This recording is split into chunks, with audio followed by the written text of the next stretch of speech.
ನನ್ನ ಎದೆಯ ರಾಜ್ಯದಲ್ಲಿ ನೀನು ರಾಣಿಯಾಗುವೆ. ಅದು ಒಂದು ದೈವಾಂಶ. ಅಮ್ಮ ತಾಯಿ ಹಿರಲಕ್ಷ್ಮಿ, 3 ವರ್ಷದಿಂದ ನನ್ನ ಮಗನಿಗೆ ಹೆಣ್ಣು ಹುಡುಕ್ತಾ ಇದ್ದೀನಿ. ನಾನು ಅಂದ್ಕೊಂಡಂತೆ ಈ ಕಾಲದಲ್ಲಿ ಅಂತ ಹುಡುಗಿ ಸಿಗೋದಿಲ್ಲ ಅಂತ ನನಗೆ ಗೊತ್ತಿದೆ. ನಾನು ಅಂದ್ಕೊಂಡಿದ್ರಲ್ಲಿ ಅಟ್ಲೀಸ್ಟ್ ಅರ್ಧರಾದ್ರೂ ಇರೋದು ಬೇಡವಾ? ನಾನೊಂದು ಹೆಣ್ಣನ್ನು ನೋಡಿದೆ, ಗಂಡಸಿನ ತರ ಕಟಿಂಗ್ ಮಾಡಿಸ್ಕೊಂಡಿದ್ದು ನೋಡಿ ನನಗೆ ಅಸಹ್ಯ ಅನಿಸ್ತು. ಇದೇ ನನ್ನ ಮಗನಿಗೆ ನೋಡಿರೋ ಹೆಣ್ಣು ಅಂತ ತೋರಿಸಿದ್ರು. ಯಾಕೆ ಹೇಳ್ತೀಯ ತಾಯಿ? ತೊಡೆಯಿಂದ ಮೇಲೆ ಬಟ್ಟೆ ಹಾಕೊಂಡು ಯಾವೊಂದು ಬೈಕಲ್ಲಿ ಬಂದು ಇಳಿದು ಇವನ್ ಯಾರು ಅಂತ ನಾನು ಕೇಳಿದ್ರೆ ಇವನು ನನ್ನ ಬಾಯ್ ಫ್ರೆಂಡ್ ಅಂತ ಹೇಳ್ತಾಳಲ್ಲ, ಇದೆಲ್ಲ ತಪ್ಪಿಲ್ವಂತೆ. ಕಾಲ ಕೆಟ್ಟೋಯ್ತು ತಾಯಿ. ಅಮ್ಮ ತಾಯಿ, ನನ್ನ ಹೆಂಡತಿ ತರ ಯಾವತ್ತೂ ಕತ್ತಿ ಎತ್ತದೆ ಸೊಂಟದವರೆಗೂ ತಳುಕು ಬಳಕಿನ ಜಡೆಯನ್ನು ಬೆಳೆಸ್ಕೊಂಡಿರುವಂತ ನಿನ್ನಂತ ನನ್ನ ತಾಯಿ ಮಹಾಲಕ್ಷ್ಮಿ ಅಂತ ಹೆಣ್ಣನ್ನ ಇವತ್ತಾದ್ರೂ ನನಗೆ ತೋರ್ಸು ತಾಯಿ, ತೋರ್ಸು.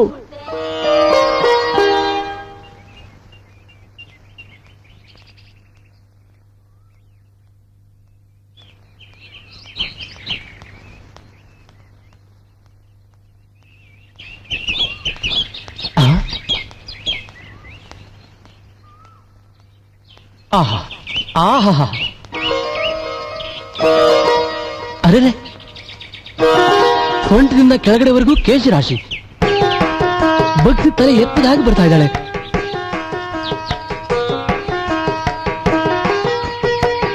ತೋರಿಸ್ಬಿಟ್ಟೆ ತಾಯಿ, ತೋರಿಸ್ಬಿಟ್ಟೆ.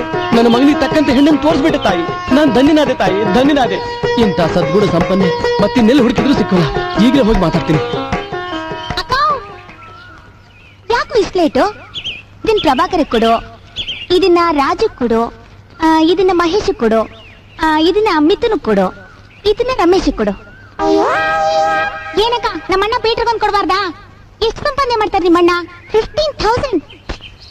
ಓಕೆ, ಇದನ್ನ ಪೀಟರ್ ಕೊಟ್ಬಿಡು, ಇದನ್ನ ರವಿ ಕೊಡು. ಏ ತಾಯಿ, ಏನಿದೆಲ್ಲ? Love letters. ಲವ್ ಲೆಟರಾ? ಏನಮ್ಮ ಇದು? ಒಬ್ರಿಗೆ ತಾನೇ ಕೊಡ್ಬೇಕು, 10 ಜನ ಕೊಡ್ತಾ ಇದೀಯಾ? ಏನ್ರಿ ನೀವು ಇನ್ನು ಯಾವ ಕಾಲದಲ್ಲಿ ಇದ್ದೀರಾ? ಒಂದ್ ಕೆಲ್ಸಕ್ಕಾಗಿ 50 ಕಡೆ ಅಪ್ಲಿಕೇಶನ್ ಹಾಕ್ತಿವಿ, 25 ಕಡೆ ಇಂಟರ್ವ್ಯೂ ಹೋಗ್ತಿವಿ. ಪರ್ಮನೆಂಟ್ ಆಗಿ ಒಂದ್ ಕೆಲ್ಸ, ಚಿಲ್ಡ್ರೆಗಾಗಿ ಪಾರ್ಟ್ ಟೈಮ್ ಮತ್ತೊಂದ್ ಕೆಲ್ಸ. ಇದು ಲೈಫ್ ಪ್ರಶ್ನೆ ರೀ. ಅದಕ್ಕೆ ನಾನು 10 ಜನರಿಗೆ ಲವ್ ಲೆಟರ್ ಕೊಡ್ತೀನಿ, 5 ಜನರ ಹತ್ರ ಡೀಪ್ ಆಗಿ ಮೂವ್ ಆಗ್ತೀನಿ. ಅದ್ರಲ್ಲಿ ಡಿಫ್ರೆಂಟ್ ಆಗಿ ಇಬ್ಬರನ್ನ, ಒಬ್ಬನ್ನ ಕಟ್ಕೋತೀನಿ, ಮತ್ತೊಬ್ಬನ್ನ ಚಿಲ್ಡ್ರೆ ಕಾಸ್ಗೋಸ್ಕರ ಇಟ್ಕೋತೀನಿ. ಏನು ಆಗಿದೆ, ಜಗ ಎತ್ತ ಸಾಗಿದೆ, ನೀತಿ ನೀತಿ ಲೋಕದಿಂದ ಜಾರಿ ಹೋಗಿದೆ. ಇಂದು ನಮ್ಮ ಸಂಸ್ಕೃತಿ ನಮ್ಮ ಬಿಟ್ಟು ನಡೆಯಿತೆ, ಸದಾಚಾರ ಧರ್ಮವೆಲ್ಲ ದೂರ ಸರಿಯಿತೆ. ಏನ್ರಿ ಆಯ್ತು? ಯಾಕ್ರಿ ಹೀಗಾಡ್ತಿದ್ದೀರಾ? ಭಾರಿ ಒಳ್ಳೆ ಹುಡುಗಿ ಅಂತ ತಿಳ್ಕೊಂಡಿದ್ದೆ, ತುಂಬಾ ಗುಣವಂತೆ ಅಂತ ತಿಳ್ಕೊಂಡಿದ್ದೆ. ಇನ್ಮೇಲೆ ಈ ಹುಡುಗಿ ಅಯ್ಯೋ ಬಿಪಿ ಕಾಣಿಸ್ತಾ ಇಲ್ಲ. ಇನ್ನೊಂದ್ಸಾರಿ ಆ ಹುಡುಗಿ ಮುಖ ನೋಡಿದ್ರೆ ಈ ಬಿಪಿ ರೈಸ್ ಆಗಿರೋದಕ್ಕೆ ರಕ್ತ ತಲೆಗೇರಿ ನನಗೆ ಏನ್ ಮಾಡ್ತೀರ ನನಗೆ ಗೊತ್ತಿಲ್ಲ. ಅಯ್ಯೋ ಅಪ್ಪ, ಡಾಕ್ಟರ್ ಕರೆಸ್ಲಪ್ಪ? ಅಯ್ಯೋ ಬೇಡ, ಮೊದ್ಲ ಹುಡುಗಿ ನನ್ನ ಮನಸ್ಸಿಂದ ಹೋದ್ರೆ ಸಾಕು. ರೀ ಸಮಾಧಾನ ಮಾಡ್ಕೊಳ್ರಿ, ಸಮಾಧಾನ ಮಾಡ್ಕೊಳ್ಳಿ. ಏನು ಅಂದ್ರೆ ನಮ್ ಮದ್ವೆ ಆಗುವಾಗ ಸಹಿತ ನನ್ನ ಮುಖ ನೀವ್ ನೋಡ್ಲಿಲ್ಲ, ನಿಮ್ ಮುಖ ನಾನ್ ನೋಡ್ಲಿಲ್ಲ. ಈಗ ಕಾಲ ಚೇಂಜ್ ಆಗಿದೆ ರೀ. ನಾವ್ ಅನ್ಕೊಂಡಿರೋ ಸುಂದರವಾದ ಲಕ್ಷಣವಾದ ಹುಡುಗಿ ಸಿಗ್ಬೇಕು ಅಂತಂದ್ರೆ ಸಾಧ್ಯನೇ ಇಲ್ಲ ರೀ. ಯಾಕೆ ಸಿಗೋದಿಲ್ಲ ಅಂತೀನಿ. ಅಲ್ಲ, ಈ ಬ್ರೋಕರ್ ಪಾಂಡು ಮನಸ್ಸು ಮಾಡಿದ್ರ ಪ್ರಪಂಚ ಸುತ್ತಿ ಆದ್ರೂ ಈ ಮನೆಗೊಂದು ಮಹಾಲಕ್ಷ್ಮಿನ ತಂದ ತರ್ತಾನ. ಅಪ್ಪ ಬೇಡಪ್ಪ, ಈಗ ತಾನೇ ಬಿಪಿ ಕಮ್ಮಿ ಆಗಿದೆ. ನೀನು ಸಿಕ್ ಹೆಣ್ಮಕ್ಳ ಫೋಟೋ ಎಲ್ಲ ತೋರಿಸಿ ಬಿಪಿ ರೈಸ್ ಮಾಡಿಸ್ಬೇಡಪ್ಪ, ಆಮೇಲೆ ಎಲ್ಲ ಎಡವಟ್ಟಾಗ್ಬಿಡತ್ತೆ. ಅಮ್ಮೋರ ಯಜಮಾನ್ರು ಈ ಹುಡುಗಿ ಫೋಟೋ ನೋಡ್ತಾರಂತ ಇಟ್ಕೊಳ್ಳಿ, ಆಗ ಹಸು ತರ ನಾಜೂಕಾಗಿ ಬಾಲ ಅಲ್ಲಾಡಿಸ್ಕೊಂಡು ಬಂದ್ಬಿಡ್ತಾರ. ಆ ಹುಡುಗಿಗ ಕತ್ತೆತ್ತಿ ನೋಡ್ದ ತಳುಕು ಬೆಳಕಿನ ಕೇಶ ರಾಶಿಯನ್ನ ಸೊಂಟದವರೆಗೂ ಬೆಳೆಸ್ಕೊಂಡಿರಂತ ಆ ಧನಲಕ್ಷ್ಮಿ, ಮಹಾಲಕ್ಷ್ಮಿ, ಭಾಗ್ಯಲಕ್ಷ್ಮಿ ಎಲ್ಲಾ ಅಷ್ಟಲಕ್ಷ್ಮಿಯರ ಅಷ್ಟ ಗುಣಗಳು ಆ ಹುಡುಗಿಗೆ ತುಂಬಿಕೊಂಡವ.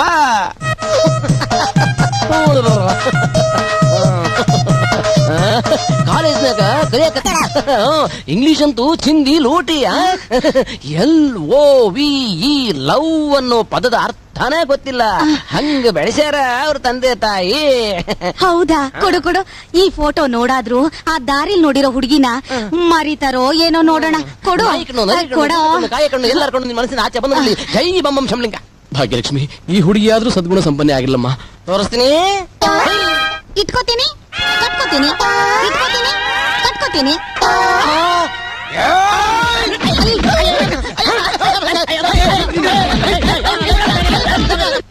ಬ್ರೋಕರ್ಸ್ ಅಂತ ಬ್ರೋಕರ್ಸ್, ಲೋಫರ್ ನನ್ನ ಮಕ್ಕಳು ಹಣದ ಆಸೆಗೋಸ್ಕರ ಏನೇನೋ ಮಾಡ್ತಾರೆ. ಆನಂದ್, ನಿನಗೆ ಹುಡುಗಿ ನೋಡಿ ನನಗೆ ಸಾಕಾಗೋಯ್ತು. ನೀನೇ ಒಂದು ಹೆಣ್ಣು ನೋಡು, ನಾನು ಅವಳ ಜೊತೆ ನಿನ್ನ ಮದುವೆ ಮಾಡಿಸ್ತೀನಿ. ಅಪ್ಪ, ನೀವನ್ನ ಅರ್ಥ ಮಾಡ್ಕೊಳ್ಳೋದು ಇಷ್ಟೇನಾ? ನೀವ್ ಹೇಳ್ಕೊಟ್ಟ ರಾಮಾಯಣ ಮಹಾಭಾರತ ಎಲ್ಲ ನನ್ ಮನ್ಸಲ್ಲಿ ಅಚ್ಚಾಗೆ ಉಳಿದಿದೆ. ಈ ಹುಡುಗಿಯರು ಒಂದೇ ದಿನ ಸುಂದರವಾಗಿ ಸೀರೆ ಉಟ್ಕೊಂಡು ಓಡಾಡ್ತಾ ಇರ್ತಾರೆ, ಮಾರನೇ ದಿನ ಜೀನ್ಸ್ ಪ್ಯಾಂಟು ಟೀ ಶರ್ಟ್ ಹಾಕೊಂಡು ಎದೆ ಉಬ್ಬಿಸ್ಕೊಂಡು ಸುತ್ತಾಡ್ತಾ ಇರ್ತಾರೆ. ಅಮ್ಮ, ನಾನ್ ಯಾರು ಮುಟ್ಟದ ಹೂ ಆಗಿರ್ಬೇಕು. ಗಂಡನೇ ದೇವರು ಅಂತ ಪೂಜಿಸಿದ ಸತಿ ಸಾವಿತ್ರಿ ತರ ಮತ್ತೆ ಸೀತಾ ಮಾತೆ ತರ ಪತಿವ್ರತೆ ಆಗಿರ್ಬೇಕಮ್ಮ. ಹಾಗಾದ್ರೆ ನಿಮ್ ತಂದೆ ಸ್ನೇಹಿತ ಬಲರಾಮನ್ ಮಗಳು ರಾಧಿಕಾನೇ ನಿಂಗ್ ಸರಿಯಾದ ಜೋಡಿ. ಇವನೇ ಬಲರಾಮ, ಇವನ್ ಮಗಳ ರಾಧಿಕಾ. ಇವನ್ ಹೆಂಡತಿ ಚಿಕ್ಕ ವಯಸ್ಸಿನಲ್ಲೇ ತೀರ್ಕೊಂಡ್ ಬಿಟ್ಲು. ಒಬ್ಳೆ ಮಗಳು ಅಂತ ತುಂಬಾ ಮುದ್ದಾಗ್ ಸಾಕಿದಾನೆ. ಮಗಳನ್ನ ಕಣ್ಣಲ್ಲಿ ಕಣ್ಣಿಟ್ಟು ಜೋಪಾನ ಮಾಡ್ದ. ಅವನೇ ಖುದ್ದಾಗಿ ಸೈಕಲ್ನಲ್ಲಿ ಸ್ಕೂಲಿಗೆ ಕರ್ಕೊಂಡು ಹೋಗೋದು ಕರ್ಕೊಂಡ್ ಬರೋದು ಮಾಡ್ತಿದ್ದ. ಅವಳು ಒಂದಿನನೂ ಅವನ್ನ ಬಿಟ್ಟಿರ್ತಾನೆ ಇರ್ಲಿಲ್ಲ. ಹುಡುಗಿ ಏನೋ ನಾವ್ ಅನ್ಕೊಂಡ ಹಾಗೆ ಭಾಗ್ಯಲಕ್ಷ್ಮಿ ಮಹಾಲಕ್ಷ್ಮಿನೇ, ಆದ್ರೆ ಅವ್ರ ಹತ್ರ ಧನಲಕ್ಷ್ಮಿ ಮಾತ್ರ ಇಲ್ಲ. ಅಪ್ಪ, ಅದು ಅವನೊಬ್ಬ ಕೂಲಿ ಕೆಲಸಗಾರ ಕಡೆ. ಇಲ್ಲ ನೋಡ್ರಿ, ಬಾಯ್ ಫ್ರೆಂಡು ಅದು ಇದು ಅಂತ ಸುತ್ತೋ ಹಣವಂತರ ಹುಡುಗಿಗಿಂತ ಬಡವರಾದ್ರೂ ಲಕ್ಷಣವಾಗಿರೋ ರಾಧಿಕಾನೇ ನಮ್ಮ ಮಗನಿಗೆ ಸರಿಯಾದ ಜೋಡಿ. ನೋಡಿ, ಈಗ್ಲೇ ಒಂದ್ ಒಳ್ಳೆ ಶುಭ ಮುಹೂರ್ತ ನೋಡಿ ಆದಷ್ಟು ಬೇಗ ಈ ಮದುವೆ ಮಾಡಿ ಮುಗಿಸ್ಬಿಡೋಣ.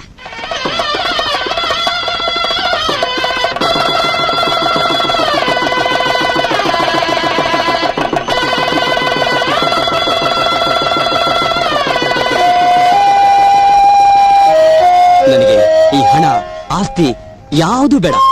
ನೀನು ಯಾರು ಮುಟ್ಟದ ಹೂ ಆಗಿರ್ಬೇಕು. ಅದರಲ್ಲೂ ನಿಮ್ ತಂದೆ ನಿನ್ನ ಕಣ್ಣಿನ ರೆಪ್ಪೆಲಿಟ್ಕೊಂಡು ಡಸ್ಟ್ ಬೀಳ್ದಿರೋ ತರ ನೋಡ್ಕೊಂಡಿದ್ದಾರೆ. ಡಸ್ಟ್ ಅಂದ್ರೆ ಅರ್ಥ ಆಯ್ತಲ್ಲ? ಬೇರೆ ಯಾವ ಹುಡುಗರು ನಿನಗೆ ಲೈನ್ ಹೊಡಿದಿರೋ ತರ ನೋಡ್ಕೊಂಡಿದ್ದಾರೆ ಅಂತ ಅರ್ಥ. ಅವ್ರ ನೆರಳಿಲ್ದೆ ನಾನು ಎಲ್ಲೂ ಹೋಗ್ತಿರ್ಲಿಲ್ಲ, ಅವ್ರನ್ನ ಬಿಟ್ಟು ಒಂದಿನನೂ ಇರ್ತಿರ್ಲಿಲ್ಲ. ಅದಕ್ಕೋಸ್ಕರನೇ ನಾನು ನಿನ್ನ ನನ್ನ ಲೈಫ್ ಪಾರ್ಟ್ನರ್ ತರ ಸೆಲೆಕ್ಟ್ ಮಾಡ್ಕೊಂಡಿರೋದು. ನಾಳೆ ಹೇಳ್ತಾನೆ 6 ಗಂಟೆಗೆಲ್ಲ ಅಪ್ಪಂಗ್ ಫೋನ್ ಮಾಡ್ಬೇಕು. ನಾನಿಲ್ದೆ ಅವ್ರು ಅಯ್ಯೋ ರಾಧಿಕಾ, ಬೆಳಗ್ಗೆ 6 ಗಂಟೆಗೇನು, ಬೆಳಗ್ಗೆ 5 ಗಂಟೆಗೆ ನಿಮ್ ತಂದೆಗೆ ಫೋನ್ ಮಾಡು. ಓ, ಈ ಮದುವೆ ನಿನ್ನೂ ನಿಮ್ ತಂದೆನೂ ದೂರ ಮಾಡ್ತವಲ್ಲ? ನಾನು ನೀನು ದೂರ ಆಗ್ಬೇಕಾದ್ರೆ ಅದು ನಾನ್ ಸತ್ ಮೇಲೆನೆ. ಅಯ್ಯೋ ಹಾಗನ್ಬೇಡಿ. ನೋನು ರಾಧಿಕಾ, ನನ್ನ ನಿನ್ನ ದೂರ ಮಾಡಕ್ಕೆ ಯಾರಿಂದಲೂ ಸಾಧ್ಯನೇ ಇಲ್ಲ. ಹೌದು, ಹೌದಲ್ವಾ? ನಮ್ಮಿಬ್ಬರನ್ನು ದೂರ ಮಾಡಕ್ ಸಾಧ್ಯ ಇಲ್ಲ ತಾನೆ? ಮತ್ತೆ ಇನ್ಯಾಕೆ ದೂರ ನಿಂತಿದ್ಯಾ? ಬಾ ಹತ್ರ. ನೋಡ್ ರಾಧಿಕಾ, ದೇವ್ರ ಸಾಕ್ಷಿಯಾಗಿ ನಾನು ನಿನ್ನ ಸೇರೋ ಫಸ್ಟ್ ನೈಟ್ ಇದು.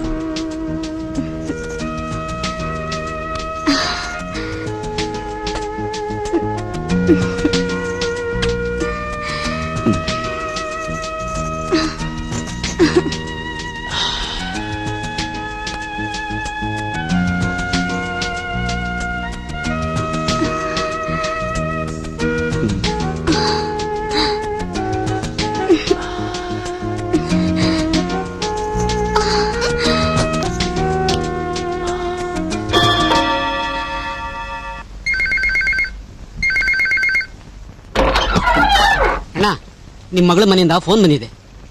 ಹೌದಾ? 6 ಗಂಟೆಗೆ ಮಾಡ್ತಾಳೆ ಅಂತ ರಾತ್ರಿ ಎಲ್ಲ ಕನ್ವರ್ಸ್ತಾ ಇದ್ದೆ. 5 ಗಂಟೆಗೆ ಮಾಡ್ಬಿಟ್ಟಿದ್ದಾಳ. ಅವಳು ಬಲರಾಮನ್ ಮಗಳು ಕಣೋ. ಅವಳು ನಂತರನೇ ಅಪ್ಪನ್ ನೆನೆಸ್ತಾನೇ ಇರ್ಬೇಕು. ಶಂಕರ, ಕುಮಾರನ ಕರೆಯೋ, ಆ ಕುಮಾರನ ಕರೆಯೋ. 100 ರೂಪಾಯಿ ಪಂದ್ಯ ಕಟ್ಟಿದ್ದ. ಗಂಡನ ಮನೆಗೋದು ಹೆಣ್ಣು ತವ್ರ ಮನೆನ ಮರ್ತ್ ಬಿಡ್ತಾಳೆ ಅಂತ. ನಿನ್ ಮಗಳು ಹಾಗೆ ಎಂದ. 6 ಗಂಟೆಗೆ ಎಲ್ಲಿ ಮಾಡಕ್ ಹೋಗ್ತಾಳೆ, ಮುಂದಿನ ವಾರ ಮಾಡ್ತಾಳೆ ಅಂತ. ಏನ್ರಯ್ಯ ಎಲ್ಲ ಬಂದಿದ್ದೀರಿ? ಯಾಕಪ್ಪ, ಏನಾಯ್ತು? ಊರ್ಗೂರೇ ಬಂದ್ಬಿಟ್ಟಿದ್ದೀರಲ್ಲ, ಏನು ಅಂತ ಹೇಳ್ರಯ್ಯ. ಫೋನ್ ತಾನೆ ಬಂದಿರೋದು. ಯಾಕೆ ಹೇಳ್ತಾ ಇದ್ದೀರಾ? ಫೋನ್ ತಾನೆ ಬಂದಿರೋದು. ಅಣ್ಣ ಅಣ್ಣ, ನಿಮ್ ಮಗಳು ಸೂಸೈಡ್ ಮಾಡ್ಕೊಂಡ್ಬಿಟ್ಟು ಸತ್ತ ಬಿಟ್ಲಂತಣ್ಣ.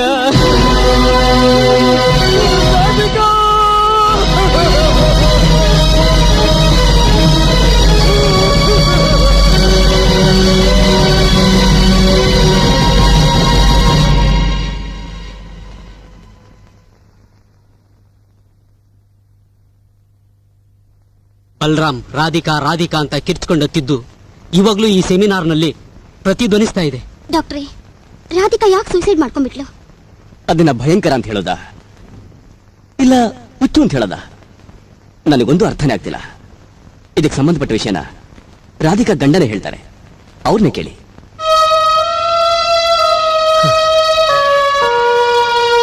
ಅವತ್ತು ಮೊದಲನೇ ರಾತ್ರಿಯಲ್ಲಿ 2 ದೇಹಗಳು ಒಂದಾದ್ಮೇಲೆ ಯಾಕ್ರಿ? ದೂರ ನಿಲ್ಲು, ದೂರ ನಿಲ್ಲು, ನನ್ ಮುಟ್ಬೇಡ, ನನ್ ಮುಟ್ಬೇಡ, ಹತ್ರ ಬರ್ಬೇಡ. ನೀನ್ ಹತ್ರ ಬರ್ಲೇಬಾರ್ದು. ನೀನ್ ಹತ್ರ ಬಂದ್ರೆ ನಿನ್ನೂ ಸಾಯಿಸ್ಬಿಟ್ಟು ನಾನು ಸತ್ತೋಗ್ತೀನಿ. ಏನೇ ನನ್ನ ಹತ್ರನೇ ನಾಟಕ ಆಡ್ತಾ ಇದೀಯಾ? ಏನೇ ಅಂದೆ? ಯಾವ ಗಂಡಸನ್ನು ಮುಟ್ಟಿಲ್ಲ ಅಂದ್ಯಲ್ಲ? ಏಯ್ ಏನೇ ಏನಂದೆ? ನನ್ ಏನು ಗೊತ್ತಿಲ್ಲದೆ ಇರೋ ತಿಜುಬಿ ಅಂತ ತಿಳ್ಕೊಂಡಿದ್ದೆ ನನ್ನ? ನಾನಿನ್ನ ಮಹಾಶೀಲವಂತೆ ಅಂತ ತಿಳ್ಕೊಂಡಿದ್ದೆ. ಫಸ್ಟ್ ಟೈಮ್ ನಾನಿನ್ನ ಮುಟ್ಟಿದ ಮೇಲೆ ನಿನ್ ಶೀಲದಲ್ಲಿ ರಕ್ತ ಬರಬೇಕು. ಯಾಕೆ ಬಂದಿಲ್ಲ? ಯಾಕೆ ಬಂದಿಲ್ಲ? ಅಂದ್ರೆ ನನಗಿಂತ ಮುಂಚೆ ನಿನ್ ಯಾರೋ ಮುಟ್ಟಿದ್ದಾರೆ ಅಂತ ಆಯ್ತು. ಅಯ್ಯೋ ಹಾಗೆ ಹೇಳ್ಬೇಡಿ, ಹಾಗೆ ಹೇಳ್ಬೇಡಿ. ಏಯ್! ನನಗೆ ಯಾರ ಜೊತೆ ಮಾತಾಡಿದ್ದು ಇಲ್ಲ, ನನಗೇನು ಗೊತ್ತಿಲ್ಲ. ಪಕ್ಕದ ಮನೇಲಿ? ಸತ್ಯವಾಗ್ಲೂ ಇಲ್ಲ. ಕಾಲೇಜ್ನಲ್ಲಿ? ಅಯ್ಯೋ ಇಲ್ಲ ರೀ. ಸತ್ಯವಾಗ್ಲು? ಸತ್ಯವಾಗ್ಲೂ. ದೇವ್ರ ಸತ್ಯವಾಗ್ಲು? ಸತ್ಯವಾಗ್ಲೂ. ಅಂದ್ರೆ ನಿಮ್ಮ ಅಪ್ಪನ್ ಬಿಟ್ಟು ಬೇರೆ ಗಂಡಸಿನ ಹೇಳು ಬಿದ್ದಿಲ್ಲ ಅಂತಂದ್ರೆ ಯಾಕೆ ಯಾಕೆ ರಕ್ತ ಬಂದಿಲ್ಲ? ಅಂದ್ರೆ ನನಗಿಂತ ಮುಂಚೆ ಮುಟ್ಟಿದ್ದು ನಿಮ್ಮ ಅಪ್ಪನ?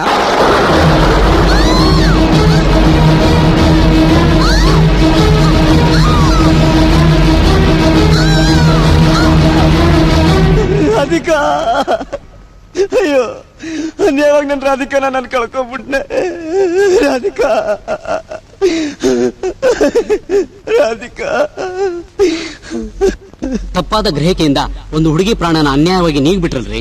ಈ ರೀತಿ ಶಿಷ್ಟಾಚಾರದಿಂದ ವರ್ತಿಸುವವರಿಗೆ ಸೆಕ್ಸಿನ ಶಾಲೆಗಳಲ್ಲಿ ಪಾಠವಾಗಿಡ್ಬೇಕು. ಕನ್ಯಾಪುರ ಇಲ್ಲದವರೆಲ್ಲ ಮೊದಲೇ ದೇಹ ಸಂಬಂಧನ ಹೊಂದಿರ್ತಾರ ಸರ್? ಹೈಮನ್, ಅಂದ್ರೆ ಈ ಕನ್ಯಾಪುರ ಬಗ್ಗೆ ತಿಳ್ಕೋಬೇಕು ಅಂದ್ರೆ ಅದಕ್ಕೂ ಮುಂಚೆ ನಾವುಗಳೆಲ್ಲ ಗಂಡು ಹೆಣ್ಣುಗಳ ಜನನಾಂಗಗಳ ಬಗ್ಗೆ, ಅಂದ್ರೆ ಸ್ತ್ರೀ ಹಾಗೂ ಪುರುಷರ ಲಿಂಗಗಳ ಬಗ್ಗೆ ಹಾಗೂ ಅದರ ಒಳ ಹಾಗೂ ಹೊರಗಿನ ಭಾಗಗಳ ಬಗ್ಗೆ ಹಾಗೂ ಅದರ ಕ್ರಿಯೆಗಳ ಬಗ್ಗೆ ಗಂಡು ಹೆಣ್ಣುಗಳೆಂಬ ಭೇದವಿಲ್ಲದೆ ನಾಚಿಕೆ ಬಿಟ್ಟು ತಿಳಿದುಕೊಳ್ಳಬೇಕಾಗಿರುವುದು ಬಹಳ ಅವಶ್ಯಕ.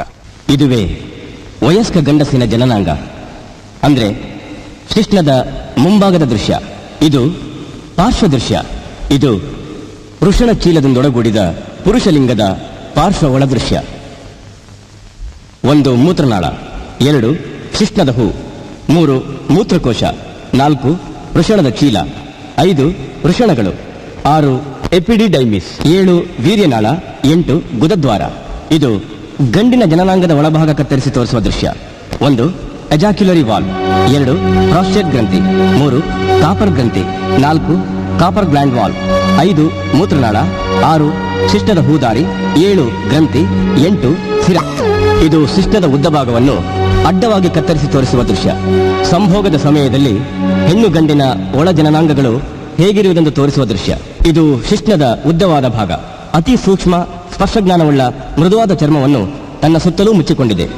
2 ವೃಷಣಗಳು ದೇಹದ ಹೊರಗೆ ಕೆಳಗಡೆ ಜೋತು ಬಿದ್ದು ಹಿಗ್ಗುವ ಕುಗ್ಗುವ ಸ್ವಭಾವ ಹೊಂದಿ ಅಲ್ಪ ಗಡಸಾಗಿ ಕಾಣುವ ಚೀಲದಲ್ಲಿದೆ. ಬಲಗಡೆ ಇರುವ ವೃಷಣ ಎಡಗಡೆಗಿಂತ ಸ್ವಲ್ಪ ಮಾತ್ರ ಕೆಳಕ್ಕಿಳಿದಿರುವಂತೆ ಕಾಣುತ್ತದೆ.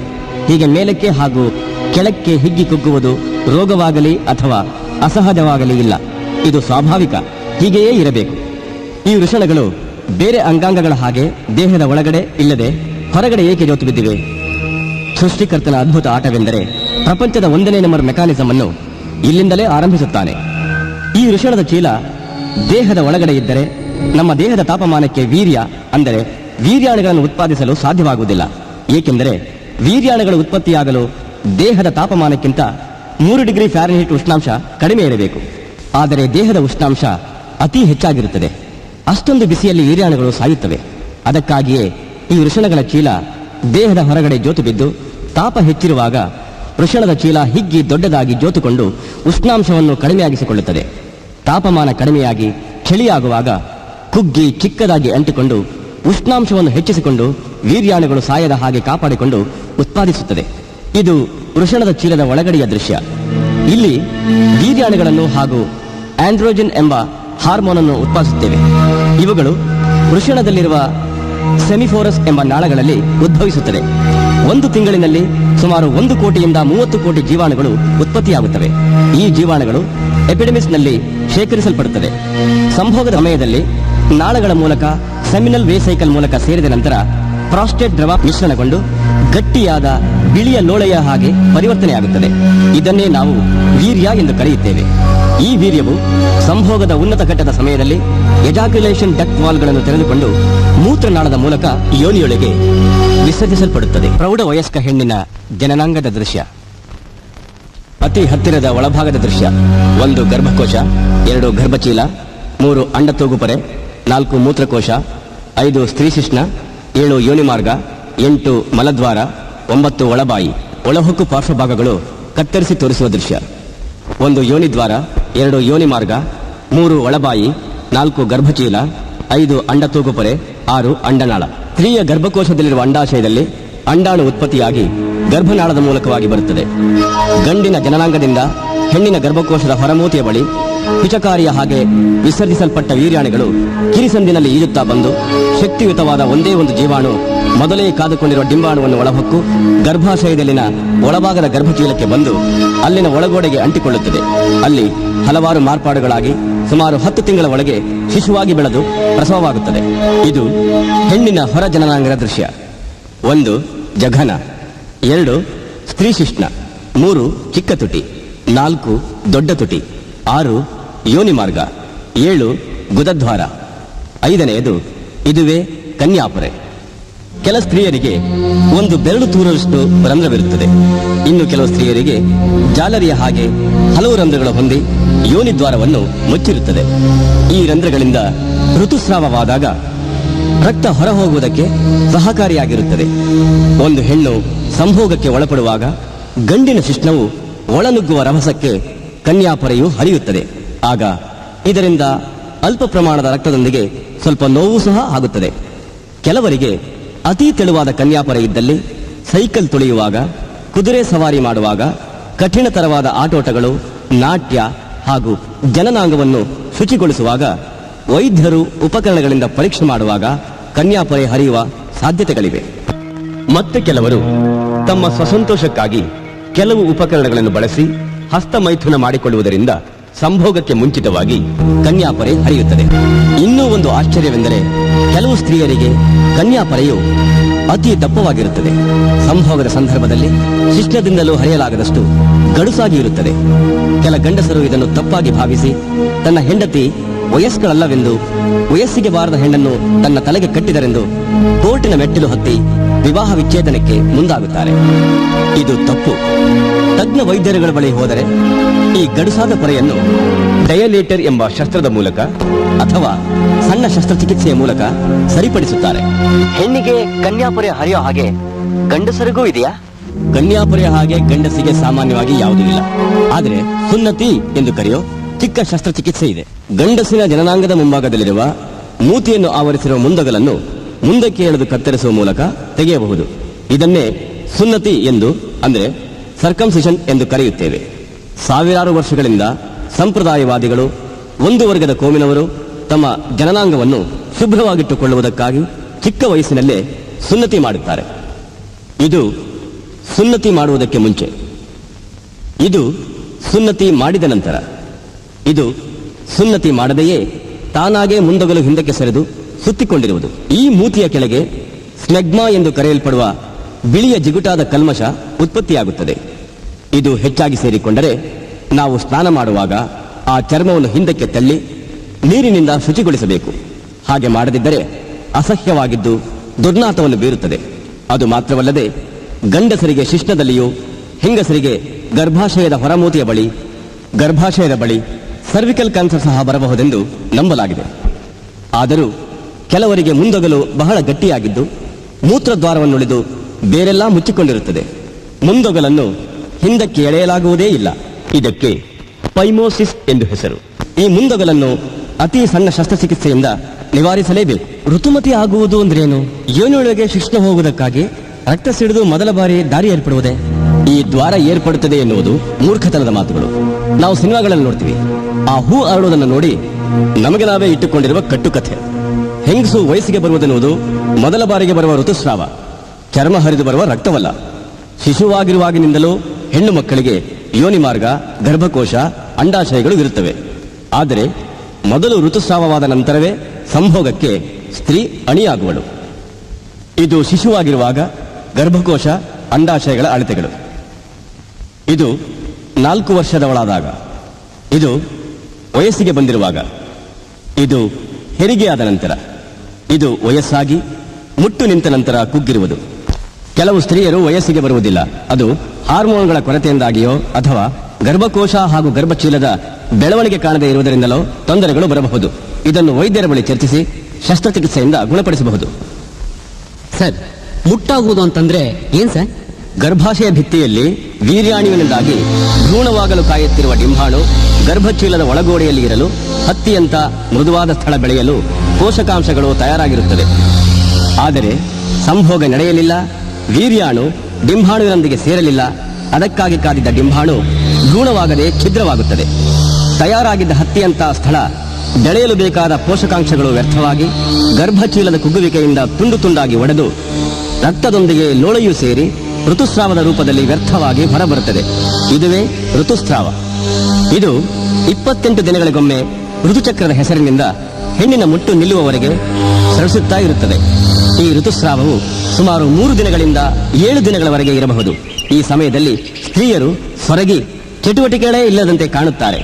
ಹಿಂದಿನ ಕೆಲವು ವರ್ಷಗಳವರೆಗೆ ನಮ್ಮ ಸಮುದಾಯದಲ್ಲಿ ಈ ಸಮಯದಲ್ಲಿ ಸ್ತ್ರೀಯರನ್ನು ದೂರವಿಡುತ್ತಿದ್ದರು. ಕೆಲವು ಪಂಗಡಗಳಲ್ಲಿ ಋತುಸ್ರಾವವಾದಾಗ ಅಸ್ಪೃಶ್ಯರಂತೆ ಏಕಾಂಗಿ ಕೋಣೆಯಲ್ಲಿ ಇಡುತ್ತಿದ್ದರು. ಆದರೆ ಇಂದು ಕಾಲ ಬದಲಾಗಿದೆ. ಕಷ್ಟಕರ ಕೆಲಸಗಳಿಗೂ ಹೆಂಗಸರು ಸಿದ್ಧರಾಗಿದ್ದಾರೆ. ಆ ಅಸ್ಪೃಶ್ಯತೆಯಿಂದ ಕಾಣುತ್ತಿದ್ದ ಕಾಲ ಮಾಯವಾಗಿ ಮರೆಯಾಗಿದೆ. ಸ್ತ್ರೀಯರ ಹಿತದೃಷ್ಟಿಯಿಂದ ಈಗ ವಿಧ ವಿಧವಾದ ಸ್ಯಾನಿಟರಿ ನ್ಯಾಪ್ಕಿನ್ಗಳು ಬರಲು ಪ್ರಾರಂಭಿಸಿವೆ. ಈಗಲೂ ನಮ್ಮ ದೇಶದಲ್ಲಿ ಋತುಸ್ರಾವಗಳ ದಿನಗಳಲ್ಲಿ ಸಂಭೋಗ ಮಾಡಿದರೆ ಸನ್ನಿ ಬರುತ್ತದೆ ಎಂದು ಭಯಪಡುತ್ತಾರೆ. ಅವುಗಳು ನಿಜವಲ್ಲ. ಈ ಸಮಯದಲ್ಲಿ ಸ್ತ್ರೀಯರಿಗೆ ಸಂಭೋಗಾಪೇಕ್ಷೆ ಅಧಿಕವಾಗಿರುತ್ತದೆ ಎನ್ನುವುದು ನಿಜ. ಆದರೂ ಇವುಗಳೆಲ್ಲ ವ್ಯರ್ಥವಾಗಿ ಹೊರಬರುವ ಕಾಲದಲ್ಲಿ ದುರ್ವಾಸನೆ ಇರುವ ಸಮಯವಾದ್ದರಿಂದ ಸಂಭೋಗ ಬೇಕೇ ಎಂಬುದನ್ನು ನೀವೇ ಯೋಚಿಸಿ ನೋಡಿ. ಈ ಋತುಸ್ರಾವ ಸರಾಸರಿಯಾಗಿ 45ರಿಂದ 55 ವರ್ಷಗಳ ಮಧ್ಯೆ ನಿಲ್ಲುತ್ತದೆ. ಇದಕ್ಕೆ ನಷ್ಟಾರ್ಥವ ಅಥವಾ ಮೆನೋಪಾಸ್ ಎಂದು ಹೆಸರು. ಈ ನಷ್ಟಾರ್ಥವ ಅಂದ್ರೆ ಮೆನೋಪಾಸ್ ಹೇಗೆ ಏರ್ಪಡುತ್ತದೆ? ಮುಟ್ಟು ನಿಂತ ಮೇಲೆ ಸಂಭೋಗ ಮಾಡಬಹುದೇ? ಅಂಡಕೋಶದಲ್ಲಿ ಈಸ್ಟ್ರೋಜನ್ ಎಂಬ ಹಾರ್ಮೋನ್ ಗ್ರಂಥಿಗಳು ಉತ್ಪತ್ತಿಯಾಗುವುದು ಕಡಿಮೆಯಾಗುತ್ತದೆ. ಇದರಿಂದ ಡಿಂಬಾಣುಗಳು ಉತ್ಪತ್ತಿಯಾಗುವುದಿಲ್ಲ. ಭ್ರೂಣಕ್ಕಾಗಿ ಮೆತ್ತನೆ ಸ್ಥಳ ಪೋಷಕಾಂಶಗಳು ಉತ್ಪತ್ತಿಯಾಗುವುದಕ್ಕೆ ಅವಕಾಶವಿಲ್ಲದಂತಾಗಿ ಋತುಸ್ರಾವವೆಂಬ ವ್ಯರ್ಥ ಪದಾರ್ಥಗಳು ನಿಂತು ಹೋಗುತ್ತದೆ. ಈ ಸಂದರ್ಭದಲ್ಲಿ ಗರ್ಭಧಾರಣೆ ಆಗಲಾರದಂತ ಹಂತ ತಲುಪುವುದರಿಂದ ಸಂಭೋಗ ಕ್ರಿಯೆ ನಡೆಸಬಹುದು. ಆದರೆ ಋತುಸ್ರಾವ ನಿಂತ ವಯಸ್ಸಾದ ಸ್ತ್ರೀಯರ ಯೋನಿ ಮಾರ್ಗದಲ್ಲಿ ಪಾರ್ಥೋಲಿಯಂ ದ್ರವ ಸ್ರವಿಸದೇ ಇರುವುದರಿಂದ ಯೋನಿ ಮಾರ್ಗವು ಸಂಕುಚಿತಗೊಳ್ಳುವುದು. ಆದ್ದರಿಂದ ಸಂಭೋಗ ಮಾಡುವಾಗ ಫ್ರೀ ಮೂವ್ಮೆಂಟ್ ಸಿಗದೆ ಸ್ತ್ರೀ ಪುರುಷರಿಬ್ಬರಿಗೂ ನೋವಿಂದೊಡಗೂಡುತ್ತದೆ. ಈ ಯೋನಿ ಮಾರ್ಗದಲ್ಲಿ ಫ್ರೀ ಮೂವ್ಮೆಂಟ್ ಆಗುವುದಕ್ಕೆ KY ಜೆಲ್ಲಿ ಲೇಪದ್ರವವನ್ನು ಯೋನಿಯಲ್ಲಿ ಅಥವಾ ಶಿಶ್ನಕ್ಕೆ ಲೇಪಿಸಿಕೊಂಡು ನಂತರ ನೋವಿಲ್ಲದೆ ರತಿ ಕ್ರೀಡೆಗೆ ತೊಡಗಬಹುದು. ಡಾಕ್ಟರ್, ತನಿಗ್ತಾನಾಗಿ ಹೆಣ್ಣು ಅತಿ ಆಸೆ ಪಟ್ಟು ಸಂಭೋಗ ಕ್ರಿಯೆ ನಡೆಸಿದ್ರೆ ಆಗ ಹೆಣ್ಮಗು ಆಗುತ್ತೆ ಅಂತ ಹೇಳ್ತಾರೆ. ಅದೇ ತರ ಗಂಡು ತನಿಗ್ತಾನಾಗೆ ಅತಿ ಆಸೆ ಪಟ್ಟು ಸಂಭೋಗ ಕ್ರಿಯೆ ನಡೆಸಿದ್ರೆ ಆಗ ಗಂಡ್ಮಗು ಆಗುತ್ತೆ ಅಂತಾರೆ. ಇದು ದಯವಿಟ್ಟು ಯಾಕೆ ಅಂತ ಹೇಳ್ತೀರಾ? ಇದು 100ಕ್ಕೆ 100 ಸುಳ್ಳು. 1% ಸಹ ನಿಜ ಅಲ್ಲ. ಗಂಡು ಮಗುವಾಗಲಿ ಹೆಣ್ಣು ಮಗುವಾಗಲಿ ಹುಟ್ಟುವುದಕ್ಕೆ ಸ್ತ್ರೀ ಯಾವ ವಿಧದಿಂದಲೂ ಕಾರಣ ಅಲ್ಲ, ಗಂಡಸೇ ಇದಕ್ಕೆ ಕಾರಣ. ಇಂದಿಗೂ ನಮ್ಮ ಸಮಾಜದಲ್ಲಿ ಹೆಣ್ಣು ಮಕ್ಕಳನ್ನು ಹಡೆಯುವ ತಾಯಂದಿರಿಗೆ ಸ್ತ್ರೀಯೇ ಇದಕ್ಕೆ ಕಾರಣವೆಂದು ಸಂಬಂಧಿಕರು ನಿಂದಿಸಿ ಕೇವಲವಾಗಿ ಕಾಣುವುದು ನಿರಂತರವಾಗಿ ನಡೆಯುತ್ತಿದೆ. ಈ ಕಾರಣದಿಂದಾಗಿ ಹೆಣ್ಣು ಹೆತ್ತವರು ಕೊಲೆ ಮಾಡಲ್ಪಡುವುದು, ಆತ್ಮಹತ್ಯೆ ಮಾಡಿಕೊಳ್ಳುವುದು ಸಾಧಾರಣವಾಗಿ ನಾವು ನೋಡುತ್ತಿದ್ದೇವೆ. ಗಂಡಸಿನ ಶುಕ್ರಾಣುವಿನಲ್ಲಿ ಹೆಂಗಸಿನ ಡಿಂಬಾಣುವಿನಲ್ಲಿ 23 ಜೋಡಿ ವಂಶವಾಹಿನಿಯ ಸಂದೇಶ ಹೊತ್ತ ಕ್ರೋಮೋಸೋಮ್ಗಳಿರುತ್ತವೆ. ಅದರಲ್ಲಿರುವ 23ನೇ ಜೋಡಿ ಮಾತ್ರ ಹೆಣ್ಣು ಅಥವಾ ಗಂಡು ಮಗುವೆಂಬ ತೀರ್ಮಾನವನ್ನು ಕೈಗೊಳ್ಳುವ ಶಕ್ತಿ ಹೊಂದಿರುತ್ತದೆ. ಇದನ್ನೇ ನಾವು X ಮತ್ತು Y ಕ್ರೋಮೋಸೋಮ್ ಎನ್ನುತ್ತೇವೆ. ಹೆಣ್ಣಿನ ಡಿಂಬಾಣುವಿನಲ್ಲಿ X ಕ್ರೋಮೋಸೋಮ್ ಮಾತ್ರವೇ ಇರುತ್ತದೆ. ಆದರೆ ಗಂಡಿನ ಶುಕ್ರಾಣುವಿನಲ್ಲಿ X ಮತ್ತು Y ಕ್ರೋಮೋಸೋಮ್ಗಳಿರುತ್ತವೆ. ಭ್ರೂಣ ಉಂಟಾಗುವುದಕ್ಕೆ Y ಕ್ರೋಮೋಸೋಮ್ ಒಳಗೊಂಡ ಶುಕ್ರಾಣುವು ಹೆಣ್ಣಿನ ಡಿಂಬಾಣುವಿನಲ್ಲಿರುವ X ಕ್ರೋಮೋಸೋಮ್ ಅನ್ನು ಸೇರಿದರೆ X+Y ಆಗಿ ಗಂಡು ಮಗು ಜನಿಸುತ್ತದೆ. ಶುಕ್ರಾಣುವಿನಲ್ಲಿರುವ X ಕ್ರೋಮೋಸೋಮ್ ಡಿಂಬಾಣುವಿನಲ್ಲಿರುವ X ಕ್ರೋಮೋಸೋಮ್ ಅನ್ನು ಸೇರಿದರೆ X+X ಆಗಿ ಹೆಣ್ಣು ಮಗುವಾಗಿ ಜನಿಸುತ್ತದೆ. ಆದ್ದರಿಂದ ಹೆಣ್ಣು ಅಥವಾ ಗಂಡು ಮಗು ಜನಿಸಲು ಸ್ತ್ರೀ ಯಾವುದೇ ಕಾರಣಕ್ಕಾಗಿ ಜವಾಬ್ದಾರಳಲ್ಲ. ಇದಕ್ಕೆಲ್ಲ ಕಾರಣ ಗಂಡಸರೇ. ಗಂಡಸು ಹಸ್ತಮೈಥುನ ಮಾಡ್ಕೊಂಡ್ರೆ ವೀರ್ಯ ಶಕ್ತಿ ಕುಂದಿ ಮಕ್ಕಳಾಗೋದಿಲ್ಲ ಅಂತ ಹೇಳ್ತಾರೆ, ನಿಜನಾ ಸರ್? ಮುಷ್ಟಿ ಮೈಥುನ ಅಥವಾ ಹಸ್ತಮೈಥುನ. ಹಸ್ತಮೈಥುನವೆನ್ನುವುದು ತನ್ನ ಜನನಾಂಗವನ್ನು ಸ್ಪರ್ಶಿಸಿ ತನಗೆ ತಾನೇ ತೃಪ್ತಿ ಪಡುವುದಕ್ಕೆ ಮಾಸ್ಟರ್ಬೇಷನ್ ಅನ್ನುತ್ತಾರೆ. ಈ ಹಸ್ತಮೈಥುನ ಮಾಡಿಕೊಳ್ಳುವವರು ತಾನು ತಪ್ಪು ಮಾಡುತ್ತಿದ್ದೇನೆ ಎಂದು ತಿಳಿದು ಭಯಪಟ್ಟು ಆ ಭಯದಿಂದ ಸಂಕುಚ ಭಾವ ತಳೆಯುತ್ತಾನೆ. ತನಗೆ ಗಂಡಸುತನ ಕಡಿಮೆಯಾಯಿತೆಂದು ವೇದನೆ ಪಡುತ್ತಾನೆ. ಇಂಥವರ ಹೆದರಿಕೆಯ ಸ್ವಭಾವವನ್ನು ಉಪಯೋಗಿಸಿಕೊಂಡು ಪತ್ರಿಕೆಗಳ ಮೂಲಕ ಹಲವಾರು ಭಾಷೆಗಳಲ್ಲಿ ಚಿತ್ರ ವಿಚಿತ್ರ ರೀತಿಗಳಲ್ಲಿ ಜಾಹೀರಾತು ಕೊಟ್ಟು ವೈದ್ಯರೆನ್ನುವ ಹೆಸರಿನಲ್ಲಿ ಇವರ ಭಯವನ್ನು ಮತ್ತಷ್ಟು ಹೆಚ್ಚಿಸಿ ಇವರನ್ನು ಏಮಾರಿಸಿ ಹಣವನ್ನು ಕೊಳ್ಳೆ ಹೊಡೆಯುತ್ತಾರೆ. ಹಸ್ತಮೈಥುನ ಸಹಜವಾದ ಕ್ರಿಯೆ. ಪುರುಷ ಮಾತ್ರವಲ್ಲ, ಸ್ತ್ರೀಯರೂ ಇದಕ್ಕೊಳಪಡುತ್ತಾರೆ. ಬುದ್ಧಿಶಕ್ತಿ ಬೆಳೆಯದೇ ಇರುವವರನ್ನು ಬಿಟ್ಟು ಬಹಳಷ್ಟು ಜನರು ಸಂತೋಷದಿಂದ ಇದರಲ್ಲಿ ಪಾಲ್ಗೊಳ್ಳುತ್ತಾರೆ. ಇದರಲ್ಲಿ ಪಾಲ್ಗೊಂಡರೆ ದೇಹ ಬಲಹೀನವಾಗುತ್ತದೆಂದು, ಕಣ್ಣುಗಳ ಸುತ್ತ ಕಪ್ಪು ವಲಯ ಏರ್ಪಡುತ್ತದೆಂದು, ಶಿಷ್ಟ ಸಂಕುಚಿತಗೊಳ್ಳುವುದೆಂದು ವೈಜ್ಞಾನಿಕವಾಗಿ ಆಧಾರವಿಲ್ಲದ ಕಟ್ಟುಕಥೆಗಳನ್ನು ಸೃಷ್ಟಿಸಿ ಹೇಳುತ್ತಾರೆ. ಪುರುಷಲಿಂಗವು ಶೀತೋಷ್ಣಗಳಿಗೆ ತಕ್ಕಂತೆ ಹಿಗ್ಗಿ ಕುಗ್ಗುತ್ತವೆ. ಉದಾಹರಣೆಗಾಗಿ ಚಳಿಗಾಲದ ಮುಂಜಾನೆ ಸಮಯದಲ್ಲಿ ಅಳತೆಯಲ್ಲಿ ಬಹಳಷ್ಟು ಚಿಕ್ಕದಾಗಿ ಕುಗ್ಗುವುದು, ಬೇಸಿಗೆ ಕಾಲದಲ್ಲಿ ಯಥಾಸ್ಥಿತಿಯಿಂದ ಹೆಚ್ಚಾಗಿ ಹಿಗ್ಗುವುದು. ಆದರೆ ಮನಸ್ಸಿನಲ್ಲೇ ಭಯಪಡುವವರು ತನ್ನ ಜನನಾಂಗ ಕುಗ್ಗಿ ಹೋಗಿದೆ ಎಂದು ನೆಮ್ಮದಿ ಕೆಡಿಸಿಕೊಳ್ಳುವರು. ಇಷ್ಟೇ ಅಲ್ಲದೆ 1 ತೊಟ್ಟು ವೀರ್ಯಕ್ಕೆ 40 ತೊಟ್ಟು ರಕ್ತ ನಷ್ಟವಾಗುವುದೆಂದು ಭಯಪಟ್ಟುಕೊಳ್ಳುತ್ತಾರೆ. ಕೆಲವರು ಭಯಪಡಿಸುತ್ತಾರೆ, ವೀರ್ಯಕ್ಕೂ ರಕ್ತ ನಷ್ಟವಾಗುವುದಕ್ಕೂ ಯಾವುದೇ ಸಂಬಂಧವಿಲ್ಲ. ನಮ್ಮ ಬಾಯಿಯಲ್ಲಿ ಉತ್ಪತ್ತಿಯಾಗುವ ಲಾಲಾರಸವನ್ನು ಎಂಜಲಿನಂತೆ ಉಗಿಯುತ್ತೇವೆ, ಆದರೆ ಹಾಗೆಯೇ ಲಾಲಾರಸ ಮತ್ತೆ ಉತ್ಪತ್ತಿಯಾಗುತ್ತದೆ. ಅದರಂತೆ ವೀರ್ಯ ಸ್ಖಲನವಾದ ನಂತರ ಕೂಡಲೇ ವೀರ್ಯ ಉತ್ಪತ್ತಿಯಾಗಿ ಬಿಡುತ್ತದೆ. ಸರ್, ಹಸ್ತಮೈಥುನ, ಸ್ವಪ್ನಸ್ಖಲನ ಇವೆರಡು ಸಹಜವಾದ ಸೆಕ್ಸ್ ಆದ್ರೆ ಮತ್ತೆ ಅಸಹಜವಾದ ಸೆಕ್ಸ್ ಯಾವುದು ಸರ್? ಅದು ಬೇಕಾದಷ್ಟಿದೆ. ಮೊದಲನೇದಾಗಿ ಹೋಮೋಸೆಕ್ಸುಯಾಲಿಟಿ. ಒಬ್ಬ ಗಂಡಸು ಮತ್ತೊಬ್ಬ ಗಂಡಸನ್ನು ಬಯಸಿ ತಬ್ಬಿ ಹಿಡಿದು ಅಸಹಜವಾಗಿ ಸಂತೋಷ ಪಡುವುದನ್ನು ಹೋಮೋಸೆಕ್ಸ್ ಎನ್ನುತ್ತಾರೆ. ಎಂದೆಂದಿನಿಂದಲೂ ಪ್ರಬಲ ಕಲಾವಿದರು, ವಿಜ್ಞಾನಿಗಳು, ಹೆಸರಾಂತ ವ್ಯಕ್ತಿಗಳು ಈ ಹವ್ಯಾಸಕ್ಕೆ ಒಳಪಟ್ಟಿದ್ದರು. ಕೆಲವರನ್ನು ಬಿಟ್ಟು ಈ ಹವ್ಯಾಸಕ್ಕೆ ಬಿದ್ದವರು ಎಲ್ಲ ವಿಧದಲ್ಲೂ ಸಮರ್ಥ ಪೌರುಷವುಳ್ಳವರೇ. ಯಾವುದೋ ಒಂದು ವಿಧದಲ್ಲಿ ಈ ಹವ್ಯಾಸಕ್ಕೆ ಬಿದ್ದು ತಮಗೆ ತಾವೇ ದೂರ ಆಗುತ್ತಾರೆ. ಇವರಲ್ಲಿ ಕೆಲವರು ಗುದದ್ವಾರದ ಮೂಲಕ ಸಂಭೋಗಿಸಿಕೊಳ್ಳುತ್ತಾರೆ. ಇದಕ್ಕೆ ಸೋಡಮಿ ಎಂದು ಹೆಸರು. ಸಹಜವಾಗಿ ಸ್ತ್ರೀ ಯೋನಿಯೊಂದಿಗೆ ಸಂಭೋಗಿಸುವಾಗ ನಾಜೂಕಾಗಿ ಪಾರ್ಥೋಲಿಯಂ ದ್ರವ ಸ್ರವಿಸುವ ಹಾಗೆ ಈ ಗುದದ್ವಾರದಲ್ಲಿ ಯಾವುದೂ ಸ್ರವಿಸದಿರುವುದರಿಂದ ಗುದ ಸಂಭೋಗ ಮಾಡುವ ಇಬ್ಬರಿಗೂ ಕಠಿಣವಾಗಿಯೂ ನೋವಿನಿಂದ ಕೂಡಿದ್ದಾಗಿಯೂ ಇರುತ್ತದೆ. ಅದು ಮಾತ್ರವಲ್ಲದೆ ಜಠರದ ತ್ಯಾಜ್ಯ ವಸ್ತುವಾದ ಮಲವು ಹೊರಬರುವ ದಾರಿಯಾದ್ದರಿಂದ ಕ್ರಿಮಿಗಳು ಇರಬಹುದು. ಅವುಗಳಿಂದಾಗಿ ಸಂಭೋಗಿಸುವ ಇಬ್ಬರಿಗೂ ಬಹಳಷ್ಟು ತೊಂದರೆಗಳು ಉಂಟಾಗಬಹುದು. ಏಡ್ಸ್ ರೋಗವೂ ಇದರಿಂದ ಬರುವ ಅಪಾಯವಿದೆ ಎಂದು ಪ್ರಪಂಚದಲ್ಲೆಲ್ಲ ಪ್ರಚಾರಪಡಿಸಲಾಗುತ್ತದೆ. ಇದನ್ನು ಮೀರಿ ಕೆಲವು ರಾಷ್ಟ್ರಗಳಲ್ಲಿ, ಏಕೆ ಭಾರತದಲ್ಲೂ ಇದಕ್ಕಾಗಿ ಸಂಘ ಸಂಸ್ಥೆಗಳಿವೆ. ಕೆಲವು ಮುಂದುವರಿದ ರಾಷ್ಟ್ರಗಳಲ್ಲಿ ಒಬ್ಬ ಗಂಡು ಮತ್ತೊಬ್ಬ ಗಂಡಸನ್ನು ಮದುವೆ ಮಾಡಿಕೊಳ್ಳಲು ಕಾನೂನುಬದ್ಧವಾಗಿ ಒಪ್ಪಿಕೊಂಡಿರುವರು. ಆದರೆ ಭಾರತದಲ್ಲಿ ತನ್ನೊಡನೆ ಒಬ್ಬ ಗಂಡಸು ಹೋಮಕ್ಕೆ ಆಹ್ವಾನಿಸಿದ ಎಂದು ನಿರೂಪಿಸಿದರೆ ಕಠಿಣ ಶಿಕ್ಷೆಗೆ ಗುರಿಯಾಗುತ್ತಾನೆ. ಎರಡನೆಯದು ಲೆಸ್ಬಿಯಾನಿಸಂ. ಸ್ತ್ರೀ ಯೋನಿ ಮೊಲೆತಟ್ಟನ್ನು ಬೆರಳುಗಳಿಂದ ಸ್ಪರ್ಶಿಸಿ ಮರ್ದಿಸುವುದು, ಮುತ್ತು ಕೊಡುವುದು, ಇನ್ನು ಕೆಲವರು ನಾಲಿಗೆಯಿಂದಲೂ ಸುಖಿಸುತ್ತಾರೆ. ಇದು ಸಹ ತಲೆತಲಾಂತರಗಳಿಂದಲೂ ನಡೆದು ಬಂದಿದೆ. ಉದಾಹರಣೆಗಾಗಿ ಪೂರ್ವಕಾಲದ ಚಿತ್ರಕಲಾ ಪಟಗಳು, ಶಿಲ್ಪಗಳು ಭಾರತ ಹಾಗೂ ಪ್ರಪಂಚದಲ್ಲೆಲ್ಲ ಹರಡಿದೆ. ಆ ಕಾಲದಲ್ಲಿ ಒಬ್ಬ ಅರಸನಿಗೆ 100ರಿಂದ 200 ಮಂದಿ ಪತ್ನಿಯರು ಇರುತ್ತಿದ್ದರು. ಅರಸರು ಹೋದ ಕಡೆಗಳೆಲ್ಲ, ರಾಜ್ಯಗಳನ್ನು ಗೆದ್ದಲೆಲ್ಲ ಪತ್ನಿಯರೇ. ಇವರೆಲ್ಲರನ್ನು ವರಸೆಯಾಗಿ ಒಂದು ಬಾರಿ ಸುಖಿಸಿದ ಪತ್ನಿಯನ್ನು ಮತ್ತೊಮ್ಮೆ ಸುಖಿಸಲು ವರ್ಷಗಳೇ ಬೇಕಾಗುತ್ತಿತ್ತು. ವಿರಕ್ತರಾದ ರಾಣಿಯರು ಪರಪುರುಷರ ಸಂಗ ಮಾಡಿದರೆ ಮರಣದಂಡನೆ ಶಿಕ್ಷೆ ವಿಧಿಸುತ್ತಿದ್ದರು. ಆದ್ದರಿಂದ ರಾಣಿಯರು ತಮ್ಮ ಸೇವೆಗಾಗಿ ಇರುತ್ತಿದ್ದ ಸಖಿಯರೊಂದಿಗೆ ಲೆಸ್ಬಿಯನ್ ಸಂಬಂಧ ಹೊಂದಿರುತ್ತಿದ್ದರೆಂದು ಹೇಳಲ್ಪಡುತ್ತದೆ. ಇಂದಿನ ಕಾಲದಲ್ಲಿ ಕೇವಲ ಹೆಂಗಸರೇ ವಾಸಿಸುವ ಸ್ಥಳಗಳಲ್ಲಿ ಹೆಚ್ಚಿನ ಸಂಖ್ಯೆಯ ಲೆಸ್ಬಿಯಾನಿಸಂ ಕಂಡುಬರುತ್ತದೆ. ಅಷ್ಟೇ ಅಲ್ಲದೆ ಹೆಣ್ಣು ಹೆಣ್ಣಿನೊಂದಿಗೆ ಕಾನೂನಿಗೆ ವಿರುದ್ಧವಾಗಿ ಮನಸೊಪ್ಪಿ ಒಂದಾಗಿ ಬಾಳುತ್ತಿದ್ದಾರೆ. ಇಂದಿನ ನಾಗರಿಕ ಸಮಾಜದಲ್ಲಿ ಲೆಸ್ಬಿಯನ್ಗಳು ಡಿಲ್ಡೋ ಎಂದು ಕರೆಯಲ್ಪಡುವ ಕೃತಕ ಶಿಶ್ನವನ್ನು ಕೈಯಲ್ಲಿ ಹಿಡಿದುಕೊಂಡು ಅಥವಾ ಬೆನ್ನಿಗೆ ಕಟ್ಟಿಕೊಂಡು ಒಬ್ಬರಿಗೊಬ್ಬರು ಸಂಭೋಗಿಸಿಕೊಳ್ಳುತ್ತಾರೆ. ಬಾಲ ವಿಧವೆಯರು ಇದರ ಮೂಲಕ ತಮ್ಮ ತೃಷೆಯನ್ನು ತಣಿಸಿಕೊಳ್ಳುತ್ತಾರೆ. ಈ ಸಾಧನಗಳನ್ನು ಶುಚಿಗೊಳಿಸಿ ಭದ್ರಪಡಿಸಬೇಕು. ಇಲ್ಲದಿದ್ದಲ್ಲಿ ಈ ಸಾಧನಗಳಿಂದ ಇತರರಿಗೂ ರೋಗಗಳು ಟ್ರಾನ್ಸ್ವೆಸ್ಟಿಸಂ. ಇನ್ನು ಕೆಲವರು ವಿರುದ್ಧ ಲಿಂಗಿಗಳ ಒಳ ಉಡುಪುಗಳನ್ನು ಪಡೆದುಕೊಳ್ಳುವುದರಿಂದ ಸಂತೋಷಗೊಳ್ಳುತ್ತಾರೆ. ಆದರೆ ಬಹಳಷ್ಟು ಗಂಡಸರು ಹೀಗೆ ಮಾಡಲು ಇಷ್ಟಪಡುತ್ತಾರೆ. ಹೆಂಗಸರ ಬ್ರಾ, ಲಂಗ, ಕಾಚಗಳನ್ನು ಹೊಂದಿ ಮುಷ್ಟಿ ಮೈಥುನ ಮಾಡಿಕೊಳ್ಳುತ್ತಾರೆ. ಇದಕ್ಕೆ ಟ್ರಾನ್ಸ್ವೆಸ್ಟಿಸಂ ಎಂದು ಹೆಸರು. ಎಕ್ಸಿಬಿಷನಿಸಂ ಎಂಬ ಒಂದು ವಿಧದವರು ತಮ್ಮ ಜನನಾಂಗವನ್ನು ಇತರರಿಗೆ ಕಾಣುವಂತೆ ತೆರೆದು ತೋರಿಸುವುದರಿಂದ ಸಂತೋಷಗೊಳ್ಳುವರು. ಹೆಚ್ಚಾಗಿ ಗಂಡಸರೇ ಈ ಮನೋರೋಗಕ್ಕೆ ಗುರಿಯಾಗುವುದಾಗಿ ತಿಳಿದುಬರುತ್ತದೆ. ಜನ ಸೇರುವ ಸ್ಥಳಗಳಲ್ಲಿ ತಮ್ಮ ಮರ್ಮಾಂಗವನ್ನು ಉದ್ಘಾಟಿಸಿ ಹೆಂಗಸರಿಗೆ ಮಾತ್ರ ಕಾಣುವ ಹಾಗೆ ಪ್ರದರ್ಶಿಸಿ ಮನ ಸಂತೋಷ ಪಡುತ್ತಾರೆ. ಹೀಗೆ ತೋರಿಸುವುದನ್ನು ನೋಡಿ ದಿಗ್ಭ್ರಮೆಗೊಳ್ಳುವ ಹೆಂಗಸರನ್ನು ನೋಡಿ ಹರ್ಷ ಪಡುವುದೇ ಅಲ್ಲದೆ ಹೀಗೆ ಮಾಡುವುದರಿಂದ ತಾನು ಸೆಕ್ಸ್ನಲ್ಲೇ ಚಕ್ರವರ್ತಿ ಎಂದುಕೊಂಡು ಮುಷ್ಟಿ ಮೈಥುನ ಮಾಡಿಕೊಳ್ಳುತ್ತಾ ಸಂತೋಷ ಪಡುತ್ತಾರೆ. ವಾಯುರಿಸಂ. ಇವರು ನಗ್ನವಾಗಿರುವವರನ್ನು ಅಥವಾ ಸಂಭೋಗ ಕ್ರಿಯೆಯನ್ನು ಬಚ್ಚಿಟ್ಟುಕೊಂಡು ನೋಡಿ ಉದ್ವೇಗಗೊಳ್ಳುತ್ತಾರೆ. ಇದಕ್ಕೆ ವಾಯುರಿಸಂ ಎಂದು ಕರೆಯುತ್ತಾರೆ.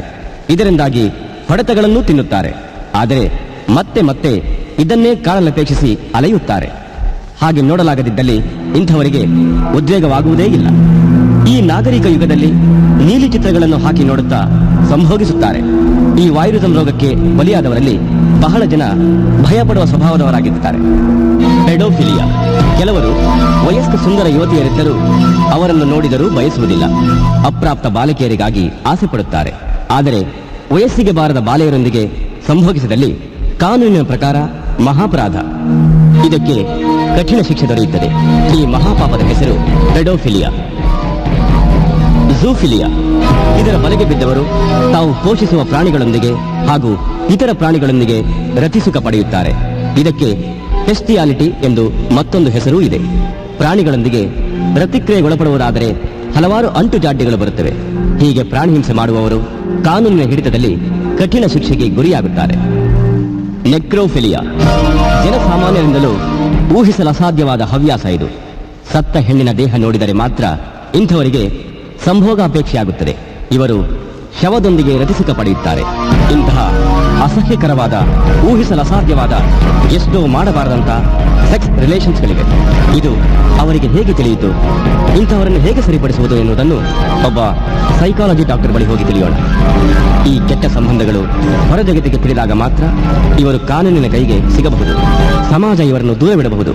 ಆದ್ದರಿಂದ ತಪ್ಪು ಸಂಬಂಧಗಳನ್ನು ಬಿಟ್ಟು ಎಂದೆಂದು ಯಾವಾಗಲೂ ನಿಸರ್ಗದತ್ತವಾದ ದೇಹ ಸಂಬಂಧ ಹೊಂದುವುದು ಬಹಳ ಸೂಕ್ತ. ಗಂಡಸಿಗಾಗಿ ಹೆಂಗಸು, ಹೆಣ್ಣಿಗಾಗಿ ಗಂಡು. ಈ ರತಿಕ್ರಿಯೆಯು ನಿಸರ್ಗದತ್ತ ನಿಯಮ. ರತಿಸುಖದ ಕಾಣಿಕೆಯಾಗಿ ಮತ್ತೊಂದು ಜೀವ. ಸುಂದರಳಾದ ಹೆಂಡತಿ, ಪ್ರೀತಿಯ ಗಂಡ. ಸುಂದರಳಾದ ಹೆಂಡತಿ, ಪ್ರೀತಿಸೋ ಗಂಡ, ತೃಪ್ತಿ ಕೊಡೋ ದೇಹ ಸಂಬಂಧ. ಹೀಗೆಲ್ಲ ಇದ್ದು ಒಬ್ಬೊಬ್ರು ಯಾಕೆ ಅನೈತಿಕ ಸಂಬಂಧ ಇಟ್ಕೋತಾರೆ? ದೃಢವಾದ ಮನಸ್ಸಿಲ್ಲದವರು ಇತರರೊಂದಿಗೆ ಬೆರೆಯುವಾಗ ತಮಗೆ ತಾವೇ ಕಟ್ಟುಪಾಡು ಹಾಕಿಕೊಳ್ಳದಿರುವುದು. ಇಂದಿಗೂ ನಮ್ಮ ಮನೆಗಳಲ್ಲಿ ಹಿರಿಯರು ವಯಸ್ಸಿಗೆ ಬಂದ ಅಣ್ಣ ತಂಗಿಯರನ್ನು ಸಹ ಒಂದು ನಿಯಮದಲ್ಲಿರಲು ತಿಳಿಸುತ್ತಾರೆ.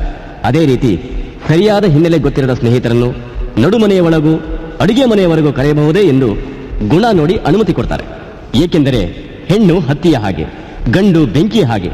ಇವುಗಳನ್ನು ಹತ್ತಿರದಲ್ಲಿ ಬಿಟ್ಟರೆ ಹೊತ್ತಿಕೊಳ್ಳದೆ ಎಷ್ಟೋ ಮನೆಗಳಲ್ಲಿ ಅಣ್ಣ ತಂಗಿಯರ ಸಂಬಂಧವು ಹೊರ ಜಗತ್ತಿಗೆ ಗೊತ್ತಾಗಿ ವೈಪರೀತ್ಯಗಳಾಗಿವೆ. ಇಂದು ನಾವು ಕಂಪ್ಯೂಟರ್ ಯುಗಕ್ಕೆ ಅಡಿ ಇಟ್ಟಿದ್ದೇವೆ. ಆದರೆ ಹೆಣ್ಣು ಗಂಡುಗಳ ಒಡನಾಟ ಹೆಚ್ಚಾಯಿತು. ಹತ್ತಿಯು ಮೈಮರೆತು ಬೆಂಕಿಗೆ ಹತ್ತಿರವಾದಾಗ ಆ ಬೆಂಕಿಯು ತನ್ನ ಕೆನ್ನಾಲಿಗೆ ಚಾಚಿ ಸುಡದೇ ಇರುವುದೇ ಒಂದು ಉದಾಹರಣೆ. ಶಿಲ್ಪಾ ಸುರೇಶ್ ಅದ್ಭುತವಾದ ಸುಂದರವಾದ ಜೋಡಿ, ದೈವ ನಂಬಿಕೆ ಉಳ್ಳವರು. ದೇವಾಲಯಕ್ಕೆ ಹೋದ್ರೆ ಯಾವಾಗಲೂ ಅಲ್ಲೇ ಇರುತ್ತಿದ್ದ ಭಿಕ್ಷುಕನೊಬ್ಬ ಕಾಣಿಸ್ತೇ ಇದ್ರೆ ಅವನನ್ನು ಹುಡುಕಿಕೊಂಡು ಹೋಗಿ ಮೈಯಲ್ಲಿ ಸರಿಯಿಲ್ಲ ಅಂತ ಗೊತ್ತಾದ್ಮೇಲೆ ನೀವು ಯಾಕೆ ಆಸ್ಪತ್ರೆಗೆ ಹೋಗಿಲ್ಲ ಅಂತ ಕೇಳುವಷ್ಟು ಹೃದಯ ವೈಶಾಲ್ಯ ಉಳ್ಳವರು. ಇಂತಹ ದಂಪತಿಗಳ ಮಧ್ಯೆ ಬಿರುಗಾಳಿಯಂತೆ ಒಬ್ಬ ನುಗ್ಗಿದ. Hi Suresh, hi Suresh, how are you? Hi Sanjay, what a surprise! How are you man? After very long time, you know? ಯಾವಾಗ ಬಂದ್ಯಾ? ಈಗ್ಲೇ ಫ್ಲೈಟ್ ಲ್ಯಾಂಡ್ ಆದ ಕೂಡ್ಲೆ ನಾನು ನಮ್ಮ ಮನೆಗೂ ಹೋಗದೆ ನೇರವಾಗಿ ನಿಮ್ಮ ಮನೆಗೆ ಹೋದೆ. ನೀನು ದೇವಸ್ಥಾನಕ್ಕೆ ಹೋಗಿದ್ಯಾ ಅಂದ್ರು, ಅದಕ್ಕೆ ಇಲ್ಲಿಗೆ ಬಂದ್ಬಿಟ್ಟೆ.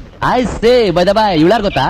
ದ ಗ್ರೇಟ್ ಇಂಡಿಯನ್ ಗರ್ಲ್, ನನ್ನ ಹೆಂಡತಿ ಶಿಲ್ಪ ಕಣೋ, ಶಿಲ್ಪ. ಬ್ಯೂಟಿಫುಲ್. ಹಲೋ, ನಮಸ್ತೆ. ಶಿಲ್ಪ ಅವ್ನು ಸ್ಟೇಟ್ಸ್ ಅಲ್ಲಿ ಕಡೆ ಇರೋದು. ಅಲ್ಲಿ ಮನಸ್ಸಲ್ಲಿ ಕಲ್ಮಶ ಇಲ್ಲದೆ ಎಲ್ಲರೂ ಕೈಕೊಳ್ತಾರೆ. ಇಲ್ಲೇ nuisance. Sorry Sanjay, she's from village, you know. She will definitely change. I Sanjay, ಈ ಇಂಡಿಯಾ ಮಣ್ಣಲ್ಲಿ ನಿನ್ನ ಮೊದಲನೇ ಊಟ ನಮ್ಮನೇಲಿ. 2 ಗಂಟೆ ಟೈಮ್ ಕೊಡು. ಈ ಭಾರತೀಯ ಸಂಸ್ಕೃತಿಯ ಊಟನ ನನ್ನ ಹೆಂಡತಿ ಕೈಯಿಂದ ತಿನ್ನುವಂತೆ. ಓ thank you.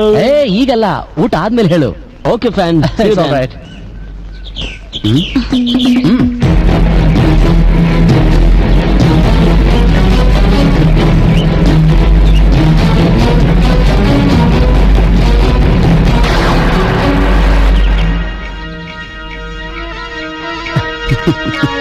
Okay, Sanjay. Bye. See you later. Okay, bye. Hello hello hello hello hello mister American computer engineer, ಕಂಡೋರ್ ಹೆಂಡತಿನ ಮನಸ್ಸಿನಲ್ಲಿ ಕಂಪ್ಯೂಟರ್ ತರ ಫೀಡ್ ಮಾಡ್ಕೋಬೇಡ. ಅವಳ ಕೈ ಹಿಡಿಯೋಕೆ ಈ ಕೈ ಎಷ್ಟು ಪುಣ್ಯ ಮಾಡಿದ್ಯೋ.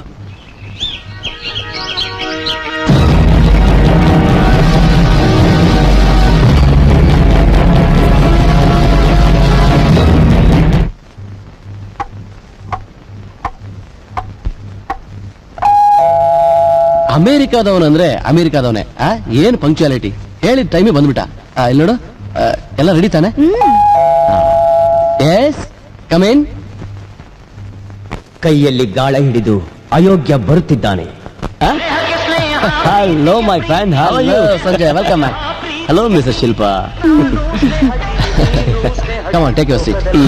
ಈ ಅರೇಂಜ್ಮೆಂಟ್ ನೋಡಿ ಸುಸ್ತಾಗ್ಬಿಟ್ಟೆ ಕಣ. ಅದೇ ತರ ನಿಂಗೂ ಸುಸ್ತು ಮಾಡಕ್ಕೆ ಅಮೆರಿಕನ್ ಗಿಫ್ಟ್ ತಂದಿದ್ದೀನಿ. ಅದೆಲ್ಲ ಕಾರ್ಗೋ ಏರೋಡ್ರಮ್ ಅಲ್ಲಿದೆ. ಅದೆಲ್ಲ ನಾಳೆಗೆ. ಈಗ ಸುರೇಶ್ ಊಟ ಮಾಡಕ್ ಮುಂಚೆ ಒಂದು ಸ್ಪೆಷಲ್ ಗಿಫ್ಟ್.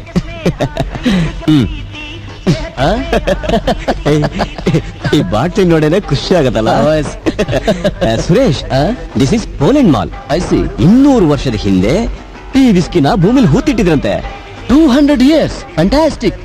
ನಮ್ ಬಾಸು 50 ವರ್ಷದ ಹಳೆ ವಿಸ್ಕಿ ಕುಡಿದು ಅರ್ಧ ಗಂಟೆ ನಾನ್ ಸ್ಟಾಪ್ ಮಾತಾಡ್ತಾರೆ. ಇದು 200 years ಅಂದ್ರೆ ಅಷ್ಟೇ. ಅಂದ್ಹಾಗಿದ್ ಬೆಲೆ ಎಷ್ಟು? $2,000. $2,000. ಓ ಮೈ ಗಾಡ್. ಶಿಲ್ಪಾ, $2,000 ಅಂದ್ರೆ ಎಷ್ಟು ಗೊತ್ತಾ? ನಮ್ಮ ಇಂಡಿಯನ್ ಕರೆನ್ಸಿಲಿ 80,000 ರೂಪಾಯಿ. Anyway, thank you Sanjay. Shilpa, glass ತಗೋ. ಮೊದಲು ಇದನ್ನ ಕುಡ್ದೆ ಆಮೇಲೆ ಡಿನ್ನರ್. Okay okay. 3 ಕ್ಲಾಸ್ ಯಾಕೆ? ನಿಮ್ಗೊಂದು. ನನ್ಗ? ಅಯ್ಯೋ, ನನಗ್ ಬೇಡಪ್ಪ. ಇದನ್ನೇನು ನಮ್ಮೂರ್ ಕಾಂಜಿ ಬೀಜಿ ಮಾಲು ಅಂತ ತಿಳ್ಕೊಂಡ್ರಾ? It's very strong and tasty. ಎಲ್ಲೂ ಸಿಗೋದಿಲ್ಲ. ಎಸ್ ಎಸ್, ಒಂಚೂರು ತಗೊಳ್ಳೆ. ರೀ, ಏನ್ರಿ ಇದು? ನಿಮ್ಗೂ ಗೊತ್ತಾಗೋದಿಲ್ವಾ ಇದು ತಪ್ಪು ಅಂತ? ಅಲ್ಲ ಶಿಲ್ಪ, ಇಲ್ಲೆಲ್ಲ ಹೆಂಗಸರು ಕುಡಿಯೋದು ತಪ್ಪೆ. But it's not alcohol. Tonic, all vitamin tonic. Okay, ನನ್ನ ಜೇಬಲ್ ಸ್ವಲ್ಪ ಕಾಯಿನಿದೆ, ಅದನ್ನ ತೆಗಿತೀನಿ. ಒಂಟಿ ಬಿದ್ರೆ ನೀವೇ ಅಮೃತನ ಕುಡಿರಿ, ಜೋಡಿ ಬಿದ್ರೆ ಬೇಡ. Best idea. ಬೇಗ ಟಾಸ್ ಮಾಡೋ, ನಾಲ್ಗೆ ಕೆರಿತಾ ಇದೆ. ಆ, ಏನ್ರಿ? ಕಾಸನ್ನ ಕೈನಲ್ಲಿ ಕುಲುಕಿ ಹಾಕ್ತೀನಿ. ಈ ಕಾಯಿನ್ಸ್ ಒಂಟಿ ಆಗಿದ್ರೆ ಶಿಲ್ಪ ನಮ್ ಜೊತೆ ಜಾಯಿನ್ ಆಗ್ತಾಳೆ. ಜೋಡಿ ಆಗಿದ್ರೆ ಬೇಡ. ಜೋಡಿ ಜೋಡಿ ಜೋಡಿ ಒಂಟಿ. ಒಂಟಿ ಕಪಟವರಿಯದ ಗಂಡ, ಪತಿವ್ರತೆಯಾದ ಹೆಂಡತಿ, ಸಂತೃಪ್ತಿಯ ಜೀವನದಲ್ಲಿ ನಂಜಿನ ಹೃದಯದ ನಯವಂಚಕ ಗೆಳೆಯ ಗಾಳಕ್ಕೆ ಬಲಿ ಕಟ್ಟಿ ನೀರಿನಲ್ಲಿ ಇಳಿಬಿಟ್ಟ. ಸ್ವರ್ಣವರ್ಣದ ಮೀನು ಅದನ್ನು ನೋಡಿ ಸೆಳೆಯಲ್ಪಟ್ಟಿತು. ಅವಳು ಸಿಲುಕಿಕೊಳ್ಳುವಳೆ.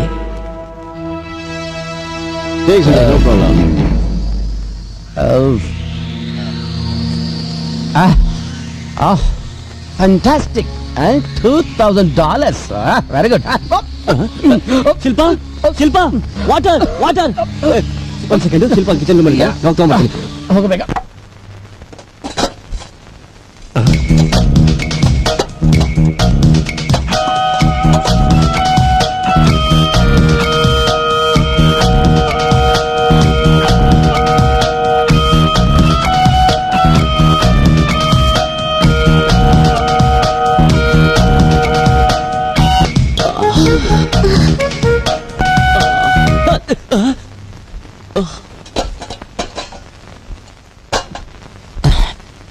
ಏಯ್ ಸಂಜಯ್,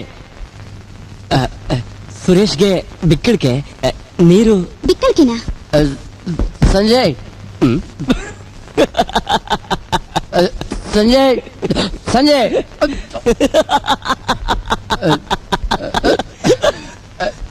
ಏಯ್ ಏಯ್ ಏಯ್, ಏನು ಬಿಕ್ಕಳಿಗೆ ನೀರ್ ತಗೊಂಡ್ ಬರ್ತೀನಿ ಅಂತ ಹೇಳಿ ನನ್ನ ಹೆಂಡತಿ ಎದುರು ನೀನು ಅಷ್ಟೊಂದು ನಗ್ತಾ ಇದೀಯಾ? ಏನೂ ಇಲ್ಲ, ಬರೋವಾಗ ಲೆಫ್ಟ್ ಅಲ್ಲಿ ಬರೋದು ನಿನ್ ಬೆಡ್ರೂಮ್ ತಾನೆ. ಹೌದು. ಒಂದೇ ಅಳೋ ಶಬ್ದ ಕಣ. ಅಳೋ ಶಬ್ದನಾ? ಹೌದು, ಬೆಡ್ರೂಮ್ ಮಂಚ ಅಳ್ತಾನೆ ನನ್ ಮುಂದೆ ಎಲ್ಲಾ ಹೇಳ್ತು ಕಣೋ. ಈ ಶಿಲ್ಪ ಸುರೇಶ್ ಡೈಲಿ ನೈಟ್ ಕೊಡೋ ಹಿಂಸೆನಾ ತಾಳಕ್ಕಾಗಲ್ವಂತೆ.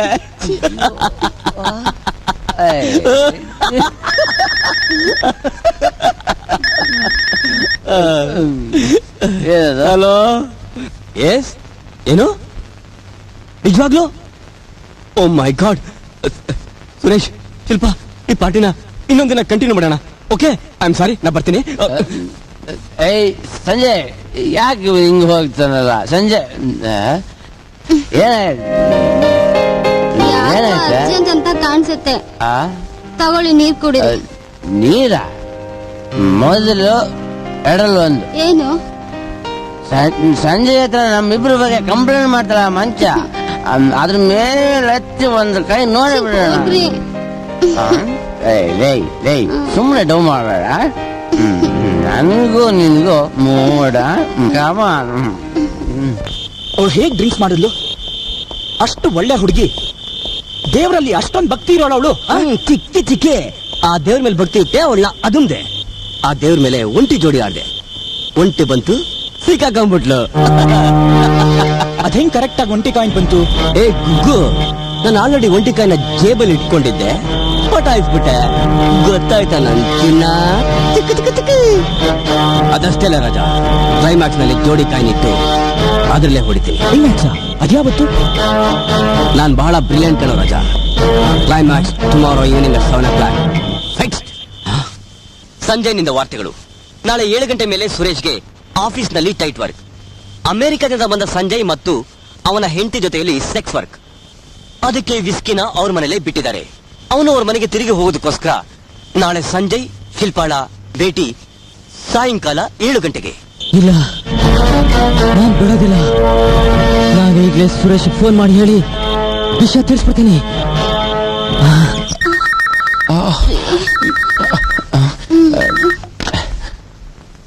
ಹಲೋ ಹಲೋ, ಸಂಜಯ್ ನಂಬೇಡಿ, ಅವನೊಬ್ಬ ಗೂಂಡಾ ನನ್ ಮಗ.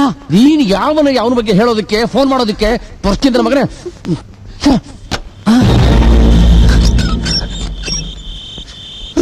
ದೇವ್ರೆ, ಇದೇನಿದು? ನಿನ್ನನೆ ನಂಬಿದ ಹೆಣ್ಣಿಗೆ ಈ ಅನ್ಯಾಯನ? ಇದನ್ನ ನೀನ್ ನೋಡ್ಕೊಂಡು ಸುಮ್ಮನೆ ಇರ್ಬೋದು, ಆದ್ರೆ ನಾನಂತೂ ಸುಮ್ಮನೆ ಇರೋದಿಲ್ಲ. ಇರಕ್ ಸಾಧ್ಯನೇ ಇಲ್ಲ. ಇಲ್ಲ, ಸಾಧ್ಯನೇ ಇಲ್ಲ. ಯಾಕೆಂದ್ರೆ ಅವಳು ನನ್ನ ಮಗಳು ಅಲ್ಲ, ಅಲ್ಲ, ಅವಳು ನನ್ನ ದೇವರು. ಅವನಂತೂ ನಾ ಸುಮ್ಮನೆ ಬಿಡೋದಿಲ್ಲ, ಸುಮ್ಮನೆ ಬಿಡೋದಿಲ್ಲ, ಸುಮ್ಮನೆ ಬಿಡೋದಿಲ್ಲ.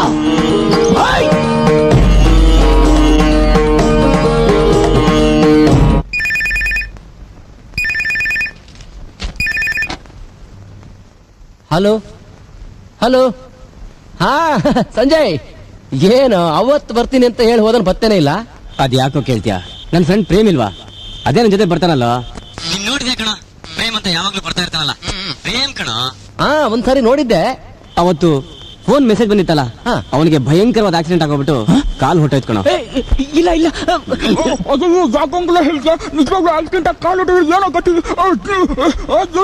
ಅಯ್ಯೋ ಪಾಪ, ಅದಕ್ಕೆ ಅವತ್ತು ಹೊರಟೋದ್ಯಾ? ಇನ್ನು ಕೋಮಾ ಸ್ಟೇಜ್ ಅಲ್ಲೇ ಇದ್ದಾನೆ ಕಣೋ, ಜ್ಞಾನನೇ ಬಂದಿಲ್ಲ. ಯಾಕೋ ಆತರ ಹೇಳ್ತೀಯಾ? ಓಹೋ, ಅದಕ್ಕೆ 2 ದಿವಸ ಎಲ್ಲೂ ಹೋಗಿಲ್ಲ, ಅವನ್ ಪಕ್ಕದಲ್ಲೇ ಇದ್ದೆ. ನನಗೆ ಚೂರು ನಿದ್ದೆ ಇಲ್ಲಮ್ಮ. ಈಗ ಹೋಗಿ ಮಲ್ಗೋಣ ಅಂದ್ರೆ ಓವರ್ ಹೀಟ್ ಅಮ್ಮ, ನಿದ್ದೆನೇ ಬರ್ತಾ ಇಲ್ಲ. ಸ್ವಲ್ಪ ಗುಂಡ್ ಹಾಕೋಣ ಅಂದ್ರೆ ಈ ಊರು ವಿಸ್ಕಿ ನಮಗ್ ಸೆಟ್ ಆಗೋದಿಲ್ಲಮ್ಮ. ನಮ್ ಪೋಲೆಂಡ್ ಮಾಲು ಒಳ್ಳೆ ಕೋಲ್ಡ್, ಹಾಕಿದ ತಕ್ಷಣ ಒಳ್ಳೆ ನಿದ್ದೆ. Yes yes, but I am sorry Sanjay, ನಾನು ಯಾರನ್ನ ಎತ್ಕೊಂಡು ಬರಕ್ ಆಗಲ್ಲ. ನೀನೊಂದು ಕೆಲಸ ಮಾಡೋ, ನೀನ್ ನಮ್ಮನೆಗೆ ಹೋಗಿ ಅಲ್ಲೇ ರೆಸ್ಟ್ ತಗೋ. ನಿಮ್ಮನೆಗ ನೀನಿಲ್ದೆ ಹೇಗೋ? ಅದು ಅಲ್ದೆ ನಿನ್ ಹೆಂಡತಿ ಬೇರೆ ಒಬ್ಳೇ ಇದ್ದಾಳೆ. ಯು ಇಡಿಯಟ್, ನಾನು ಅಮೆರಿಕಾದಲ್ಲಿ ಓದ್ ಬಂದಿರೋದು, ಮೈಂಡ್ ಇಟ್. ಈಗಲೇ ಶಿಲ್ಪಾನಿ ಫೋನ್ ಮಾಡಿ ಸೈಡ್ ಡಿಶ್ ರೆಡಿ ಮಾಡಕ್ ಹೇಳ್ತೀನಿ. ಗೋ ಹೆಡ್, ಓಕೆ? ನಿನ್ ಕಾಲೋ ಸಮಾಚಾರದಲ್ಲಿ ನನ್ ಕನಸು ನನ್ಸಾಗ್ತಾ ಇದೆ ಕಣೋ. ಈ ದುಡ್ಡು ಇಟ್ಕೊಂಡು ನಿನ್ ಕಾಲ ರೆಡಿ ಮಾಡ್ಸ್ಕೋ, ಹೋಗು. ಸರಿ, ಬಲಗಾಲೋ ಎಡಗಾಲೋ? 2 ಕಾಲು. ಒಂಟಿ ಜೋಡಿ ಕಾಯಿನ್ಸ್ ನ ಮಡಗಿದ್ಯಾ? ಇಲ್ಲ, ಜೋಡಿ ಕಾಯಿನ್ಸ್ ಮಡಗಿದೇನಾ?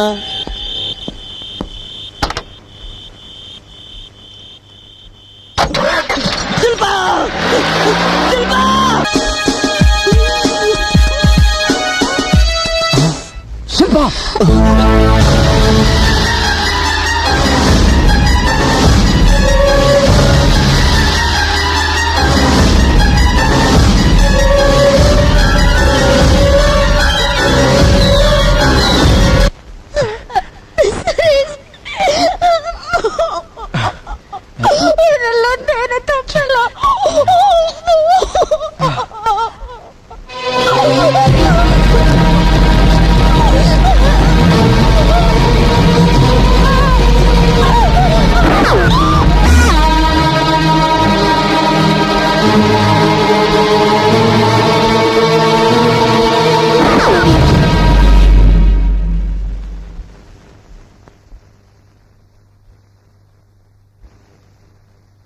ಒಳ್ಳೆಯವರು ಸತ್ತೋದ್ರು, ಆದ್ರೆ ಆ ಯೋಗ ತಪ್ಪಿಸ್ಕೊಂಡ್ಬಿಟ್ಟನಲ್ಲ ಡಾಕ್ಟರ್.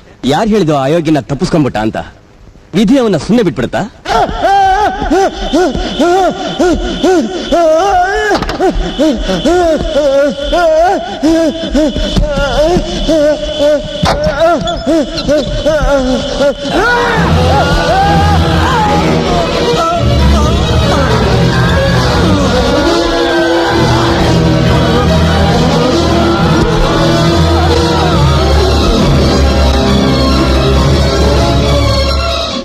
ಸರ್, ನಿಮ್ಮ ಮಾತಿನ ಪ್ರಕಾರ ದೇಹ ಸಂಬಂಧಕ್ಕೆ ಆಸೆ ಪಟ್ಟು ಸ್ನೇಹಿತರಿಗೆ ದ್ರೋಹ ಮಾಡ್ತಾರಂದ್ರೆ ಇದಕ್ಕೆ ವಿಜ್ಞಾನ ಪೂರ್ವಕವಾಗಿ ವಿವರಣೆ ಇದೆಯೇ? ನಿಜವಾಗ್ಲೂ ಇದೆ. ಸಂಭೋಗ ಒಂದು ನೈಸರ್ಗಿಕವಾದ ಕೊಡುಗೆ. ಸಂಭೋಗವಿಲ್ಲದಿದ್ದರೆ ಜೀವೋತ್ಪತ್ತಿಯೇ ಇರುತ್ತಿರಲಿಲ್ಲ. ಗಿಡ, ಗಂಟಿ, ಮೃಗ, ಪ್ರಾಣಿ, ಪಕ್ಷಿ ಅವುಗಳೆಲ್ಲವೂ ಅವುಗಳ ರೀತಿಯಲ್ಲಿಯೇ ಸಂಭೋಗಿಸುತ್ತವೆ. ಈ ಜೀವನ ಚಕ್ರವು ಹೊಸ ಹೊಸ ಜೀವಿಗಳಾಗಿ ಪ್ರಪಂಚದಲ್ಲಿ ಹುಟ್ಟುತ್ತಿವೆ. ಈ ಸುಖ ನೈಸರ್ಗಿಕವಾದದ್ದು. ಒಬ್ಬನಿಗೆ ಒಬ್ಬಳಾಗಿ, ಒಬ್ಬಳಿಗೆ ಒಬ್ಬನಾಗಿ ನಮ್ಮ ಪೂರ್ವಜರಿಂದ ನೇಮಿಸಲ್ಪಟ್ಟು ನಮ್ಮ ರಕ್ತಗತವಾಗಿದೆ. ಇಗೋ ಅದ್ಭುತವಾದ ಸುಂದರ ಸಂಧಿ. ಮನಕದ್ದ ನಲ್ಲ ಬರುತ್ತಿದ್ದಾನೆ. ದಾರಿಯಲ್ಲಿ ದೃಷ್ಟಿ ನೆಟ್ಟು ಕಾಯುತ್ತಿರುವ ನಲ್ಲೆ, ನಲ್ಲನ ಕಣ್ಣುಗಳಿಂದಲೇ ಪ್ರೀತಿಸುವ ನಲ್ಲೆ, ನಲ್ಲನು ಅವಳ ಕಣ್ಣುಗಳಲ್ಲೇ ದೃಷ್ಟಿ ನೆಟ್ಟು ಪ್ರೇಮಿಸುತ್ತಾನೆ. ಅವರ ಕಣ್ಣುಗಳ ಮಿಂಚಿನ ಸಂಚಾರದ ಆ ಪ್ರೀತಿಯನ್ನು ಜಾಗೃತಗೊಳಿಸಲು ಮಿದುಳಿನಲ್ಲಿರುವ ಹೈಪೋಥಲಮಾಸ್ ಎಂಬ ಭಾಗವು ಜಾಗೃತಗೊಳ್ಳುವುದು. ಈ ಹೈಪೋಥಲಮಾಸ್ ಜಾಗೃತಗೊಂಡು ಆ ಆಜ್ಞೆ ಕೊಡುವುದು. ಆ ಆಜ್ಞೆಯು ಬೆನ್ನು ಮೂಳೆಯ ನರದ ಮೂಲಕ ಸಂಚರಿಸಿ ಗಂಡಸಿನ ಶಿಶ್ನದಲ್ಲಿ ಶೀಘ್ರವಾಗಿ ಅಡ್ಡ ಹರಿದು ಬಂದು ನಿಲ್ಲುವುದು. ಇದರಿಂದ ಗಂಡಸಿನ ಶಿಶ್ನ ಗಡುಸಾಗುತ್ತದೆ. ಇದೇ ರೀತಿ ಹೆಂಗಸಿಗೂ ಹೆಣ್ಣಿನ ಯೋನಿಯಲ್ಲೂ ಭಗಾಂಕುರ ಎಂದು ಕರೆಯುವ ಕ್ಲಿಟೋರಿಯಸ್ ಮತ್ತು ಇತರ ಭಾಗಗಳು ಜಾಗೃತಗೊಂಡು ಸ್ತ್ರೀಯ ಯೋನಿಯು ಉಬ್ಬತೊಡಗುತ್ತದೆ.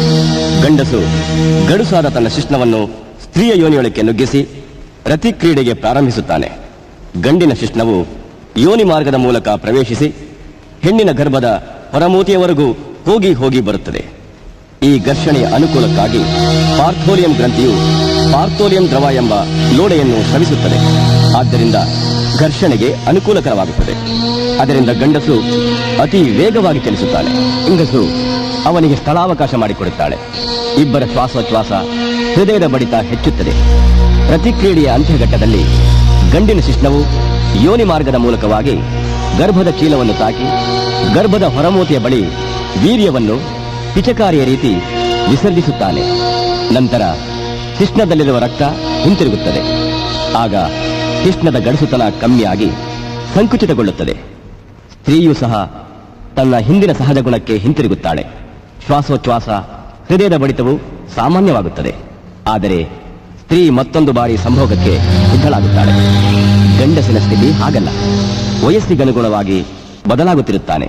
ಚಿಕ್ಕ ವಯಸ್ಸಿನಲ್ಲಿ ಕೆಲವರು ಕೆಲವೇ ಸೆಕೆಂಡ್ಗಳಲ್ಲಿ, ಯುವ ವಯಸ್ಸಿನವರು ನಿಮಿಷಗಳಲ್ಲಿ ಎರಡನೇ ಬಾರಿ ಸಂಭೋಗಕ್ಕೆ ತಯಾರಾಗುತ್ತಾರೆ. ವಯಸ್ಸಾದ ಹಾಗೆ ಎರಡನೇ ಬಾರಿ ಸಂಭೋಗಕ್ಕೆ ಕಾಲಾವಕಾಶ ಬೇಕಾಗುತ್ತದೆ. ಅಂತ್ಯಘಟ್ಟದಲ್ಲಿ ಗಂಡಸರಿಗೆ ವೀರ್ಯ ಸವಿಸುವ ಹಾಗೆ ಹೆಂಗಸರಿಗೆ ಏನೂ ಸವಿಸುವುದಿಲ್ಲ. ಗಂಡಸರಿಗೆ ವೀರ್ಯ ಸವಿಸುವ ಹಾಗೆ ಹೆಂಗಸರಿಗೂ ವೀರ್ಯ ಸವಿಸುತ್ತದೆಂದು ಹೇಳಿದರು. ಅದು ಘರ್ಷಣೆಗೆ ಸಹಕಾರಿಯಾಗುವ ಪಾರ್ಥೋಲಿಯಂ ದ್ರವ ಲೋಳೆಯಲ್ಲದೆ ಬೇರೆಯಲ್ಲ. ಈ ರತಿಕ್ರೀಡೆಯಲ್ಲಿ ಮಹತ್ವದ ಪಾತ್ರ ವಹಿಸುವುದು ರಕ್ತ ಮಾತ್ರ. ರಕ್ತದ ಓಟವು ಗಂಡಸಿನ ಶಿಶ್ನದಲ್ಲಿ ಧಮನಿಯ ನಾಳದ ಮೂಲಕ ಒಳಹೋಗುವಾಗ ಶಿಶ್ನವು ಗಡುಸಾಗುತ್ತದೆ. ಒಳ ಸೇರಿದ ರಕ್ತವು ಮತ್ತೆ ಹಿಂದಕ್ಕೆ ಹೋಗಲು ಇರುವ ಆರ್ಟಿಲರಿ ನಾಳ ಸಂಕುಚಿತಗೊಂಡು ರಕ್ತ ಹಿಂದಕ್ಕೆ ಹೋಗಲಾಗದೆ ಅಲ್ಲಿಯೇ ನೆಲೆಸುತ್ತದೆ. ಆದ್ದರಿಂದ ಗಂಡಿನ ಶಿಶ್ನ ಬಿರುಸಾಗಿ ನಿಂತಿರುತ್ತದೆ. ಆದುದರಿಂದ ಪ್ರತಿಕ್ರಿಯೆ ಯಶಸ್ವಿಯಾಗಿ ನೆರವೇರುತ್ತದೆ. ಒಳಹೊಕ್ಕ ರಕ್ತವು ವೀರ್ಯಸ್ಖಲನವಾಗುವವರೆಗೂ ನಿಲ್ಲದೆ ಅತಿ ಶೀಘ್ರವಾಗಿ ಹಿಂದಿರುಗಿದರೆ ಉದ್ರೇಕವು ಅತಿ ಶೀಘ್ರವಾಗಿ ಇಳಿದು ಸಂಭೋಗವು ಸೋಲಿನಲ್ಲಿ ಅಂತ್ಯವಾಗುತ್ತದೆ. ಆದ್ದರಿಂದ ಸಂಭೋಗ ಕ್ರಿಯೆಯ ಯಶಸ್ಸಿಗೆ ಮನಸ್ಸು, ಮಸ್ತಿಷ್ಕ, ರಕ್ತ ಸಂಚಾರ ಅತಿ ಮುಖ್ಯ ಪಾತ್ರ ವಹಿಸುತ್ತದೆ. ಇವುಗಳ ಆಜ್ಞೆಯನ್ನು ಪಾಲಿಸುವ ಬಂಟರೇ ಸ್ತ್ರೀಲಿಂಗ, ಪುರುಷಲಿಂಗಗಳು. ಮನಸ್ಸು ಸರಿಯಿಲ್ಲದೆ ಇದ್ರೆ ಸೆಕ್ಸ್ ಅಲ್ಲಿ ಪ್ರಾಬ್ಲಮ್ ಆಗುತ್ತೆ ಡಾಕ್ಟರ್? ನಿಶ್ಚಯವಾಗಿ. ಅದಕ್ಕಾಗಿ ಒಂದು ಉದಾಹರಣೆ ಕೊಡ್ತೀನಿ. ಪ್ರದೀಪ್ ಬಹಳ ಒಳ್ಳೆಯವನು. ಅವನಿಗೆ ಮುಂದಿನ ತಿಂಗಳೇ ಮದುವೆ. ಸ್ನೇಹಿತರೆಲ್ಲ ಅವನನ್ನು ಗೇಲಿ ಮಾಡುತ್ತಿದ್ದರು. ಹೇ ಗುರು, ಆ ಪ್ರದೀಪ ಮದುವೆಗೆ ಮುಂಚೆನೆ ಸಿಕ್ಕಾಬಟ್ಟೆ ಅಸ್ತಮೈತನ ಮಾಡ್ಕೊಂಡು ಎಲ್ಲ ಖಾಲಿ ಮಾಡ್ಕೊಂಡಿದ್ದಾನಲ್ಲ, ಮದುವೆ ಆಗಿ ಹೆಂಡತಿಗೆ ಸುಖ ಕೊಡ್ತಾನೆ. ಅವಾಗ ಪಕ್ಕದ ಮನೆಯವರಿಗೆ ಒಳ್ಳೆ ಯೋಗ ಆಗಿದ್ರೆ ಅವ್ರ ಪಕ್ಕದ ಮನೆಗೆ ನಾನೇ ಹೋಗ್ಬಿಡ್ತೀನಿ. ನೋಡು, ನಾನೀಗ ಹೇಳ್ತೀನಿ ಅಂತ ತಪ್ಪು ತಿಳ್ಕೊಬೇಡ. ನಮ್ಮ ಮಲ್ಲಿ ಹತ್ರ ಹೋಗಿ ಮದುವೆ ಆದ್ಮೇಲೆ ಹೆಂಡತಿ ಸುಖ ಕೊಡೋ ತಾಕತ್ ಇದೆಯೋ ಇಲ್ವೋ ಅಂತ ತಿಳ್ಕೊಂಡ್ ಬಾರೋ. ಹ್ಞೂ ಒಳ್ಳೆ ಐಡಿಯಾನೆ, ಹೋಗು ಹೋಗು. ತನ್ನ ಸ್ನೇಹಿತರ ತಿಳಿಗೇಡಿ ಐಡಿಯಾ ಕೇಳಿ ತನ್ನ ಗಂಡಸ್ತನ ಪರೀಕ್ಷಿಸಲು ಮಲ್ಲಿಯ ಗುಡಿಸಲಿಗೆ ತೆರಳುತ್ತಾನೆ. ಶುಚಿಯಾಗಿರದ ದುರ್ವಾಸನೆ ಬೀರುತ್ತಿರುವ ಗುಡಿಸಲು, ಸ್ನಾನವೂ ಮಾಡದೆ ಕೊಳಕಾಗಿರುವ ವಯಸ್ಸಾದ ಮಲ್ಲಿ. ಅಷ್ಟರಲ್ಲಿ ಮತ್ತೊಬ್ಬ ಬಾಗಿಲು ಬಡಿದ. ಬಾಬಾ ಬೇಗ ಬಾ, ಕೆಲಸ ಶುರು ಮಾಡು ಬೇಗ, ಬೇರೆಯವನ್ ಕಾಯ್ತಾ ಇದ್ದಾನೆ. ಈ ಕಲಿಯಲು ಬಂದ ಮಗು ತತ್ತರಿಸಿ ಹೋಯಿತು. ಅವಸರ ಅಸಹ್ಯದಿಂದ ದಿಗ್ಭ್ರಮೆಗೊಂಡ ಮನಸ್ಸಿಗೆ ನಾಟಲಿಲ್ಲ. ಮಿಂಚಿನಂತೆ ಉದ್ರೇಕಗೊಳ್ಳಲಿಲ್ಲ. ಹೈಪೋಥಲಮಾಸ್ ಆಜ್ಞೆ ಕೊಡಲಿಲ್ಲ. ರಕ್ತ ಹರಿಯಲಿಲ್ಲ. ಶಿಷ್ಣ ಉದ್ರೇಕಗೊಳ್ಳಲಿಲ್ಲ. ಗಂಡ್ಸ ನೀನು ಕೆಲ್ಸಕ್ಕೆ ಲಾಯಕ್ಕಿಲ್ಲ, ಹೋಗಯ್ಯ ಹೋಗು ಎಂದು ಓಡಿಸುತ್ತಾಳೆ. ಖಿನ್ನ ಮನಸ್ಸಿನಿಂದ ತನಗೆ ಗಂಡಸ್ತನ ಇಲ್ಲವೇ ಎಂದು ಅರ್ಥವನನ್ನು ಒಬ್ಬ ಮನಃಶಾಸ್ತ್ರಜ್ಞರು ಪ್ರತಿಕ್ರಿಯೆಯ ತತ್ವದ ಬಗ್ಗೆ ವಿವರಿಸಿ ಸರಿಪಡಿಸಿದರು. ಆದರೆ ಪ್ರದೀಪ್ ಇಂದು ತನ್ನ ಹೆಂಡತಿಯೊಂದಿಗೆ ಸಂಸಾರದಲ್ಲಿ ಧೂಳಿಪಟ ಮಾಡುತ್ತಿದ್ದಾನೆ. ಆದರೆ ನಮ್ಮ ದೇಶದಲ್ಲಿ ಸೆಕ್ಸ್ ಅನ್ನು ಅತೀ ಕೆಟ್ಟದು ಎಂದು ಭಾವಿಸಿ ಬಾಳಿನಲ್ಲಿ ಇಲ್ಲಸಲ್ಲದ ಚಿಂತೆಗಳನ್ನು ತಂದುಕೊಳ್ಳುತ್ತಿದ್ದೇವೆ. ಪ್ರತಿಕ್ರಿಯೆ ಹೇಗೆ ನಡೆಸಬೇಕೆಂಬುದು ತಿಳಿಯದ ಚಿಕ್ಕ ವಯಸ್ಸಿನ ದಂಪತಿಗಳು ಕ್ರೀಡಿಸುತ್ತಾರೆ. ಆದ್ದರಿಂದ ವೀರ್ಯ ಸರಿಯಾಗಿ ಯೋನಿಯಲ್ಲಿ ಸ್ರವಿಸದೆ ವ್ಯರ್ಥವಾಗುತ್ತದೆ. ಅದರಿಂದ ಸಂತಾನ ಭಾಗ್ಯ ಸಿಗುವುದಿಲ್ಲ. ಅದಕ್ಕಾಗಿ ಸ್ನೇಹಿತರಲ್ಲೂ ಸಂಬಂಧಿಕರಲ್ಲೂ ಬಂಜೆ ಎಂದು ಹೀಯಾಳಿಸುವರು. ಇದಕ್ಕಾಗಿಯೇ ನಮ್ಮ ಪೂರ್ವಜರು ಪ್ರತಿಕ್ರಿಯೆಗಳ ವಿವಿಧ ಭಂಗಿಗಳನ್ನು ಬಹಳ ಮುಖ್ಯವಾಗಿ ಪರಿಗಣಿಸಿ ಅನೇಕ ಜನರು ಸೇರುವಂತಹ ದೇವಾಲಯಗಳಲ್ಲಿ ಸುಂದರ ಕೆತ್ತನೆಯ ಶಿಲ್ಪಗಳನ್ನು ಹಾಗೂ ಬಣ್ಣ ಬಣ್ಣದ ಚಿತ್ರಕಲೆಯ ಮೂಲಕ ಪ್ರದರ್ಶಿಸುತ್ತಿದ್ದರು. ಪ್ರಪಂಚದ ಜನತೆ ಸಾಮಾನ್ಯ ರೀತಿಯಲ್ಲಿ ನಡೆಸಬಹುದಾದಂತ ಸಂಭವ ಕ್ರಿಯೆ ಯಾವ ರೀತಿ ಅಂತ ತಿಳಿಸ್ತೀರಾ? ಅದರಲ್ಲಿ ಒಳ್ಳೆಯದು ಕೆಟ್ಟದ್ದು ಯಾವುದು ಅಂತ ಹೇಳ್ತೀರಾ? ಹೆಣ್ಣು ಕಾಲೆರಡನ್ನು ಅಗಲಿಸಿಕೊಳ್ಳುವುದು, ಗಂಡು ಮೇಲಿನಿಂದ ಬಂದು ಕ್ರೀಡಿಸುವುದು, ಇದು ಜಗತ್ತಿನಲ್ಲಿಯೇ ಹೆಚ್ಚಿನ ಜನರು ಅನುಸರಿಸುತ್ತಿರುವರು. ಈ ರೀತಿಯಲ್ಲಿ ಹೆಣ್ಣು ಗಂಡು ಮುಖಗಳನ್ನು ಸ್ಪರ್ಶಿಸುತ್ತಾ ಮುದ್ದಿಸುತ್ತಿರಬಹುದು. ಆದರೆ ಈ ಭಂಗಿಯಲ್ಲಿ ಗರ್ಭಧರಿಸಿದ 7 ತಿಂಗಳ ನಂತರ ಸಂಭೋಗಿಸುವುದು ಒಳ್ಳೆಯದಲ್ಲ. ಗಂಡು ಮೇಲ್ಮುಖವಾಗಿ ಮಲಗಿರುವಾಗ ಹೆಣ್ಣು ಕೆಳಮುಖವಾಗಿ ಪೂರ್ತಿಯಾಗಿ ಮಲಗಿಕೊಂಡು ಕ್ರೀಡಿಸುವುದು ಸುಲಭವಾದ ಹಾಗೂ ಸುರಕ್ಷಿತವಾದ ವಿಧಾನ. ಗಂಡು ಮೇಲ್ಮುಖವಾಗಿ ಮಲಗಿರುವಾಗ ಹೆಣ್ಣು ಕೆಳಮುಖವಾಗಿ ಬಂದು ಕ್ರೀಡಿಸುವುದು. ಆದರೆ ನಮ್ಮಲ್ಲಿ ಕೆಲ ಹೆಂಗಸರು ಗಂಡನನ್ನು ಕೆಳಗಡೆ ಮಲಗಿಸಿ ತಾನು ಮೇಲ್ಗಡೆ ಬರುವುದು ಗಂಡಸಿಗೆ ಅವಮಾನವೆಂದು ತಿಳಿದು ಈ ಭಂಗಿಯನ್ನು ಬದಿಗಿಡುತ್ತಾರೆ. ಹೆಣ್ಣು ಬಗ್ಗಿ ನಿಂತುಕೊಂಡಿರುವಾಗ ಗಂಡು ಹಿಂದಿನಿಂದ ನಿಂತು ಸಂಭೋಗಿಸುವುದು. ಈ ವಿಧದಿಂದ ಹೆಣ್ಣಿನ ಕ್ಲಿಟೋರಿಯಸ್ ಎಂಬ ಅಂಗವು ಅಧಿಕ ಒತ್ತಡಕ್ಕೊಳಗಾಗುವುದರಿಂದ ಹೆಣ್ಣಿಗೆ ಅಧಿಕ ಸುಖ ಸಿಗುತ್ತದೆಂದು ಹೇಳುತ್ತಾರೆ. ಇದು ಶ್ರಮದಿಂದ ಕೂಡಿದ ವಿಧಾನವಾದರೂ ಮಕ್ಕಳ ಭಾಗ್ಯವಿಲ್ಲದವರು ಮಾಡುವಂತಹ ವಿಧಾನ. ತಕ್ಕ ಅನುಭವ ಪಡೆದು ಈ ವಿಧಾನ ಅನುಸರಿಸುವುದರಿಂದ ಗಂಡಿನ ವೀರ್ಯ ಸರಿಯಾಗಿ ಶೀಘ್ರವಾಗಿ ಗರ್ಭದ ಚೀಲ ಸೇರುವುದೆಂದು ಹೇಳುತ್ತಾರೆ. ಡಾಕ್ಟರ್, ಅವುಗಳಲ್ಲಿರೋ ಹಾಗೆ ಗಂಡು ಹೆಣ್ಣಿನ ಜನನಾಂಗದ ಅಳತೆಗಳು ಬೇರೆ ಬೇರೆ ಆಗಿರುತ್ತವಾ? ಖಂಡಿತವಾಗಿಯೂ ಬೇರೆ ಬೇರೆ ಆಗಿರುತ್ತವೆ. ಒಬ್ಬೊಬ್ಬರಿಗೂ ಒಂದೊಂದು ವಿಧವಾಗಿರುತ್ತೆ. ಒಬ್ಬ ಮನುಷ್ಯನ ದೇಹದ ಬೆಳವಣಿಗೆಗೂ ಗಂಡಿನ ಜನನಾಂಗಕ್ಕೂ ಸಂಬಂಧವಿಲ್ಲವೆಂದೇ ಹೇಳುತ್ತಾರೆ. ಕುಳ್ಳಗೆ ಸಣ್ಣಗೆ ಇರುವವರಿಗೆ ದೊಡ್ಡದಾಗಿಯೂ ಉದ್ದವಾಗಿದ್ದು, ದಪ್ಪಗಿರುವವರಿಗೆ ಚಿಕ್ಕದಾಗಿಯೂ ಇರುವ ಸಂಭವ ಉಂಟು. ಸಾಮಾನ್ಯವಾಗಿ ಉದ್ರೇಕಗೊಂಡಾಗ ಒಬ್ಬ ಗಂಡಸಿನ ಶಿಶ್ನವು 3 ಇಂಚಿನಿಂದ 5 ಇಂಚಿನವರೆಗೆ ಇರುತ್ತದೆ. ಇದೇ ರೀತಿ ವೈಜ್ಞಾನಿಕವಾಗಿ ಕಿನ್ಸೆ ರೆಕಾರ್ಡ್ ಆಗಿ ಸಂಭೋಗದಲ್ಲಿ ಉದ್ರೇಕಗೊಂಡಿರುವಂತೆ 12 ಇಂಚಿನಂತಾಗಿರುವ ಶಿಶ್ನವು ಮೊದಲನೇ ಸ್ಥಾನದಲ್ಲಿದೆ. ಅದೇ ರೀತಿ ಉದ್ರೇಕಗೊಂಡಿರುವಾಗ ಕಮ್ಮಿ ಉದ್ದವಿರುವ ಅರ್ಧ ಇಂಚಿನಷ್ಟಿರುವ ಶಿಶ್ನವು ಮೊದಲನೇ ಸ್ಥಾನದಲ್ಲಿದೆ. ಹಾಗೆಯೇ ಚಿಕ್ಕದಾಗಿರುವ ಶಿಶ್ನವು ಉದ್ರೇಕಗೊಂಡಾಗ 3.25 ಇಂಚು ಹೆಚ್ಚು ಉದ್ದ ಪಡೆಯುವುದು. ಅದೇ ಸಮಯದಲ್ಲಿ ಉದ್ದವಾಗಿರುವ ಶಿಶ್ನವು ಕೇವಲ 2 ಇಂಚು ಮಾತ್ರ ಹೆಚ್ಚು ಉದ್ದವಾಗುವುದು. ಎಂತಹ ಅದ್ಭುತವಾದ ಸೃಷ್ಟಿ ವಿಧಾನ! ಹಾಗೆಯೇ ಶಿಶ್ನಗಳ ಉದ್ರೇಕಗಳಲ್ಲಿಯೂ ಸಹ ಕೆಲ ವಿಧವಾದ ವ್ಯತ್ಯಾಸಗಳಿರುತ್ತವೆ. ಅಷ್ಟೇ ಅಲ್ಲದೆ ಇದು 3 ವಿಧಗಳಲ್ಲಿ ಕಾಣಲ್ಪಡುತ್ತದೆ. ಇದು ಸಾಮಾನ್ಯವಾಗಿರುತ್ತದೆ, ಇದು ಹಲ ಕೆಲವರಲ್ಲಿ ಇರುತ್ತದೆ, ಇದು ಅತಿ ವಿರಳವಾಗಿರುತ್ತದೆ. ನಮ್ಮ ಮನುಜ ಕುಲವನ್ನು 4 ಪಾರಂಪರಿಕ ವಿಭಾಗಗಳಾಗಿ ವಿಂಗಡಿಸಿದ್ದಾರೆ. ಕಾಕ್ರೋ ಬಿಳಿಯರು, ನೀಗ್ರೋ ಕರಿಯರು, ಏಷಿಯನ್ ಬ್ರೌನ್ ಬಣ್ಣ, ಮಂಗೋಲಿಯನ್ ಹಳದಿ ಬಣ್ಣದವರು. ಈ 4 ಪಂಗಡಗಳಲ್ಲಿಯೂ ಪಾರಂಪರಿಕ ಆಚರಣೆಗಳಲ್ಲಿ ಸಣ್ಣ ಪುಟ್ಟ ಬದಲಾವಣೆಗಳೂ ಇರಬಹುದು. ಆದರೆ ಒಂದು ಮಾತ್ರ ವೈಜ್ಞಾನಿಕವಾಗಿ ಸಿದ್ಧವಾಗಿದೆ: ಸಂಭೋಗದಲ್ಲಿ ಶಿಷ್ಟ ಚಿಕ್ಕದಾಗಿರುವುದರಿಂದ ತೃಪ್ತಿಪಡಲಾಗುವುದಿಲ್ಲ ಅನ್ನೋದು ಸುಳ್ಳು. ಆದರೆ ಶಿಷ್ಣವು 2 ರಿಂದ 2.5 ಇಂಚಿನಷ್ಟಿದ್ದರೆ ಸಾಕಾಗುವುದು. ಇದರಿಂದಲೇ ಒಬ್ಬ ಸ್ತ್ರೀಯನ್ನು ತೃಪ್ತಿಪಡಿಸಬಹುದಾಗಿದೆ. ಏಕೆಂದರೆ ಯೋನಿಯಲ್ಲಿ 2 ಇಂಚಿನಷ್ಟು ದೂರದವರೆಗೆ ಸ್ಪರ್ಶಜ್ಞಾನದ ನರಗಳು ಇರುತ್ತವೆ. ಈ 2 ಇಂಚಿನಷ್ಟು ಸ್ಪರ್ಶಜ್ಞಾನದ ನರಗಳನ್ನು ಘರ್ಷಿಸಿದಲ್ಲಿ ಸ್ತ್ರೀ ಉದ್ರೇಕಗೊಂಡು ಅಂತಿಮ ಘಟ್ಟವನ್ನು ತಲುಪುತ್ತಾಳೆ. ಆದರೆ ತನ್ನ ಶಿಶ್ನ ಚಿಕ್ಕದಾಗಿದೆ ಎಂದು ವ್ಯಾಕುಲಗೊಂಡು ದೊಡ್ಡದಾಗಿಸಲು ಕಳ್ಳ ವೈದ್ಯರನ್ನು ಹುಡುಕಿಕೊಂಡು ಅಲೆದು ಅವರ ಬಳಿ ತೆರಳಿ ಹಣ ಕೊಟ್ಟು ಮೋಸ ಹೋಗಿ ನಿಷ್ಪ್ರಯೋಜಕ ಔಷಧಿಗಳನ್ನು ಬಳಸಿ ಕಷ್ಟ ನಷ್ಟಗಳಿಗೆ ಈಡಾಗಬೇಡಿ. ಈವರೆವಿಗೂ ಗಂಡಿನ ಶಿಶ್ನವನ್ನು ದೊಡ್ಡದಾಗಿಸಲು ವೈಜ್ಞಾನಿಕವಾಗಿ ಸಂಪೂರ್ಣ ಯಶಸ್ವಿಯಾಗಿಲ್ಲ. ಅದರ ಅವಶ್ಯಕತೆಯೂ ಇಲ್ಲ. ಸರ್, ಋಷಣ ಎಲ್ರಿಗೂ ಎರಡಿರುತ್ತವೆ, ನನಗೆ ಒಂದಿದೆ, ನನಗೂ ಮಕ್ಕಳಾಗುತ್ತಾ ಸರ್? ವೀರ್ಯಾಣುಗಳು ತಯಾರಿಸಲು ಒಂದೇ ವೃಷಣ ಸಾಕು. ಆದರೆ ಇನ್ನೊಂದು ವೃಷಣ ನಿಮ್ಮ ಹೊಟ್ಟೆಯಲ್ಲಿರಬಹುದು. ತಕ್ಕ ವೈದ್ಯರನ್ನು ಸಂಪರ್ಕಿಸಿ. ಸಾಮಾನ್ಯವಾಗಿ ಗರ್ಭದಲ್ಲಿ ಮಗು ಇರುವಾಗ ಈ ವೃಷಣಗಳು ಮಗುವಿನ ಹೊಟ್ಟೆಯಲ್ಲಿಯೇ ಇರುತ್ತವೆ. ಮಗು ಹುಟ್ಟುವ ಕೆಲವು ಗಂಟೆಗಳ ಮೊದಲು ಮಗುವಿನ ಹೊಟ್ಟೆಯೊಳಗಿಂದ ವೃಷಣದ ಚೀಲಕ್ಕೆ ಇಳಿಯುತ್ತದೆ. ಕೆಲ ಮಕ್ಕಳಿಗೆ ಹುಟ್ಟಿದ ನಂತರ ಒಂದು ವೃಷಣವೋ ಅಥವಾ 2 ವೃಷಣಗಳೋ ಇರುವುದಿಲ್ಲ. 1 ತಿಂಗಳಿನಿಂದ 1 ವರ್ಷದವರೆಗೂ ಹೊಟ್ಟೆಯೊಳಗಿನಿಂದ ತಾನಾಗಿ ವೃಷಣದ ಚೀಲಕ್ಕೆ ಇಳಿದು ಬಿಡುತ್ತದೆ. ಹಾಗೆ ಬರದೇ ಹೋದಲ್ಲಿ 6 ವರ್ಷಗಳ ಒಳಗಾಗಿ ಶಸ್ತ್ರಚಿಕಿತ್ಸೆಯ ಮೂಲಕ ವೃಷಣದ ಚೀಲಕ್ಕೆ ತೆರಬಹುದು. ಕೆಲವರಲ್ಲಿ ಯೋನಿ ಅಗಲವಾಗಿದ್ದು ಗಂಡಸಿನ ಶಿಶ್ನ ಚಿಕ್ಕದಾಗಿದ್ದು ಸಂಭೋಗಿಸುವಾಗ ಸರಿಯಾಗಿ ಘರ್ಷಣೆ ಆಗುವುದಿಲ್ಲವೇ ಡಾಕ್ಟ್ರೆ? ಯಾವುದೇ ಗಂಡಸಿನ ಶಿಶ್ನದ ಅಳತೆಗೆ ತಕ್ಕ ಹಾಗೆ ಹೊಂದಿಕೊಳ್ಳುವ ಅಳತೆಯನ್ನು ಹೆಣ್ಣಿನ ಯೋನಿಯ ಕಿಂಡಿಯು ನೈಸರ್ಗಿಕವಾಗಿ ಎಲಾಸ್ಟಿಕ್ನ ರೀತಿಯಲ್ಲಿ ಕೆಲಸ ಮಾಡುತ್ತದೆ. ಹಾಗಿದ್ರೆ ಕೆಲವರಲ್ಲಿ ಮಕ್ಕಳಾದ ಮೇಲೆ ಯೋನಿ ಕಿಂಡಿಯು ದೊಡ್ಡದಾಗಬಹುದು. ಇದನ್ನು ಹೊಲಿಗೆ ಹಾಕಿಸಿಕೊಳ್ಳಬಹುದು. ಅಲ್ಲದೆ ವೈದ್ಯರುಗಳ ಸಲಹೆಯಂತೆ ಕಿಬ್ಬೊಟ್ಟೆ ವ್ಯಾಯಾಮಗಳನ್ನು ಮಾಡುವುದನ್ನು ಕಲಿತು ಸಂಭೋಗದ ಸಮಯದ ಈ ಯೋನಿ ಕಿಂಡಿಯ ಕೊರತೆಯನ್ನು ಸರಿಪಡಿಸಿಕೊಳ್ಳಬಹುದು. ನಂತರ ಈ ರೀತಿಯಾಗಿ ಸಂಭೋಗಿಸುವುದರಿಂದ ಯೋನಿ ಕಿಂಡಿಯು ಸಂಕುಚಿತಗೊಂಡು ಕಿರಿದಾಗುತ್ತದೆ. ಡಾಕ್ಟರ್, ನನ್ನ ಸ್ನೇಹಿತನ ಶಿಶ್ನ ತುಂಬಾ ಸೊಟ್ಟಗಿದೆ, ಅದಕ್ಕೆ ಅವನು ಭಯ ಪಟ್ಕೊಂಡು ಮದ್ವೆನೇ ಆಗಿಲ್ಲ. ಸಾಮಾನ್ಯವಾಗಿ ಕೆಲವರಿಗೆ ಹೀಗೆ ಸೊಟ್ಟಗಿರಬಹುದು, ಆದರೆ ಉದ್ರೇಕಗೊಂಡಾಗ ಸರಿಯಾಗಿ ಹೋಗುತ್ತೆ. ಉದ್ರೇಕಗೊಂಡಾಗಲೂ ಗಂಡಿನ ಶಿಶ್ನ ಅಧಿಕವಾಗಿ ಸೊಟ್ಟಗಿದ್ರೆ ಇದು ಪೈರೋನಿಸ್ ಎಂಬ ರೋಗದಿಂದ ಉಂಟಾಗುತ್ತದೆ. 100ಕ್ಕೆ ಒಬ್ಬರಲ್ಲಿ ಈ ರೀತಿ ಇರಬಹುದು. ಲೈಂಗಿಕ ರೋಗ ತಜ್ಞರನ್ನು ಸಂಪರ್ಕಿಸಿದಲ್ಲಿ ಶೀಘ್ರವಾಗಿ ಡಾಕ್ಟರ್, ಗಂಡಸ್ತನ ಕಡಿಮೆ ಆಗೋದು ಅಂದ್ರೇನು? ಗಂಡಸ್ತನ ಕೊರತೆ ಅನ್ನೋದು ಗಂಡಸಿನ ಶಿಶ್ನ ಉದ್ರೇಕಗೊಳ್ಳದೇ ಇರುವುದು. ಉದ್ರೇಕಗೊಂಡರೂ ಯೋನಿಕಿಂಡಿ ಪ್ರವೇಶಿಸುವ ಮೊದಲೇ ಉದ್ರೇಕಹೀನಗೊಳ್ಳುವುದು. ಯೋನಿಕಿಂಡಿ ಪ್ರವೇಶಿಸಿದ್ದರೂ ಉದ್ರೇಕಗೊಳ್ಳದೆ ಕಡಿಮೆಯಾಗುವುದು. ಒಳ ಪ್ರವೇಶಿಸುವ ಮೊದಲೇ ವೀರ್ಯಸ್ಖಲನವಾಗುವುದು. ವೀರ್ಯಸ್ಖಲನವಾಗದೇ ಇರುವುದು. ಸರ್, ಮಾನಸಿಕವಾಗಿ ದೈಹಿಕವಾಗಿ ಹೇಗೆ ಗಂಡಸ್ತನ ಕಡಿಮೆ ಆಗುತ್ತೆ ಸರ್?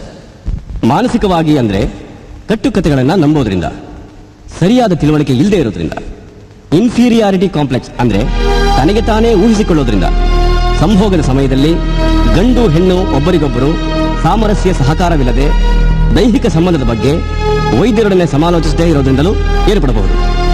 ದೈಹಿಕವಾಗಿ ಮೊದಲನೇದಾಗಿ ಸಕ್ಕರೆ ಕಾಯಿಲೆ, ಕೊಬ್ಬಿನಾಂಶ ಹೆಚ್ಚಾಗಿರೋರಿಗೆ. ಎರಡನೇದಾಗಿ ರಕ್ತನಾಳಗಳಲ್ಲಿ ಅಡೆತಡೆ ಇರೋದ್ರಿಂದ, ಅಡೆತಡೆಯಿಂದ ರಕ್ತ ಹರಿಯೋದು ತಡೆಯಲ್ಪಡುತ್ತದೆ. ಮೂರನೇದಾಗಿ ಜನನಾಂಗಕ್ಕೆ ತಪ್ಪಾದ ಶಸ್ತ್ರಚಿಕಿತ್ಸೆ ಮಾಡೋದ್ರಿಂದ. ನಾಲ್ಕನೇದಾಗಿ ಬೆನ್ನು ಹುರಿ ಮತ್ತು ಸೊಂಟದ ಭಾಗಗಳಲ್ಲಿ ಬಲವಾದ ಪೆಟ್ಟು ಬಿದ್ದಾಗ. ಇವುಗಳಿಂದ ಗಂಡಸ್ತನ ಕಡಿಮೆ ಆಗುತ್ತೆ. ಇದನ್ನು ಕಂಡುಹಿಡಿಯಲು ಹಲವಾರು ವಿಧಾನಗಳಿವೆ. ಮೊದಲನೇದಾಗಿ ಸಕ್ಕರೆ, ಕೊಬ್ಬು, ರಕ್ತದೊತ್ತಡಗಳನ್ನು ಬಯೋಕೆಮಿಕಲ್ ಟೆಸ್ಟ್ ಮಾಡುವುದು. ಎರಡನೇದಾಗಿ ಹಾರ್ಮೋನುಗಳು ಸರಿಯಾಗಿವೆ ಎಂದು ತಿಳಿಯಲು ಹಾರ್ಮೋನ್ ಟೆಸ್ಟ್. ಮೂರನೇದಾಗಿ ಶಿಶ್ನದಲ್ಲಿ ರಕ್ತಸ್ರಾವವು ಸರಿಯಾಗಿ ಹೋಗಿ ನಿಂತುಕೊಳ್ಳುವುದೇ, ನಂತರ ಹಿಂದಕ್ಕೆ ಹೋಗುತ್ತದೆಯೇ ಎಂದು ತಿಳಿಯಲು phenyl haemodynamic study and ultrasound scan and Doppler studies. ನಾಲ್ಕನೇದಾಗಿ ನರಮಂಡಲದ ಪರೀಕ್ಷೆ. ಐದನೇದಾಗಿ ರಿಜಿಸ್ ಸ್ಕ್ಯಾನ್. ಇದು ರಾತ್ರಿ ಹೊತ್ತು ನಿದ್ದೆಯಲ್ಲಿರುವಾಗ ಶಿಶ್ನಕ್ಕೆ ಅಳವಡಿಸಿ ಶಿಶ್ನದ ಉದ್ರೇಕವನ್ನು, ನಿಖರವಾದ ಏರಿಳಿತಗಳನ್ನು ಕಂಡುಹಿಡಿಯುವ ಪರೀಕ್ಷೆ. ಆರನೇದು ಸೆಕ್ಸ್ ಫ್ಯಾಂಟಸಿ. ನೀಲಿ ಚಿತ್ರಗಳನ್ನು ತೋರಿಸಿ ಪರೀಕ್ಷಿಸುವುದು. ಏಳನೆಯದು ಸೇಗರ್ ಟೆಸ್ಟ್. ಕೈಯಿಂದ ಮಸಾಜ್ ಮಾಡುವ ಮೂಲಕ ಶಿಶ್ನದ ನಿಗರುವಿಕೆಯ ಪರೀಕ್ಷೆ. ಎಂಟನೆಯದು ವೃಷಣಗಳು ಸರಿಯಾಗಿ ಕೆಲಸ ಮಾಡುತ್ತಿವೆಯೇ ಎಂದು ಅರ್ಕಿಡೋಮೀಟರ್ ಟೆಸ್ಟ್. ಕಡೆಯದಾಗಿ ಮಾನಸಿಕ ಪರೀಕ್ಷೆ ಅಂದ್ರೆ ಸೈಕಲಾಜಿಕಲ್ ಅಸೆಸ್ಮೆಂಟ್ ಟೆಸ್ಟ್ ಎಂಬ ಮಾನಸಿಕ ಪರೀಕ್ಷೆ. ಇಂತಹ ಪರೀಕ್ಷೆಗಳಿಂದಾಗಿ ಕಾರಣವನ್ನು ಕಂಡುಹಿಡಿದು ತಕ್ಕ ಚಿಕಿತ್ಸೆ ಮಾಡಬಹುದು. ಅವುಗಳು ಮೊದಲನೇದಾಗಿ ಸೆಕ್ಸ್ ಥೆರಪಿ, ದೃಶ್ಯ ಮಾಧ್ಯಮದ ಮೂಲಕ ತಿಳಿಯಪಡಿಸುವುದು. ಎರಡನೇದಾಗಿ ಸೆಕ್ಸ್ ಕನ್ಸಲಿಂಗ್ ಅಂದ್ರೆ ಸಂಪೂರ್ಣವಾಗಿ ತಿಳಿದುಕೊಳ್ಳುವ ಹಾಗೆ ಬಾಯಿ ಮಾತಿನ ಮೂಲಕ ತಿಳಿಯಪಡಿಸುವುದು. ಮೂರನೇದಾಗಿ ಮೆಡಿಕಲ್ ಥೆರಪಿ ಅಂದ್ರೆ ಮಾತ್ರೆಗಳ ಮೂಲಕ. ನಾಲ್ಕನೇದಾಗಿ ಸರ್ಜಿಕಲ್ ಥೆರಪಿ ಅಂದ್ರೆ ಶಸ್ತ್ರಚಿಕಿತ್ಸೆಯ ಮೂಲಕ ಸರಿಪಡಿಸುವುದು. ಐದನೇದಾಗಿ ಹಾರ್ಮೋನ್ ರಿಪ್ಲೇಸ್ಮೆಂಟ್ ಥೆರಪಿ ಅಂದ್ರೆ ಹಾರ್ಮೋನ್ಗಳನ್ನು ಸರಿಪಡಿಸುವುದು. ಆರನೇದಾಗಿ ಫಿನೈಲ್ ಇಂಜೆಕ್ಷನ್, ಶಿಶ್ನಕ್ಕೆ ಸೂಜಿ ಮದ್ದಿನ ಮೂಲಕ ಉದ್ರೇಕಗೊಳ್ಳುವಂತೆ ಮಾಡುವುದು. ಇದರಿಂದ ಸುಮಾರು 1 ಗಂಟೆವರೆಗೆ ಉದ್ರೇಕಗೊಂಡಿರುತ್ತದೆ. ಆದರೆ ಹೀಗೆ ಮಾಡುವುದರಿಂದ ನೋವು, ಊತ ಉಂಟಾಗಬಹುದು. ಏಳನೆಯದಾಗಿ ನೋವಿಲ್ಲದ ವಾಕ್ಯೂಮ್ ಸೆಕ್ಷನ್ ಡಿವೈಸಸ್. ಇದು ಮೊದಲು ಹೊರದೇಶಗಳಲ್ಲಿ ಮಾತ್ರ ದೊರೆಯುತ್ತಿತ್ತು, ಆದರೆ ಈಗ ಭಾರತದಲ್ಲೂ ದೊರೆಯುತ್ತದೆ. ಉದ್ರೇಕಗೊಳ್ಳದಿರುವವರು ಈ ಸಾಧನದೊಳಗೆ ಶಿಶ್ನವನ್ನಿಟ್ಟು ಬಿಗಿಯಾಗಿ ಮುಚ್ಚಿದ ನಂತರ ಈ ಸಾಧನದ ಮೂಲಕ ಗಾಳಿಯನ್ನು ಒತ್ತಬೇಕು. ಗಾಳಿ ಒಳಹೋದಾಗ ನಿಧಾನವಾಗಿ ರಕ್ತವು ಶಿಶ್ನದೊಳಗೆ ಹರಿದು ಬರುತ್ತದೆ. ಗಾಳಿಯ ಒತ್ತಡ ಹೆಚ್ಚಿದಂತೆ ಶಿಶ್ನವು ಉದ್ರೇಕಗೊಳ್ಳತೊಡಗುತ್ತದೆ. ಶಿಶ್ನಕ್ಕೆ ಹರಿದು ಬಂದ ರಕ್ತ ಮತ್ತೆ ಹಿಂದಕ್ಕೆ ಹೋಗದಂತೆ ಮಾಡಲು ಟೆನ್ಷನ್ ರಿಂಗ್ ಎಂದು ಕರೆಯಲ್ಪಡುವ ರಬ್ಬರ್ ಬಳೆಯನ್ನು ಶಿಶ್ನದ ಹಿಂಭಾಗದ ಬುಡಕ್ಕೆ ಅಳವಡಿಸಬೇಕು. ಆ ರಬ್ಬರ್ ಬಳೆಯು ಶಿಶ್ನಕ್ಕೆ ಬಿಗಿಯಾಗಿ ಹಿಡಿದುಕೊಂಡು ರಕ್ತವನ್ನು ಹಿಂದಕ್ಕೆ ಮರಳದಂತೆ ತಡೆಯುವುದರಿಂದ ಶಿಶ್ನವು ಉದ್ರೇಕಗೊಂಡಿರುವುದು ಹಾಗೆಯೇ ಇರುತ್ತದೆ. ಸಂಭೋಗ ಮುಗಿದ ನಂತರ ರಬ್ಬರ್ ಬಳೆಯನ್ನು ತೆಗೆದರೆ ರಕ್ತ ಹಿಂದಕ್ಕೆ ಮರಳಿ ಶಿಶ್ನದ ಉದ್ರೇಕವೂ ಇಳಿಯುವುದು. ಒಂದು ಬಾರಿಗೆ ಅರ್ಧ ಗಂಟೆಗಿಂತ ಹೆಚ್ಚಾಗಿ ಉಪಯೋಗಿಸಬಾರದು. ಇದು ಸರಳವಾದ ಸೈಡ್ ಎಫೆಕ್ಟ್ ಇಲ್ಲದಂತಹ ವಿಧಾನ. 8ನೇ ವಿಧಾನ, ಶಾಶ್ವತವಾಗಿ ಇಂಪ್ಲಾಂಟ್ ಸರ್ಜರಿ ಮಾಡೋದು. ಅಂದ್ರೆ ಗಂಡಿನ ಜನನಾಂಗದಲ್ಲಿನ ರಕ್ತನಾಳ ಹದಗೆಟ್ಟಲ್ಲಿ ಉದ್ರೇಕವಾಗುವುದಿಲ್ಲ. ಆಗ ಶಾಶ್ವತವಾಗಿ ಸಿಲಿಕಾನ್ ಟ್ಯೂಬ್ಗಳನ್ನು ಶಸ್ತ್ರಚಿಕಿತ್ಸೆ ಮಾಡಿ ಒಳಭಾಗದಲ್ಲಿ ಅಳವಡಿಸುವುದು. ಸಂಭೋಗ ಮಾಡಬೇಕಾದಾಗ ಸಿಲಿಕಾನ್ ಟ್ಯೂಬ್ ಸೇರಿಸಿರುವ ಶಿಶ್ನವನ್ನು ಗಡುಸಾಗಿ ನಿಲ್ಲಿಸಬಹುದು. ಸಂಭೋಗಿಸಿದ ನಂತರ ಶಿಶ್ನವನ್ನು ಮಡಚಿ ಇಟ್ಟುಕೊಂಡು ಮೇಲೆ ಒಳ ಉಡುಪು ಹಾಕಿಕೊಳ್ಳಬಹುದು. ಈ ವಿಧಾನವನ್ನು ಇನ್ನಷ್ಟು ಸುಲಭವಾಗಿಸಲು ಮತ್ತಷ್ಟು ಹೊಸದಾಗಿ ಕಂಡುಹಿಡಿದಿರುವ ದ್ರವ ತುಂಬುವಂತಹ ಸಿಲಿಕಾನ್ ಟ್ಯೂಬ್ನ ಒಳಗೊಂಡ ಸಾಧನಗಳು ಸಿಗುತ್ತವೆ. ವೈದ್ಯರ ಸಲಹೆ ಮೇರೆಗೆ ಶಾಶ್ವತವಾಗಿ ಈ ಶಸ್ತ್ರಚಿಕಿತ್ಸೆ ಮಾಡಿಸಿಕೊಳ್ಳಬಹುದು. ಈ ಕೃತಕವಾದ ವಿಧಾನದಿಂದ ಉದ್ರೇಕಗೊಳಿಸುವುದಕ್ಕಾಗಿ ಸೂಜಿ ಮದ್ದು ಮಾತ್ರೆಗಳನ್ನು ಉಪಯೋಗಿಸುವುದರಿಂದ ಕೆಲವು ಪಾರ್ಶ್ವದೋಷಗಳಾಗುವ ಸಂಭವವಿದೆ. ಅದರಲ್ಲಿ ಮುಖ್ಯವಾದುದು ಪ್ರಿಯಾಪ್ಸಮ್ ಅನ್ನುವ ಉದ್ರೇಕಗೊಳ್ಳುವ ರೋಗ. ಕೃಷ್ಣದಲ್ಲಿ ಗಂಟೆಗಟ್ಟಲೆ ಉದ್ರೇಕ ಇಳಿಯದೆ ಹಾಗೆಯೇ ಇರುತ್ತದೆ. ಈ ರೋಗಕ್ಕೆ ಪ್ರಾಸ್ಟೇಟ್ ಗ್ರಂಥಿಯು ಊದಿಕೊಳ್ಳುವುದರಿಂದಲೋ ಕೆಲ ಸಮಯಗಳಲ್ಲಿ ಸುನ್ನತಿ ಮಾಡುವಾಗ ಚಿಕ್ಕ ಹುಡುಗರಿಗೂ ಹೀಗಾಗಬಹುದು. ದೊಡ್ಡವರ ಬೆನ್ನುಹುರಿಗೆ ಬಲವಾದ ಪೆಟ್ಟು ಬಿದ್ದಾಗಲೂ ಶಿಶ್ನವು ಉದ್ರೇಕಗೊಳ್ಳಲು ತಿನ್ನುವ ಮದ್ದುಗಳು ಶಿಶ್ನಕ್ಕೆ ಹರಿಯುವ ರಕ್ತವನ್ನು ಹೆಪ್ಪುಗಟ್ಟಿಸುತ್ತದೆ. ಇದರಿಂದಾಗಿ ಉದ್ರೇಕಗೊಂಡಿರುವ ಶಿಶ್ನವು ಹಾಗೆಯೇ ಇದ್ದು ಬಿಡುತ್ತದೆ. ಸಮಯ ಕಳೆದ ಹಾಗೆ ತಡೆಯಲಾಗದ ನೋವುಂಟಾಗುವುದು. 6 ಗಂಟೆಗಳ ನಂತರವೂ ಉದ್ರಿಕ್ತ ಶಿಶ್ನ ಹಾಗೆಯೇ ಇದ್ದಲ್ಲಿ ಶಿಶ್ನದಲ್ಲಿರುವ ಕೋಶಿಕೆಗಳನ್ನು ಹಾಳುಗೆಡವಿ ಶಾಶ್ವತವಾಗಿ ಪುರುಷಲಿಂಗವು ಉದ್ರೇಕಗೊಳ್ಳದಂತೆ ಆಗುತ್ತದೆ. ನಂತರ ಶಸ್ತ್ರಚಿಕಿತ್ಸೆಯ ಮೂಲಕ ಹೆಪ್ಪುಗಟ್ಟಿರುವ ರಕ್ತವನ್ನು ಹೊರತೆಗೆದು ಶಿಶ್ನವನ್ನು ಸಹಜ ಸ್ಥಿತಿಗೆ ತರುತ್ತಾರೆ. ಈಗ ಮೆಟರಾಮೈನಲ್ ಎಂಬ ಮದ್ದಿನ ಮೂಲಕವೂ ಕೈಯಿಂದ ಮಸಾಜ್ ಮಾಡುವುದರಿಂದಲೂ ಸರಿಪಡಿಸುತ್ತಾರೆ. ಸರ್, ವೀರ್ಯ ಶೀಘ್ರ ಸ್ಖಲನವಾಗುವುದನ್ನು ತಡೆಯುವುದು ಹೇಗೆ? ಇದಕ್ಕೆ ಹಲವಾರು ಮರಗಟ್ಟಿಸುವ ಕ್ರೀಮ್ಗಳನ್ನು, ಸ್ಪ್ರೇಗಳನ್ನು ಮಾರುತ್ತಾರೆ. ಅವುಗಳನ್ನು ಶಿಶ್ನಕ್ಕೆ ಹಚ್ಚುವುದರಿಂದ, ಸ್ಪ್ರೇ ಮಾಡುವುದರಿಂದ ಶಿಶ್ನವು ಸ್ಪರ್ಶಜ್ಞಾನವನ್ನು ಕಳೆದುಕೊಂಡು ಮರಗಟ್ಟಿ ಹೋಗಿ ವೀರ್ಯಸ್ಖಲನವಾಗುವುದು ಸ್ವಲ್ಪ ನಿಧಾನವಾಗುತ್ತದೆ. ಆದರೆ ಸ್ಪರ್ಶಜ್ಞಾನ ಕಳೆದುಕೊಂಡ ಶಿಶ್ನವು ಅತ್ಯುನ್ನತ ಘಟ್ಟದಲ್ಲಿ ಸಿಗುವ ಆನಂದವು ಅನುಭವಿಸಲಾಗುವುದಿಲ್ಲ. ಇದಕ್ಕೆ ಸರಿಯಾದ ವಿಧಾನವೆಂದರೆ ಒಂದೇ ಬಾರಿಗೆ ಸಂಭೋಗ ಮಾಡದೆ, ನಾಚಿಕೆ ಪಡೆದೆ, ನಿಧಾನವಾಗಿ ತನ್ನ ಸಂಗಾತಿಯ ಜೊತೆ ಒಂದು ಹೂವನ್ನು ತಾಕುವಂತೆ ತನ್ನ ಕೈಗಳಿಂದಲೂ ಬಾಯಿಂದಲೂ ಜನನಾಂಗಗಳನ್ನು ಸ್ಪರ್ಶಿಸಿ ಮುತ್ತನ್ನಿಟ್ಟು ಸುಖದ ಉನ್ನತ ಸ್ಥಾನಕ್ಕೆ ಸ್ತ್ರೀಯನ್ನು ತಲುಪಿಸಿ ಗಂಡು ತನ್ನ ಲಿಂಗವನ್ನು ಯೋನಿಯೊಳಗೆ ಸೇರಿಸಿ ಸಂಭೋಗಿಸಿ ವೀರ್ಯ ಸ್ರವಿಸಬೇಕು. ಹೀಗೆ ಮಾಡುವುದರಿಂದ ಶೀಘ್ರ ಸ್ಖಲನವಾಗಿ ಸಂಭೋಗ ಸುಖದ ತೃಪ್ತಿ ಪಡೆಯದೇ ಇರುವುದನ್ನು ತಡೆಯಬಹುದು. ಇದಕ್ಕೆ ಹೆಂಡತಿಯು ಸರಿಯಾದ ರೀತಿಯಲ್ಲಿ ಸಹಕರಿಸಬೇಕು. ಇದರ ನಂತರವೂ ಮತ್ತೆ ಶೀಘ್ರ ಸ್ಖಲನವಾದರೆ ದಂಪತಿಗಳು ವೈದ್ಯರ ಬಳಿ ಸಲಹೆಯನ್ನು ಪಡೆದುಕೊಳ್ಳಬೇಕು. ಡಾಕ್ಟರ್, ಕೆಲವರಿಗೆ ವೀರ್ಯ ಬರುವುದೇ ಇಲ್ಲ, ಯಾಕೆ? ಪ್ರತಿಕ್ರಿಯೆಯ ಉಚ್ಚಘಟ್ಟದಲ್ಲಿರುವಾಗ ವೀರ್ಯ ಬರುವ ದಾರಿಯನ್ನು ತೆರೆದು ಮುಚ್ಚುವ ವಾಲ್ಗಳಾದ ಎಜಾಕ್ಯುಲರೇಟರ್ಸ್ನಲ್ಲಿ ಉಂಟಾಗುವ ತೊಂದರೆಗಳಿಂದ ವಾಲ್ವ್ ತೆಗೆದುಕೊಳ್ಳದೆ ವೀರ್ಯವು ಶಿಶ್ನದ ಮೂಲಕ ಹೊರಗೆ ಸ್ಖಲನವಾಗದೆ ಹಿಂದುಗಡೆ ಮೂತ್ರಕೋಶದಲ್ಲಿ ಸ್ಖಲನವಾಗುತ್ತದೆ. ಇದಕ್ಕೆ ಈಟ್ರೋಕ್ರೇಟ್ ಎಜಾಕ್ಯುಲೇಷನ್ ಎಂದು ಹೆಸರು. ಡಾಕ್ಟರ್, ಗಂಡು ಹೆಣ್ಣು ಓರಲ್ ಸೆಕ್ಸ್ ಅಂದ್ರೆ ಮುಖರತಿ ಮಾಡಿದ್ರೆ ಹಾನಿಯಾಗುತ್ತಾ? ಇದೂ ಸಹ ಕಾಮಕಲೆಯ ಒಂದು ಭಾಗವೇ. ಆದಿಕಾಲದಿಂದಲೂ ನಮ್ಮ ಪೂರ್ವಜರಿಂದಲೂ ನಡೆದುಕೊಂಡು ಬಂದಿದೆ. ಒಬ್ಬರಿಗೆ ಒಬ್ಬರೇ ಎಂದು ಹೊಂದಿಕೊಂಡ ಗಂಡು ಹೆಣ್ಣು ಮತ್ತೊಬ್ಬರ ಜನನಾಂಗವನ್ನು ಬಾಯಿಯ ಮೂಲಕ ಮುಖರತಿ ಮಾಡುವುದರಿಂದ ಯಾವುದೇ ಹಾನಿ ಇಲ್ಲ.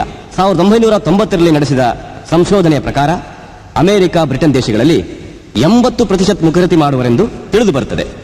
ಆದರೆ ಈ ರೀತಿಯಿಂದ ಸುಖ ಪಡೆಯುವವರೆಲ್ಲ ತಮ್ಮ ಜನನಾಂಗಗಳನ್ನು ಬಹಳ ಶುದ್ಧವಾಗಿ ಇಟ್ಟುಕೊಳ್ಳಬೇಕು. ಶುದ್ಧವಾಗಿರದಿದ್ದಲ್ಲಿ ಬಾಯಿ ಹುಣ್ಣುಗಳ ಮೂಲಕ HIV ರೋಗ ಬರುವ ಸಂಭವ ಅಧಿಕವಾಗಿರುತ್ತದೆ. ಹಾಗೂ ಈ ಜನನಾಂಗಗಳು ಗುದದ್ವಾರದ ಹತ್ತಿರ ಇರುವುದರಿಂದ ಮಲ ವಿಸರ್ಜಿಸಿದ ನಂತರ ಮೇಲಿನಿಂದ ಕೆಳಗೆ ಕೈಯನ್ನು ಕೆಳಮುಖವಾಗಿ ತೊಳೆದುಕೊಳ್ಳಬೇಕು. ಕೆಳಗಿನಿಂದ ಮೇಲಕ್ಕೆ ಮೇಲ್ಮುಖವಾಗಿ ತೊಳೆದುಕೊಂಡರೆ ಮಲದ ತುಣುಕುಗಳು ಸೇರುವ ಸಂಭವ ಉಂಟು. ಆದ್ದರಿಂದ ರೋಗಗಳು ಬರುವ ಸಾಧ್ಯತೆಯೇ ಹೆಚ್ಚು. ಸೆಕ್ಸ್ ತೃಪ್ತಿಯಾಗೋಕೆ ಏನ್ ಮಾಡಬೇಕು? ಸುಸ್ತಾಗಿರುವಾಗ, ಮನಸ್ಸು ಸರಿ ಇಲ್ಲದಿರುವಾಗ ಸಂಭೋಗಿಸಲೇಬಾರದು. ಅವಸರವಾಗಿ ಸಂಭೋಗಿಸುವುದು, ಸಂಗಾತಿಗೆ ಮನಸ್ಸಿಲ್ಲದೆ ಇರುವಾಗ ಬಲವಂತವಾಗಿ ಸಂಭೋಗಿಸುವುದು, ಕಳ್ಳತನದಿಂದ ಸಂಭವಿಸುವುದು, ಇವುಗಳೆಲ್ಲ ರತಿ ಸುಖ ಪಡೆಯುವಾಗ ತೃಪ್ತಿ ಹೊಂದದೆ ಸಮಸ್ಯೆಗಳು ಉಂಟಾಗಿ ಮನಸ್ಸು ಕೆಟ್ಟು ಸೆಕ್ಸ್ ಜೀವನದಲ್ಲಿ ಬಹಳ ದೊಡ್ಡ ಸೋಲುಂಟಾಗುತ್ತೆ. ನಿಶ್ಚಿಂತೆ ಇರುವಾಗ, ಯಾವುದೇ ಅಡ್ಡಿ ಆತಂಕ ಇಲ್ಲದೆ ಇರುವಾಗ, ಮಂದವಾದ ದೀಪದ ಬೆಳಕಿನಲ್ಲಿ ಮನಸ್ಸು ದೇಹನ ಶುದ್ಧಗೊಳಿಸಿ ಮನಸ್ಸು ಸಂತೋಷಪಡಿಸುವಂತಹ ಹೂಗಳೇ ಇಲ್ಲದೆ ಸುವಾಸನೆ ಬೀರುವ ಸುಗಂಧ ದ್ರವ್ಯ ಬಳಸಿ ಆ ದೇಹಕ್ಕೆ ಸಡಿಲವಾದ ಬಟ್ಟೆ ತೊಟ್ಟು ಸುಮಧುರವಾದ ಮಾತುಗಳನ್ನಾಡುತ್ತಾ ಪ್ರೀತಿಯಿಂದ ಅಪ್ಪಿ ಆಲಂಗಿಸಿ ಮೋಹದಿಂದ ಮುತ್ತನ್ನಿಟ್ಟು ಶುದ್ಧವಾದ ಮೆದುವಾದ ಹಾಸಿಗೆಯಲ್ಲಿ ಸಂಭೋಗಿಸಬೇಕು. ರತಿ ಸುಖದ ಅತ್ಯುನ್ನತ ಘಟ್ಟಕ್ಕೆ ತಲುಪಬೇಕು. ಡಾಕ್ಟರ್, ಗಂಡಸರಿಗೆ ಗಂಡಸ್ತನ ಕಡಿಮೆ ಇರೋ ಹಾಗೆ ಹೆಂಗಸರಿಗೂ ಇದ್ದೇ ಇರುತ್ತಾ? ಹೆಂಗಸರಿಗೂ ಆ ಸಮಸ್ಯೆ ಇದೆ. ಸಂಭೋಗದ ಸಮಯದಲ್ಲಿ ಘರ್ಷಣೆಯನ್ನು ನಯವಾಗಿಸಲು ಆರ್ತೋಲಿಯನ್ ದ್ರವವು ಸ್ರವಿಸದೇ ಇರುವಾಗ ಸ್ತ್ರೀಯರಿಗೆ ಸಂಭೋಗದಲ್ಲಿ ಆಸಕ್ತಿ ಇಲ್ಲದೆ ಮರದ ಕೊರಡಿನಂತೆ ಇದ್ದುಬಿಡ್ತಾರೆ. ಇದಕ್ಕೆ ಫ್ರಿಜಿಡಿಟಿ ಎಂದು ಹೆಸರು. ಸ್ತ್ರೀಯರಿಗೆ ಮುಟ್ಟು ನಿಂತ ನಂತರ ಯೋನಿ ಮಾರ್ಗ ಕುಗ್ಗುವುದರಿಂದ ಸಂಭೋಗದ ಸಮಯವಲ್ಲದೆ ಆನಂತರವೂ ನೋವುಂಟಾಗುವ ಸಮಸ್ಯೆಯಿಂದಾಗಿ ಹೆಂಗಸರು ಸಂಭೋಗಕ್ಕೆ ಇಷ್ಟಪಡೋದಿಲ್ಲ. ಇನ್ನೂ ಕೆಲವು ಹೆಂಗಸರಿಗೆ ಭಯದಿಂದ ಏರ್ಪಡುವ ವೆಜೈನಿಸ್ಮಸ್ ಎಂಬ ಮಾಂಸಪೇಶಿ ಕುಗ್ಗುವ ರೋಗ ಉಂಟಾಗುತ್ತೆ. ಹೀಗಿದ್ದು ಸಂಭೋಗಿಸುವಾಗ ಯೋನಿ ಮಾರ್ಗವನ್ನು ಸಹ ಕುಗ್ಗಿಸಿ ಮುಚ್ಚಿಬಿಡುತ್ತೆ. ಶಿಶ್ನವು ಒಳಹೋಗದೆ ಇರುವಾಗ ಬಲವಂತ ಮಾಡಿದರೆ ಹೆಣ್ಣಿಗೆ ತಡೆಯಲಾಗದಂತ ನೋವುಂಟಾಗುತ್ತದೆ. ಕೆಲವರು ತಮ್ಮ ಗಂಡನಿಗಾಗ್ಲಿ, ವೈದ್ಯರಿಗಾಗ್ಲಿ, ಸಂಬಂಧಿಕರಿಗಾಗ್ಲಿ ತಿಳಿಸದೆ ಮರೆಮಾಚಿ ಸಂಭೋಗವನ್ನು ಇಷ್ಟಪಡದೆ ತನಗಾಗಿ ಹುಡುಕಿಕೊಂಡು ಬರುವ ಗಂಡನನ್ನ ದೂರ ತಳ್ಳಿ ತನ್ನ ಸಂಸಾರವನ್ನು ಹಾಳುಗೆಳೆದುಕೊಂಡು ತಾನು ಅತಳ ಪಾತಾಳದಲ್ಲಿ ಸಿಕ್ಕಿ ಬೀಳ್ತಾಳೆ. ಅಂಥದ್ರಲ್ಲಿ ಒಂದಾದ ದಿವಾಕರ್ ಮತ್ತು ಅಂಬಿಕಾ ಜೋಡಿ. ದಿವಾಕರ್ ಒಬ್ಬ ದೊಡ್ಡ ಶ್ರೀಮಂತ, ಕೋಟೀಶ್ವರ ಸುಂದರ ಪುರುಷ. ಸರ್, ಕೊರಿಯರ್ನಲ್ಲಿ ಪಾರ್ಸಲ್ ಬಂದಿದೆ. ಯಾಕೆ ಕೇಳ್ತಿ? ಓಪನ್ ಮಾಡು. ಸರ್, ಸ್ಟ್ರಿಕ್ಟ್ಲಿ ಪರ್ಸನಲ್ ಅಂತ ಇದರಲ್ಲಿ ಬರ್ದಿದೆ ಸರ್. ನಿನ್ನ ಅವಶ್ಯಕತೆ ಇದ್ರೆ ಕರಿತೀನಿ, ಹೋಗು. ಸರಿ sir. Miss Vijaya, number 21, 4th Street, first cross, MG Road, Bangalore 1. Mister Diwakar, please ಈ ಪಾರ್ಸಲ್ ನಲ್ಲಿರೋ ಕ್ಯಾಸೆಟ್ ನ ಡೆಕ್ಗೆ ಹಾಕಿ, but strictly for you only, okay?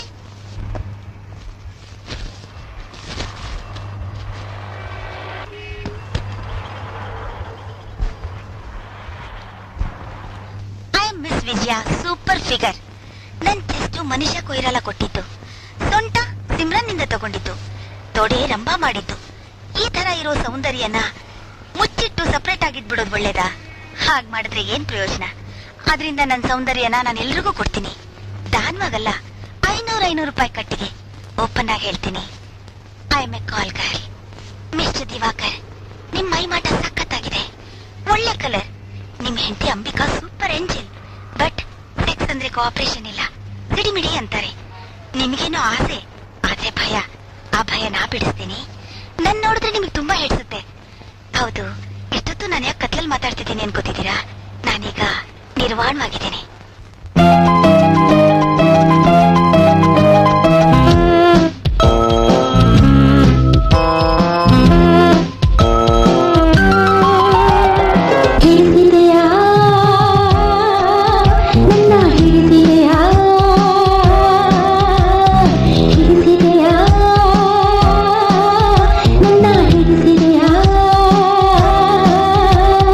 ಮಧು ತುಂಬಿದ ಈ ಮಾವು ಹಿಡಿಸಿದೆಯಾ?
Hello.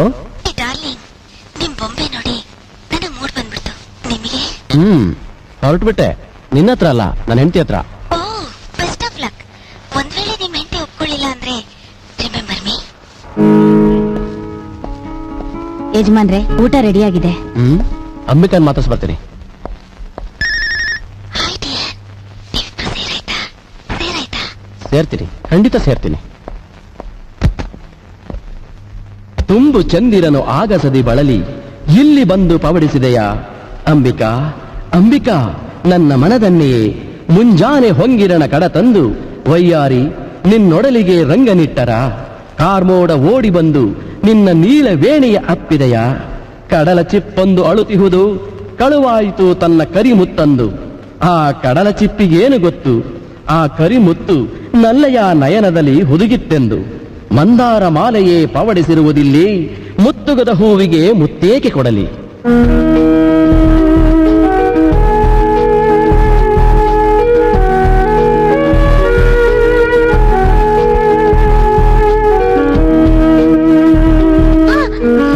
What is this nonsense?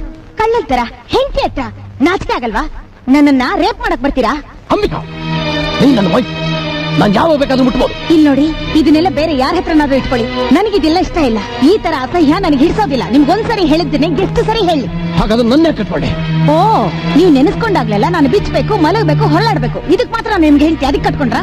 Ambika, ನನಗೆ ಯಾಕೆ ಸಾಯಿಸ್ತಾ ಇದ್ಯಾ? ಒಂದಿನಾದ್ರೂ ತಕರಾರಿದೆ. ನಿನಗೇನಾಯ್ತು? ಇದು ಯಾಕೆ ನಿನಗೆ ಇಷ್ಟ ಆಗ್ತಾ ಇಲ್ಲ? ನಾನ್ ನಿನ್ಗೆ ಇಷ್ಟ ಆಗ್ತಿಲ್ವಾ? ಹೇಳು. ಸರಿ ಬಿಡಿ, ಅನಾಗರಿಕರ ತರ ಹೊತ್ತು ಗೊತ್ತಿಲ್ಲದೆ ಮಾತಾಡ್ಬೇಡಿ. ಮುಂದಿನ ವಾರ ಇಟ್ಕೊಳ್ಳೋಣ. ಈಗ ಹೋಗಿ, ನನಗೆ ಮಲ್ಗೋಕ್ ಬಿಡಿ. ಹೋಗಿ ಪ್ಲೀಸ್, ಹೋಗಿ. ಹಲೋ, ನಾನ್ ದಿವಾಕರ್. 500 ರೂಪಾಯಿ ಕಟ್ ಸಮೇತ ಬರ್ತಾ ಇದ್ದೇನೆ, ರೆಡಿ ಆಗಿ. ಯಜಮಾನ್ರೆ, ನಾನು ಹೋಟೆಲ್ಗೆ ಹೋಗ್ತೇನೆ. ತಪ್ಪು ತಿಳ್ಕೊಬೇಡಿ. ಹೋಟೆಲಲ್ಲಿ ನೋಡೋಕ್ ಚೆನ್ನಾಗಿರುತ್ತೆ, ಆದ್ರೆ ಮನೇಲಿ ಮಾಡ್ದ ಹಾಗಿರೋಲ್ಲ. ಬಹಳ ಜನ ಊಟ ಮಾಡಿದ ತಟ್ಟೆ ಸರಿ ಇರಲ್ಲ, ರುಚಿಯಾಗಿರಲ್ಲ. ಯಜಮಾನ್ರೆ, ಊಟ ಮಾಡಿದಾಗ ಚೆನ್ನಾಗೇ ಇರುತ್ತೆ, ಆಮೇಲೆ ಆರೋಗ್ಯ ಕೆಟ್ಟೋಗುತ್ತೆ. ಮೀನು ಒಂದ ಗಾಣದಲ್ಲಿ ಸಿಕ್ಕಿ ಬಿತ್ತ, ಆನೆಯೊಂದ ಹಳ್ಳದಲ್ಲಿ ಬಿದ್ದು ಬಿಡ್ತ.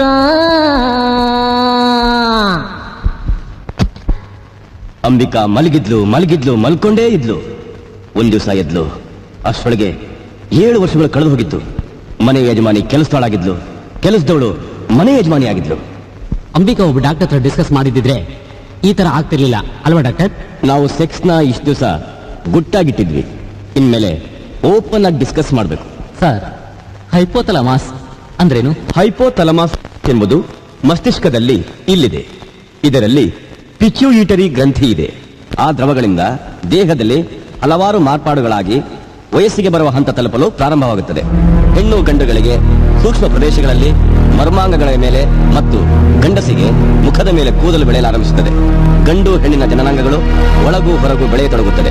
ಗಂಡಿಗೆ ವೀರ್ಯೋತ್ಪತ್ತಿ ಆಗತೊಡಗಿ ಗಂಟಲಿನ ಧ್ವನಿ ಬಿರುಸಾಗಿ ಯುವಕನಾಗಲು ಮುಂದಡಿಯಿಡುತ್ತಾನೆ. ಅದೇ ರೀತಿಯಾಗಿ ಹೆಣ್ಣು ಸಹ ಹಂತ ಹಂತವಾಗಿ ಬೆಳವಣಿಗೆ ಪಡೆಯುತ್ತಾಳೆ.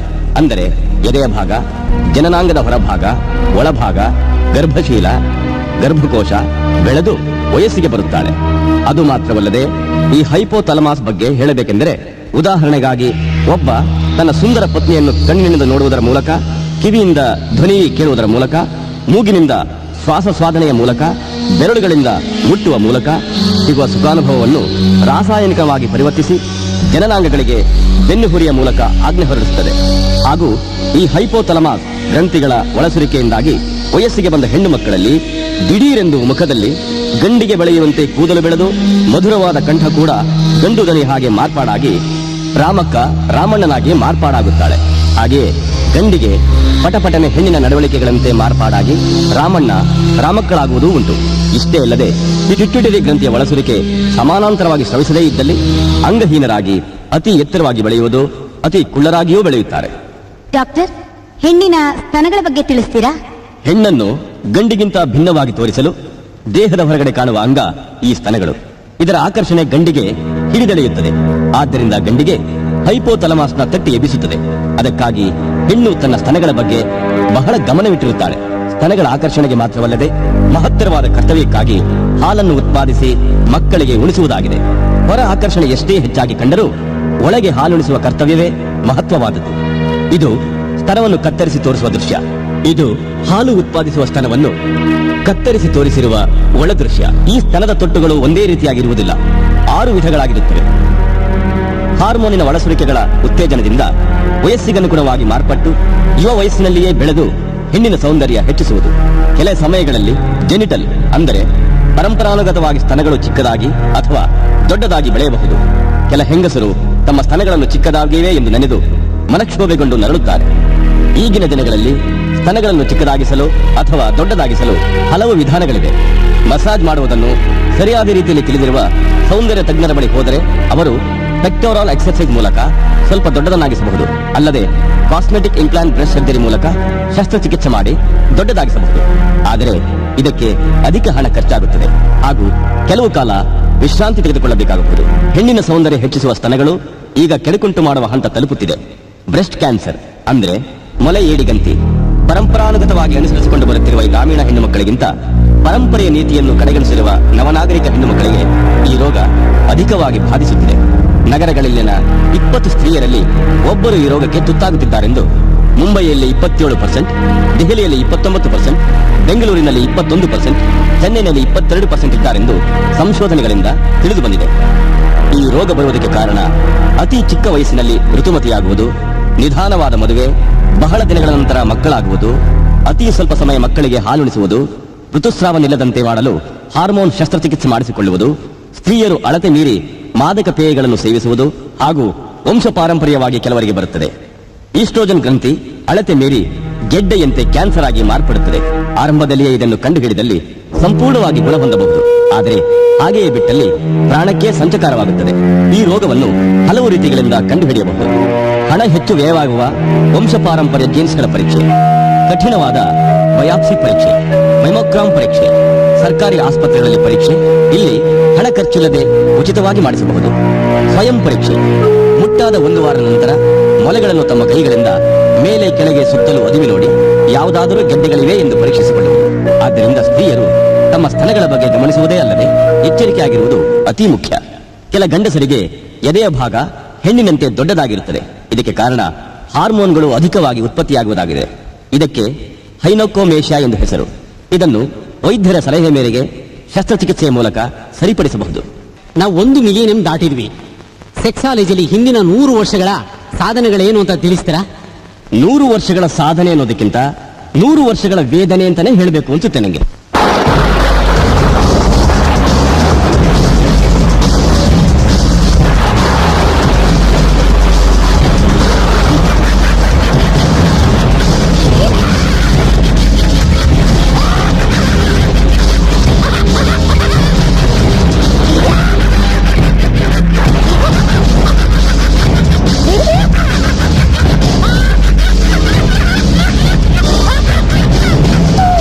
ಈ ಏಡ್ಸ್ ಅಸುರನಿಂದ 20ನೇ ಶತಮಾನವೇ ವೇದನೆಯಿಂದ ಕೂಡಿದೆ. ಈ ಅಸುರನನ್ನು ಅಮೆರಿಕಾದಲ್ಲಿ 1981ರಲ್ಲಿ ಕಂಡುಹಿಡಿದರು. ಆಗ ಅವನಿಗೆ ಏಡ್ಸ್ ಎಂದು ಹೆಸರಿರಲಿಲ್ಲ. ಆಗ ಅವನ ಹೆಸರು HIV-3. ಈ ಅಸುರನನ್ನು ಸಂಪೂರ್ಣವಾಗಿ ಕಂಡುಹಿಡಿದದ್ದು 1983ರಲ್ಲಿ. ಆಗ ಅವನಿಗೆ ಏಡ್ಸ್ ಎಂದು ಹೆಸರಿಟ್ಟರು. ಅದರಲ್ಲೂ ರೆಕ್ಸ್ ಹ್ಯಾರಿಸನ್ ಎಂಬ ಹಾಲಿವುಡ್ ಸಿನಿಮಾ ನಟ ಈ ರೋಗದಿಂದ ಸತ್ತ ನಂತರ ಇದರ ಭಯಂಕರ ರೂಪವನ್ನು ಪ್ರಪಂಚ ತಿಳಿದುಕೊಳ್ಳಲು ಪ್ರಯತ್ನಿಸಿತು. ಏಡ್ಸ್ನ ವಿಸ್ತೃತ ರೂಪ ಅಕ್ವೈರ್ಡ್ ಇಮ್ಯುನೋ ಡೆಫಿಷಿಯನ್ಸಿ ಸಿಂಡ್ರೋಮ್. ಈ ರೋಗವನ್ನು ತರುವ ಕ್ರಿಮಿಯ ಹೆಸರು HIV, ಅಂದರೆ ಹ್ಯೂಮನ್ ಇಮ್ಯುನೋ ಡೆಫಿಷಿಯನ್ಸಿ ವೈರಸ್ ಎಂದು ಹೆಸರು. ಮನುಷ್ಯನ ರಕ್ತದಲ್ಲಿ 2 ವಿಧವಾದ ರಕ್ತ ಕಣಗಳಿರುತ್ತವೆ. ಒಂದು ಕೆಂಪು ರಕ್ತ ಕಣ, ಮತ್ತೊಂದು ಬಿಳಿ ರಕ್ತ ಕಣ. ಇವುಗಳಲ್ಲಿ ಬಿಳಿ ರಕ್ತ ಕಣಗಳ ಕೆಲಸವೇನೆಂದರೆ ಮನುಷ್ಯನ ದೇಹದಲ್ಲಿ ಸೇರುವ ರೋಗಾಣುಗಳನ್ನು ನಾಶಪಡಿಸುವುದು. ಆದರೆ ಈ HIV ರೋಗಾಣು ಮನುಷ್ಯನ ದೇಹ ಸೇರಿದೊಡನೆ ಬಿಳಿ ರಕ್ತ ಕಣಗಳೊಂದಿಗೆ ಹೋರಾಡದೆ ಅವುಗಳೊಂದಿಗೆ ಹೊಂದಿಕೊಳ್ಳುವ ಹಾಗೆ ನಟಿಸಿ ಬಗ್ಗಿ ಸಲಾಂ ಹೊಡೆದು ಹಂತ ಹಂತವಾಗಿ ಬಿಳಿ ರಕ್ತ ಕಣಗಳನ್ನು ನಾಶಪಡಿಸುತ್ತವೆ. ಅಂದ್ರೆ ಬೆನ್ನ ಹಿಂದೆ ಇರಿಯುವುದು. ಎದುರಿಸುವ ಶಕ್ತಿ ಇರುವ ಬಿಳಿ ರಕ್ತ ಕಣಗಳ ಕೊರತೆಯಿಂದಾಗಿ ಬೇರೆಲ್ಲ ರೋಗಾಣುಗಳು ಮನುಷ್ಯನ ದೇಹವನ್ನು ಸುಲಭವಾಗಿ ಆವರಿಸುತ್ತವೆ. ಮುಖ್ಯವಾಗಿ HIV ರೋಗಾಣುಗಳು ಇತರೆ ರೋಗಾಣುಗಳಿಗೆ ಅಗ್ರ ತಾಂಬೂಲ ನೀಡಿ ಆಮಂತ್ರಿಸುತ್ತದೆ. ಮನುಷ್ಯನ ದೇಹವನ್ನು ರೋಗಗಳಿಗೆ ಬಲಿಯಾಗಿಸುತ್ತದೆ. HIV ರೋಗ ಹೊಂದಿದವರಿಗೆ ಇಂಥದ್ದೇ ರೋಗ ಬರುತ್ತದೆಂಬುದಿಲ್ಲ. ಎಂತಹ ರೋಗವಾದರೂ ಬರಬಹುದು. ವೀರರು ಸತ್ತ ನಂತರ ಶತ್ರುಗಳಿಗೆ ಸಂತೋಷ ತಾನೇ. HIV ರೋಗ ತರುವ ಕ್ರಿಮಿಗಳಿಗೆ ಭಾರತದಲ್ಲಿನ ಹೆಸರು HIV, ಅಂದರೆ ಉತ್ತರ ಅಮೆರಿಕಾದಲ್ಲಿ ಇದರ ಹೆಸರು HIV-2. ಏಕೆಂದರೆ ಈ ಕ್ರಿಮಿಗಳು ಸಮಯಕ್ಕೆ ತಕ್ಕಂತೆ ಮಾರ್ಪಡುತ್ತವೆ. ಈವರೆಗೂ ಈ ರೋಗವನ್ನು ನಾಶಪಡಿಸಲು ಮನುಜ ಕುಲ ಅಧಿಕಾರಪೂರ್ವಕವಾಗಿ ಯಶಸ್ಸು ಗಳಿಸಿಲ್ಲ. ಈ ರೋಗದ ಆರಂಭವೆಂದರೆ ಕಪಿಯೊಂದಿಗೆ ಮನುಷ್ಯ ಸಂಭೋಗಿಸಿದನೆಂದು ಹೇಳಲ್ಪಟ್ಟರೂ ಇದಕ್ಕೆ ಸರಿಯಾದ ಆಧಾರಗಳಿಲ್ಲ. ಆದರೆ ಈ ರೋಗ ಹರಡುವ ವಿಧಾನಕ್ಕೆ ಬಲವಾದ ಆಧಾರಗಳಿವೆ. 1. ಏಡ್ಸ್ ರೋಗ ಇರುವವರೊಂದಿಗೆ ನೈಸರ್ಗಿಕವಾಗಿ ಸಂಭೋಗಿಸುವುದರಿಂದಲೂ. 2. ಗುದ ಮಾರ್ಗದಲ್ಲಿ ಹೋಮೋಸೆಕ್ಸ್ ಮಾಡುವಾಗಲೂ. 3. ಬಾಯಲ್ಲಿ ಹುಣ್ಣುಗಳಿದ್ದು ಮುಖರತಿ ಮಾಡುವಾಗಲೂ. ಮೊದಲೇ ಏಡ್ಸ್ ರೋಗ ಹೊಂದಿದವರ ರಕ್ತ ಪರೀಕ್ಷೆ ಮಾಡದೆ ಅವರಿಗೆ ಉಪಯೋಗಿಸಿದ ಸೂಜಿಯನ್ನು ಸರಿಯಾಗಿ ಶುದ್ಧಪಡಿಸದೆ ಬೇರೆಯವರಿಗೆ ಅದೇ ಸೂಜಿ ಉಪಯೋಗಿಸುವುದರಿಂದಲೂ. 4. ತಾಯಿಯಿಂದ ಹುಟ್ಟುವ ಮಗುವಿಗೂ ಹರಡುತ್ತದೆ. 5. ಏಡ್ಸ್ ರೋಗ ಬಂದವರಿಂದ ರಕ್ತವನ್ನು ದಾನವಾಗಿ ಪಡೆಯುವುದರಿಂದಲೂ. ಆದರೆ ಈ ರೋಗ ಇರುವವರೊಂದಿಗೆ ಕೈ ಕುಲುಕುವುದರಿಂದಲೋ, ಅವರು ಉಪಯೋಗಿಸಿದ ಪಾತ್ರೆ ಉಪಯೋಗಿಸುವುದರಿಂದಲೋ, ಅವರ ಎಂಜಲು ಬೆವರು ಮುಟ್ಟುವುದರಿಂದಲೋ, ಅವರು ಉಪಯೋಗಿಸಿದ ಶೌಚಾಲಯ ನಾವು ಉಪಯೋಗಿಸುವುದರಿಂದಲೋ ಹರಡುವುದಿಲ್ಲ. ಡಾಕ್ಟ್ರೆ, ಏಡ್ಸ್ ಬಂದಿದೆ ಅಂತ ಹೇಗೆ ತಿಳ್ಕೊಳ್ಳೋದು? TB ರೋಗಕ್ಕೆ ಕೆಮ್ಮುವ ಲಕ್ಷಣದ ಹಾಗೆ ಏಡ್ಸ್ಗೆ ತನ್ನದೇ ಆದ ಲಕ್ಷಣಗಳಿಲ್ಲ. ಆದರೆ ಏಡ್ಸ್ ರಿಲೇಟಿವ್ ಕಂಡೀಷನ್ ಅಂದ್ರೆ ಏಡ್ಸ್ ರೋಗಕ್ಕೆ ಹತ್ತಿರದ ಸೋಂಕುಗಳಿವೆ. 1. ದೇಹದ ಮೇಲೆ ಗೆಡ್ಡೆಗಳು ಬೆಳೆಯುವುದು, ಅದರಲ್ಲೂ ಮುಖ್ಯವಾಗಿ ಕಂಕಳು, ಕತ್ತು, ತೊಡೆಗಳ ಸಂಧಿಯಲ್ಲಿ ಬೆಳೆದು ದೊಡ್ಡದಾಗುತ್ತವೆ. 2. ಕಾರಣ ಕಂಡುಹಿಡಿಯಲಾಗದ ಜ್ವರ ಮುಂದುವರಿಯುತ್ತದೆ. 3. ಅತಿಸಾರವಾಗುತ್ತಲೇ ಇರುತ್ತದೆ, ದೇಹದ ಭಾರ ಕಡಿಮೆಯಾಗುತ್ತದೆ. 4. ತಲೆ ಸುತ್ತುವುದರಿಂದ ಅತಿ ಆಯಾಸ. 5. ರಾತ್ರಿ ವೇಳೆ ಅಧಿಕವಾಗಿ ಬೆವರುವಿಕೆ. 6. ಮೆದುಳಿಗೆ ರೋಗ ತಗುಲಿದಾಗ ಬುದ್ಧಿ ಸ್ವಾಧೀನವಿಲ್ಲದೆ ಮಾತನಾಡುವುದು. 7. ಬಾಯಿ ಹಾಗೂ ಗಂಟಲಿನಲ್ಲಿ ಕಾಂಡಿಡಯಾಸಿಸ್ ಎಂಬ ರೋಗ. 8. ಚರ್ಮದ ಕ್ಯಾನ್ಸರ್. ಆದರೆ ಇವುಗಳಲ್ಲಿ ಯಾವುದಾದರೂ ಬಂದಲ್ಲಿ ತಮಗೆ ಏಡ್ಸ್ ಬಂದಿದೆ ಎಂದು ಭಯಪಡುವ ಅವಶ್ಯಕತೆ ಇಲ್ಲ. ಬೇರೆ ಕಾರಣಗಳಿಂದಾಗಿ ಈ ಹಿಂದೆ ಹೇಳಿರುವ ಲಕ್ಷಣಗಳು ಕಾಣಿಸಬಹುದು. ಅದಕ್ಕಾಗಿ ಪರಿತಪಿಸದೆ ವೈದ್ಯರುಗಳನ್ನು ಸಂಪರ್ಕಿಸಬೇಕು. ಈ ರೋಗ ಬಂದಿದೆಯೇ ಎಂದು ಕಂಡುಕೊಳ್ಳಲು ಕೆಲವು ಪರೀಕ್ಷೆಗಳಿವೆ. ಅವುಗಳು: 1. ಎನ್ಸ್ಯೂಮ್ ಲಿಂಕ್ಡ್ ಇಮ್ಯುನೋಸರ್ಬ್ಯಾಂಡಸಿ ಅಂದರೆ ಎಲಿಸಾ ಟೆಸ್ಟ್. 2. 90 ನಿಮಿಷಗಳಲ್ಲಿ ಕಂಡುಕೊಳ್ಳುವಂತಹ ಅಬ್ರಹಾಂ ಕಾರ್ಪಸ್ ಎಂದು ಕರೆಯಲ್ಪಡುವ ಸೆಲ್ ಟೆಸ್ಟ್. 3. ಈಗ ಬಳಕೆಯಲ್ಲಿರುವುದು ವೆಸ್ಟ್ರಾನ್ ಪ್ಲಾಟ್ ಟೆಸ್ಟ್. ಅದೇ ರೀತಿ ಒಬ್ಬರಿಗೆ ಏಡ್ಸ್ ಬಂದಿದೆ ಎಂದರೆ ಅವರನ್ನು ಹೊರಕ್ಕೆ ತಳ್ಳಿ ಬಾಗಿಲು ಮುಚ್ಚಿ ಕೇವಲವಾಗಿ ಕಂಡು ಸಾಯಿಸುವುದು ಬಹಳ ವೇದನೆಯಿಂದ ಕೂಡಿತು. ಅವರಿಗೆ ಸರಿಯಾದ ಚಿಕಿತ್ಸೆಯನ್ನು ಕೊಡಿಸಿ ಪ್ರೇಮ ಭಾವವನ್ನು ತೋರಿಸಬೇಕು. ನಾವು ಈಗ ಬಹಳ ಜಾಗೃತರಾಗಬೇಕು.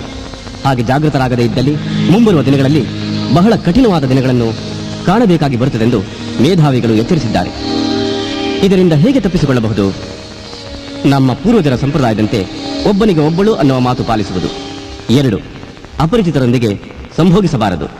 3. ಅಂತಹ ಸಂದರ್ಭ ಬಂದರೆ ಸುರಕ್ಷಿತವಾದ ನಿರೋಧ ಬಳಸಿ ಸಂಭೋಗಿಸಬೇಕು. 4.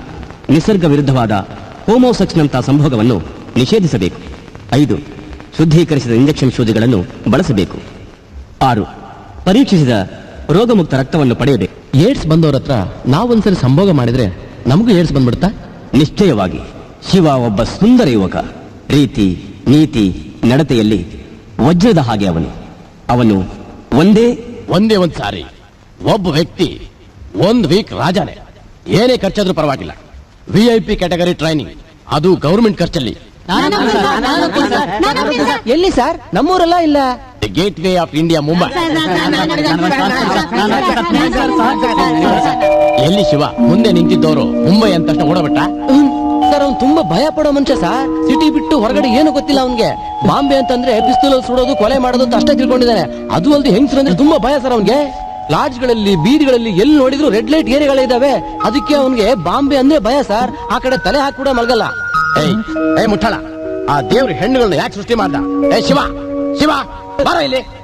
ಕಮ್ ಮ್ಯಾನ್, ಬಾರೋ. ನಾನ್ ನಿನ್ ಬಿಡೋದಿಲ್ಲ. ಈ ಲಕ್ಕಿ ಪ್ಲೇಸ್ ನಿನ್ಗೇನೆ ಸರ್. ಅದು ನೋಡ, ನೀನ್ ಹೋಗ್ಲಿಲ್ಲ ಅಂದ್ರೆ ನಡೆಯೋದೇ ಬೇರೆ. ತಗೋ, ಇದು ಫ್ಲೈಟ್ ಟಿಕೆಟ್, ಇದು hotel reservation. Sir, hotel ticket ಎಲ್ಲ ಬೇಡ ಸರ್. ಖಂಡಿತವಾಗ್ಲೂ ಹೇಳ್ತೀವಿ ಸರ್. ನಂಗೆ ಲಾಡ್ಜ್ ಅಂದ್ರೆ ಭಯ ಸರ್. ಖಂಡಿತವಾಗ್ಲೂ ಸರ್. ಅಂದ್ರೆ ಹೋಗಲ್ವಾ? ಇಲ್ಲ ಸರ್, ಹೋಗ್ತೀನಿ ಸರ್. ನನ್ನ ಫ್ರೆಂಡ್ ಮೂರ್ತಿ ಬಾಂಬೆಲಿದ್ದಾನೆ ಸರ್. ಫ್ರೆಂಡ್ ಮನೆಯಲ್ಲಿ ಮಲಗೋಕ್ ಬಿಡ್ತಾನ? ಸರ್, ಅವ್ನು ನನಗೆ ಪ್ರಾಣ ಸರ್. ಮುಂಬೈ ಅಡ್ರೆಸ್? ಸರ್, ಒಂದ್ ನಿಮಿಷ. Mister Murthy, number 15 Ratan street Anubhav Nagar Bombay 52 sir. Murthy Murthy Murthy Murthy sorry ಬಾಗಿಲು ತೆಗ್ದಿಲ್ಲ ಅಂತ ನಾನು ಬಲವಂತವಾಗಿ ನಾನು ಶಿವ, ಅದೇ ನಿಮ್ ಮೂರ್ತಿ ಫ್ರೆಂಡು. ನಾನು ನಿಮ್ ಮದ್ವೆಲಿ ಮೂರ್ತಿ ಜೊತೆನೇ ಇರ್ತಾ ಇದ್ದೆ. ಅದೇ ಅವಾಗ ನನಗೆ ಮೀಸೆ ಇರ್ಲಿಲ್ಲ, ಇವಾಗ ನನಗೆ ಮೀಸೆ ಇದೆ ಅಷ್ಟೇ. ಹಲೋ, ನೀವು ನಮ್ಮ ಯಜಮಾನ್ರ ಬೆಸ್ಟ್ ಫ್ರೆಂಡ್, ಓಕೆ? ಇವಾಗ ನೀವು ನಮ್ಮ ಹಸ್ಬೆಂಡ್ ಮೂರ್ತಿನ ನೋಡೋಕ್ ಬಂದಿದ್ದೀರಾ. ಮೂರ್ತಿ ಎಸ್ ಎಸ್. ಹಾಗಾದ್ರೆ ಇಮ್ಮಿಡಿಯೇಟ್ ಆಗಿ ದುಬೈಗೆ ಹೋಗಿ, ಅವ್ರಲ್ಲೇ ಕೆಲಸ ಮಾಡೋದು. ಪ್ರಾಣಕ್ಕಿಂತ ಹೆಚ್ಚಾಗಿರೋ ಫ್ರೆಂಡ್ ಅಂತ ಹೇಳ್ತೀರಾ? ಅವ್ರ ಕೆಲ್ಸಕ್ಕೆ ಹೋಗಿ 3 ವರ್ಷ ಆಯ್ತು, ಅದು ಹೇಳಿಲ್ವಾ ನಿಮ್ಗೆ? ಇಲ್ಲ ನಾನು ಬೇರೆ ಅಡ್ರೆಸ್ ಬಂದ್ಬಿಟ್ಟೆ. ಶ್ಯೂ, ನಾನು ಒಬ್ಳೇ ಇರೋ ಹೆಂಗ್ಸು, ನೀವು ವಯಸ್ಸಿಗೆ ಬಂದಿರೋ ಗಂಡ್ಸು. ಪಕ್ಕದವ್ರು ನೋಡಿದ್ರೆ ಏನ್ ತಿಳ್ಕೊತಾರೆ? ಹೊರಡಿ ಹೊರಡಿ ಹೊರಡಿ. ಬರ್ತೀನಿ.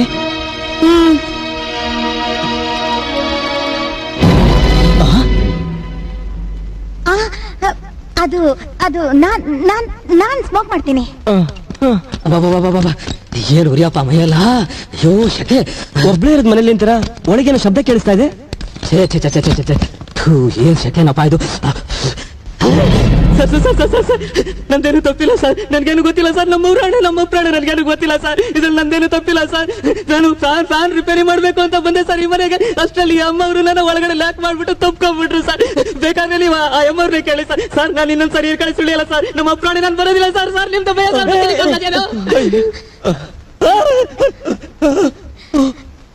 ನನ್ನನ್ನು ಕ್ಷಮಿಸ್ಬಿಡಿ. ಅವ್ರಿಗೆ ದುಡ್ಡೇ ದೊಡ್ಡದು. 3 ವರ್ಷದಿಂದ ನನ್ ಬಿಟ್ಟು ಹೋಗ್ಬಿಟ್ರು. ನಾನು ಒಬ್ಳೆ ಇದ್ದೆ, ಏನ್ ಮಾಡ್ಲಿ? ಅದಕ್ಕೆ ಪ್ಲೀಸ್ ಅವ್ರ ಹತ್ರ ಏನು ಹೇಳಿ ಕಾಪಾಡಿ. ಈ ತರನ ಒಂದ್ ಹೆಣ್ಣ? ಇಲ್ಲ ನಾನು ಹೇಳಲ್ಲ, ಸತ್ವಾಗ್ಲೂ ಹೇಳೋದಿಲ್ಲ. ನಾನು ಅದ್ರ ವಯಸ್ಸಿನ ಹುಡುಗ ಪಕ್ಕದ ಮನೆ ನೋಡ್ಬಿಟ್ರೆ ನನ್ ತಪ್ಪಾಗಿ ತಿಳ್ಕೊಂಡ್ಬಿಡ್ತಾರೆ. ಇಲ್ಲ, ದಯವಿಟ್ಟು ಅಲ್ಲಿ ಬಿಟ್ಬಿಡಿ, ನಾ ಬರ್ತೀನಿ ಪ್ಲೀಸ್. ಕಾಫಿನಾದ್ರೂ ಕುಡ್ಕೊಂಡು ಹೋಗಿ ಬನ್ನಿ, ಹಾಲಲ್ಲಿ ಕುತ್ಕೊಳ್ಳಿ.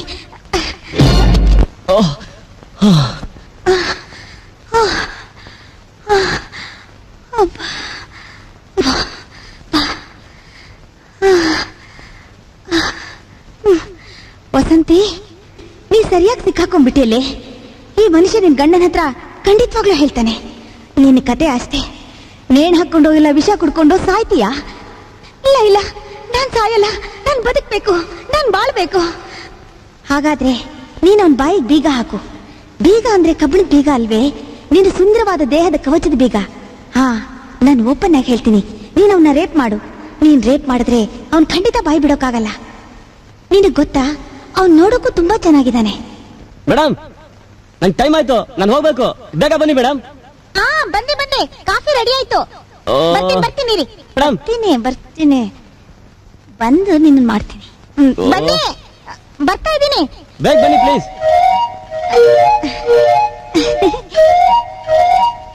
ಏನಿಲ್ಲ, ನೀವೊಬ್ರು ಹೆಂಗ್ಸು, ನಾ ವಯಸ್ಸಿಗೆ ಬಂದಿರೋ ಗಂಡ್ಸು. ಪಕ್ಕದ ಮನೆ ತಪ್ಪು ತಿಳ್ಕೊಳಲ್ವಾ? ನೀವು ಬಾಂಬೆ ಹೊಸಬ್ರು, ಎಲ್ಲಿ ಹೋಗಿರ್ತೀರಾ? ಸುಮ್ನೆ ಇಲ್ಲೇ. ನನ್ನ ರೂಮ್ ಬುಕ್ ಆಗಿದೆ, ನಾನು ಹೋಗ್ಬೇಕು. ತಗೊಳ್ಳಿ, ಬಿಸಿಯಾಗಿದೆ. ಎಂತ ಕೆಲಸ ಮಾಡ್ಕೊಂಡ್ಬಿಟ್ರಿ? ಮೈ ಮೇಲೆಲ್ಲ ಕಲ್ಕೊಂಡ್ಬಿಟ್ರಲ್ಲ. ಅಯ್ಯೋ, ಶರ್ಟ್ ಎಲ್ಲ ಕಲೆ ಆಗೋಯ್ತು. ಅಯ್ಯೋ, ಪ್ಯಾಂಟ್ ಕಲೆ ಆಗೋಯ್ತಲ್ಲ. ಒಂದ್ ನಿಮಿಷ ಬಿಟ್ಕೊಡ್ತೀನಿ, ಬೇಗ ಒಣಗೋಗುತ್ತೆ. ಅಯ್ಯೋ, ಏನ್ ಕೆಲಸ ಮಾಡ್ಕೊಂಡ್ಬಿಟ್ರಿ? ಅಯ್ಯೋ, ಎಂತ ಕೆಲಸ ಆಗೋಯ್ತು? ಪ್ಯಾಂಟ್ ಎಲ್ಲ ಕಲೆ ಆಗ್ಬಿಡ್ತಲ್ಲ. ಬಿಚ್ಕೊಡಿ, ನಾನು ಕೊಡ್ತೀನಿ. ನನ್ ಮಾತು ಕೇಳಿ, ನಾ ಹೇಳ್ಕೊಳ್ಳಿ. ಬಿಚ್ಕೊಡಿ. ನಾನು 2 ನಿಮಿಷ ಕೊಡಿ ಪ್ಲೀಸ್. ಬಿಚ್ಚಿ, ನನ್ ಮಾತು ಕೇಳಿ. ನೀವು ನಾ ಹೇಳೋದ್ ಕೇಳಿ. ನೀವು ಕೊಡಿ ಇಲ್ಲಿ.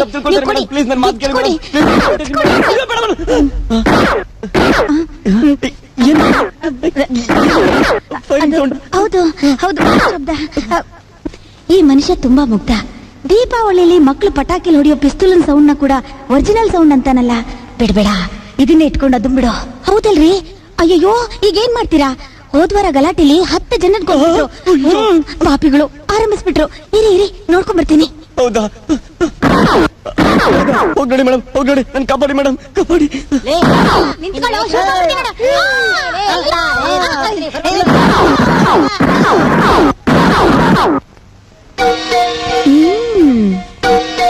ಅಯ್ಯಯ್ಯೋ, ಶುರು ಶುರುವಾಗ್ಬಿಟ್ಟಿದೆ ಮೇಡಮ್ ಗಲಾಟೆ ಆಗ್ತಿದೆಯಾ? ನೋಡ್ರಿ ಜಗಳ ಶುರುವಾಗ್ಬಿಟ್ಟಿದೆ. ಒಬ್ಬರನ್ನ ಶೂಟ್ ಮಾಡ್ಬಿಟ್ರು. ಅಯ್ಯೋ ದೇವ್ರೇ, ಇವ್ರನ್ನ ಹೇಗಪ್ಪ ಕಾಪಾಡ್ಲಿ? ಹೊಸಬ್ರನ್ನ ಕಂಡ್ರೆ ಬಿಡೋದೇ ಇಲ್ಲ. ಈಗ ಏನ್ ಮಾಡೋದು? ನನ್ಗೆ ಏನು ಮೇಡಮ್ ಯಾಕಾದ್ರೂ ಮಾಡಿ ನನ್ನ ಕಾಪಾಡಿ ಮೇಡಮ್.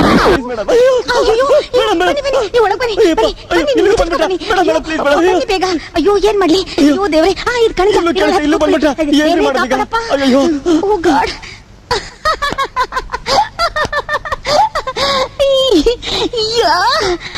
ಆಳ್ ಕಟ್ ಮಸ್ತ್ ಆಗಿದ್ದಾನೆ. ತುಂಬಾ ಭಯ ಬೀಳ್ತಾನೆ. ಇದೇ ನನಗೂ ಬೇಕಾಗಿರೋದು. ಇದನ್ನ ಇಟ್ಕೊಂಡು ಯಾವರ್ಸ್ಬೋದು. ಏ ಬಾಯ್ಸ್, ನಾನ್ ಬಾಗಿಲ್ ಮುಚ್ಚಿದ್ಮೇಲೆ ಎಲ್ರು ಬಂದು ಬಾಗಿಲ್ ತಟ್ಟಿ. ನಾನು ಆಮೇಲೆ ಬಂದು ದುಡ್ಡು ಕೊಡ್ತೀನಿ, ಆಯ್ತಾ? ಬನ್ರಿ. ಯಾ ಯಾ ಯಾ ಯಾ ಯಾ. ಮೇಡಮ್ ಮೇಡಮ್ ಭಯ ಆಗ್ತಿದೆ ಮೇಡಮ್. ಇಲ್ಲಿಗೂ ಬಂದ್ಬಿಟ್ರಾ?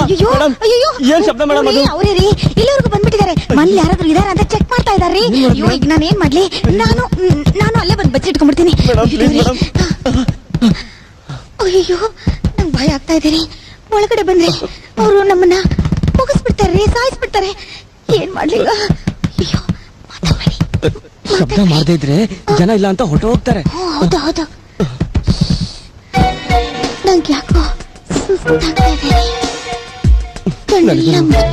ಒಂಥರ ಆಗ್ತಿದೆ ಮೇಡಮ್, ಒಂಥರ ಆಗ್ತಿದೆ ರೀ. ಕಳ್ಳ ಕಪಟ ಅರಿಯದ ಶಿವ ಆ ಹೆಣ್ಣಿನ ಬಲಾತ್ಕಾರದಿಂದ ಕಳಂಕಿತನಾಗಿ ಮನೆಗೆ ಬಂದ. ಅಲ್ಲಿ ಪ್ರೀತಿಯುಳ್ಳ ಆತ್ಮೀಯ ಗಿಳಿಯೊಂದು ಅವನಿಗಾಗಿ ಕಾದಿತ್ತು. ಗಟ್ಟಿ ಮೇಳ ಮೊಳಗಲು ಮನೆ ತುಂಬಿಸಿಕೊಂಡ.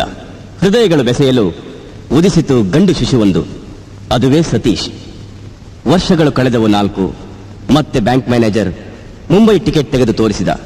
ಅಂದು ಮುಂಬೈ ಅಂದಾಗ ಓಡಿ ಮರೆಯಾದ ಶಿವ ಇಂದು ನಾನು ಎಂದು ಆ ಅವಕಾಶ ಕಸಿದುಕೊಂಡ. ಆ ಕಳ್ಳ ಸುಖ ಮತ್ತೆ ಅವನಿಗೆ ಬಲೆ ಬೀಸಿದೆ.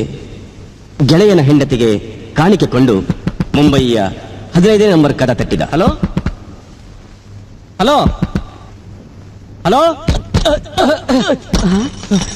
Hi Shivu, what is surprise? ಇದೇನು ಒಂದ್ ಫೋನ್ ಮಾಡ್ದಂಗ್ ದಿಢೀರ್ ಅಂತ ಬಂದ್ಬಿಟ್ಟಿದ್ಯಾ? ಹೌದು ಹೌದು, ಇದ್ಯಾರಿಗೋ ಬಳೆ? ಅದು ನನ್ನ ತಂಗಿಗೆ. ಅವಳ ಇಲ್ಲೇ ಮ್ಯಾರೇಜ್ ಮಾಡ್ಕೊಟ್ಟಿದ್ದೆ ಕಣ.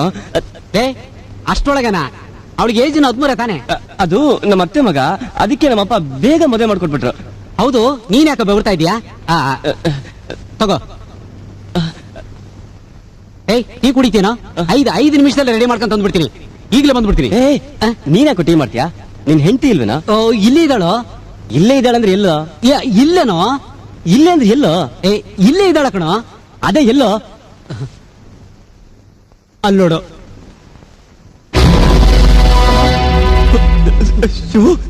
ಏನಾಯ್ತು ಏನಾಯ್ತು? ಆಕ್ಸಿಡೆಂಟ್ ಆಯ್ತೇನೋ? ಇಲ್ಲ ಶಿವ. ಮತ್ತೆ ಹಾರ್ಟ್ ಅಟ್ಯಾಕ್ ಆಯ್ತೇನೋ? ಇಲ್ಲ. ಮತ್ತೆ ಹ್ಯಾಕ್ ಸತ್ರು? ಅವಳಿಗೆ ಏಡ್ಸ್ ಬಂದು ಸತ್ತೋದ್ಲು ಕಣೋ. ಮಾತಾಡೋ ಶಿವು. ಯಾಕೋ ಶಿವು ಮಾತಾಡೋ. ಶಿವು ಮಾತಾಡೋ. ಶಿವು ಯಾಕೋ ಏನಾಯ್ತು? ಮಾತಾಡೋ. ಶಿವು ಇಲ್ಲೋಡೋ. ಶಿವು ಇಲ್ಲೋಡೋ. ಶಿವು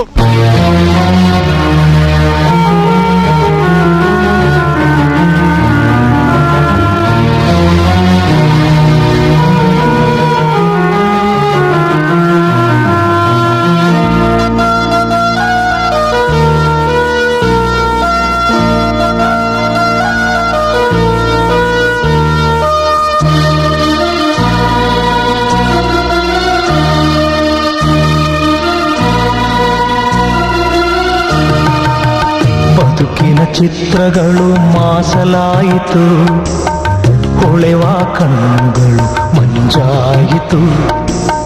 ಸುಖದ ಆಸೆಯಲ್ಲಿ ಆಟವಾಡಲು ಬದುಕೆ ಎಂದೆನಗೆ ನಂಜಾಯಿತು. ಸುಖದ ಹೂವುಗಳೇ ಹಾವಾಗಲು, ವಿಷವೇ ಹಾಲಿನಲ್ಲಿ ತೇಲಾಡಲು. ಬೆಳಕನ್ನು ಬಾಳಲ್ಲಿ ನಾ ಕಾಣೆನೆ, ಬದುಕಿನ ಚಿತ್ರಗಳು ಮಾಸಲಾಯಿತು. ಹೊಳೆವ ಕಣ್ಣುಗಳು ಮಂಜಾಯಿತು.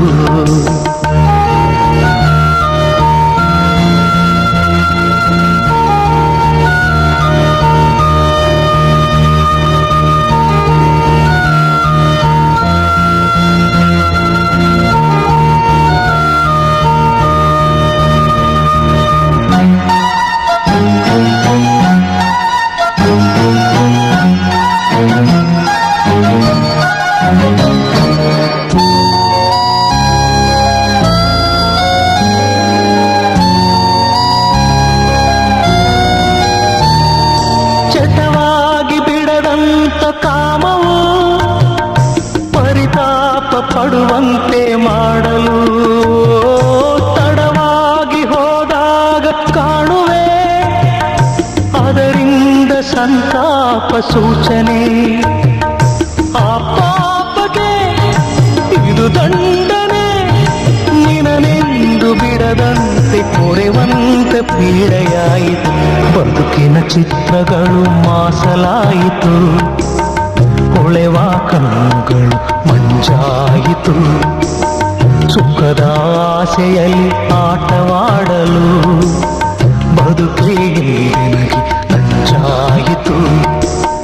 ಸುಖದ ಹೂವುಗಳೇ ಹಾವಾಗಲು ವಿಷವೇ ಹಾಲಿನಲ್ಲಿ ತೇಲಾಡಲು. ಬೆಳಕನ್ನು ಬಾಳಲ್ಲಿ ನಾ ಕಾಣೆನೆ, ಬದುಕಿನ ಚಿತ್ರಗಳು ಮಾಸಲಾಯಿತು. ಹೊಳೆವ ಕಣ್ಣುಗಳು ಮಂಜಾಯಿತು. ಸುಖದ ಆಸೆಯಲ್ಲಿ ಆಟವಾಡಲು ಬದುಕಿಗೆ ನನಗೆ ನಂಜಾಯಿತು.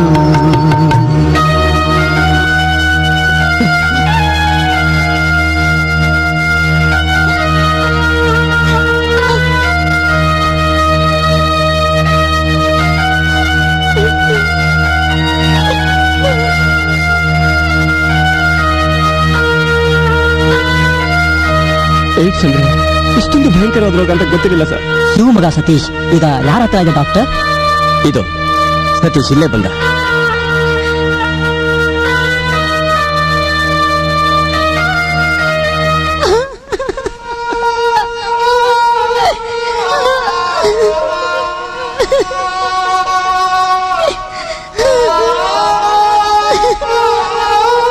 ನಾವೆಲ್ಲ ಮೌನವಾಗಿದ್ದು ಒಂದೆರಡು ನಿಮಿಷ ಆ ದೇವ್ರ ಹತ್ರ ಕೇಳ್ಕೊಳ್ಳೋಣ. ಯಾಕೆಂದ್ರೆ ಈ ಸತೀಶ್ ಬ್ಲಡ್ ಟೆಸ್ಟ್ ರಿಪೋರ್ಟ್ ಇಲ್ಲಿಗೆ ಬಂದಿದೆ. ಅವನಿಗಾದ್ರೂ ಏಡ್ಸ್ ರೋಗ ಇಲ್ಲದೆ ಇರಲಿ.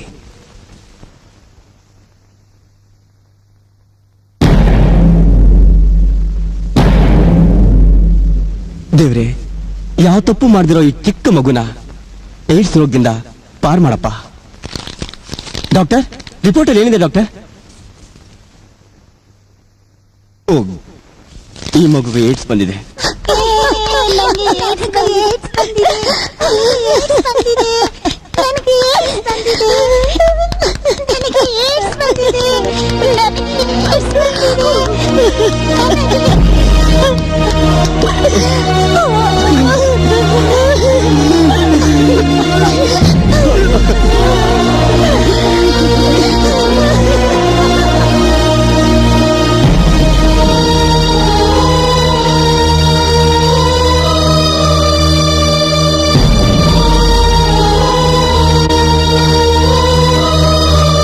ಮನುಜನೇ ಜನೇ ಮನುಜ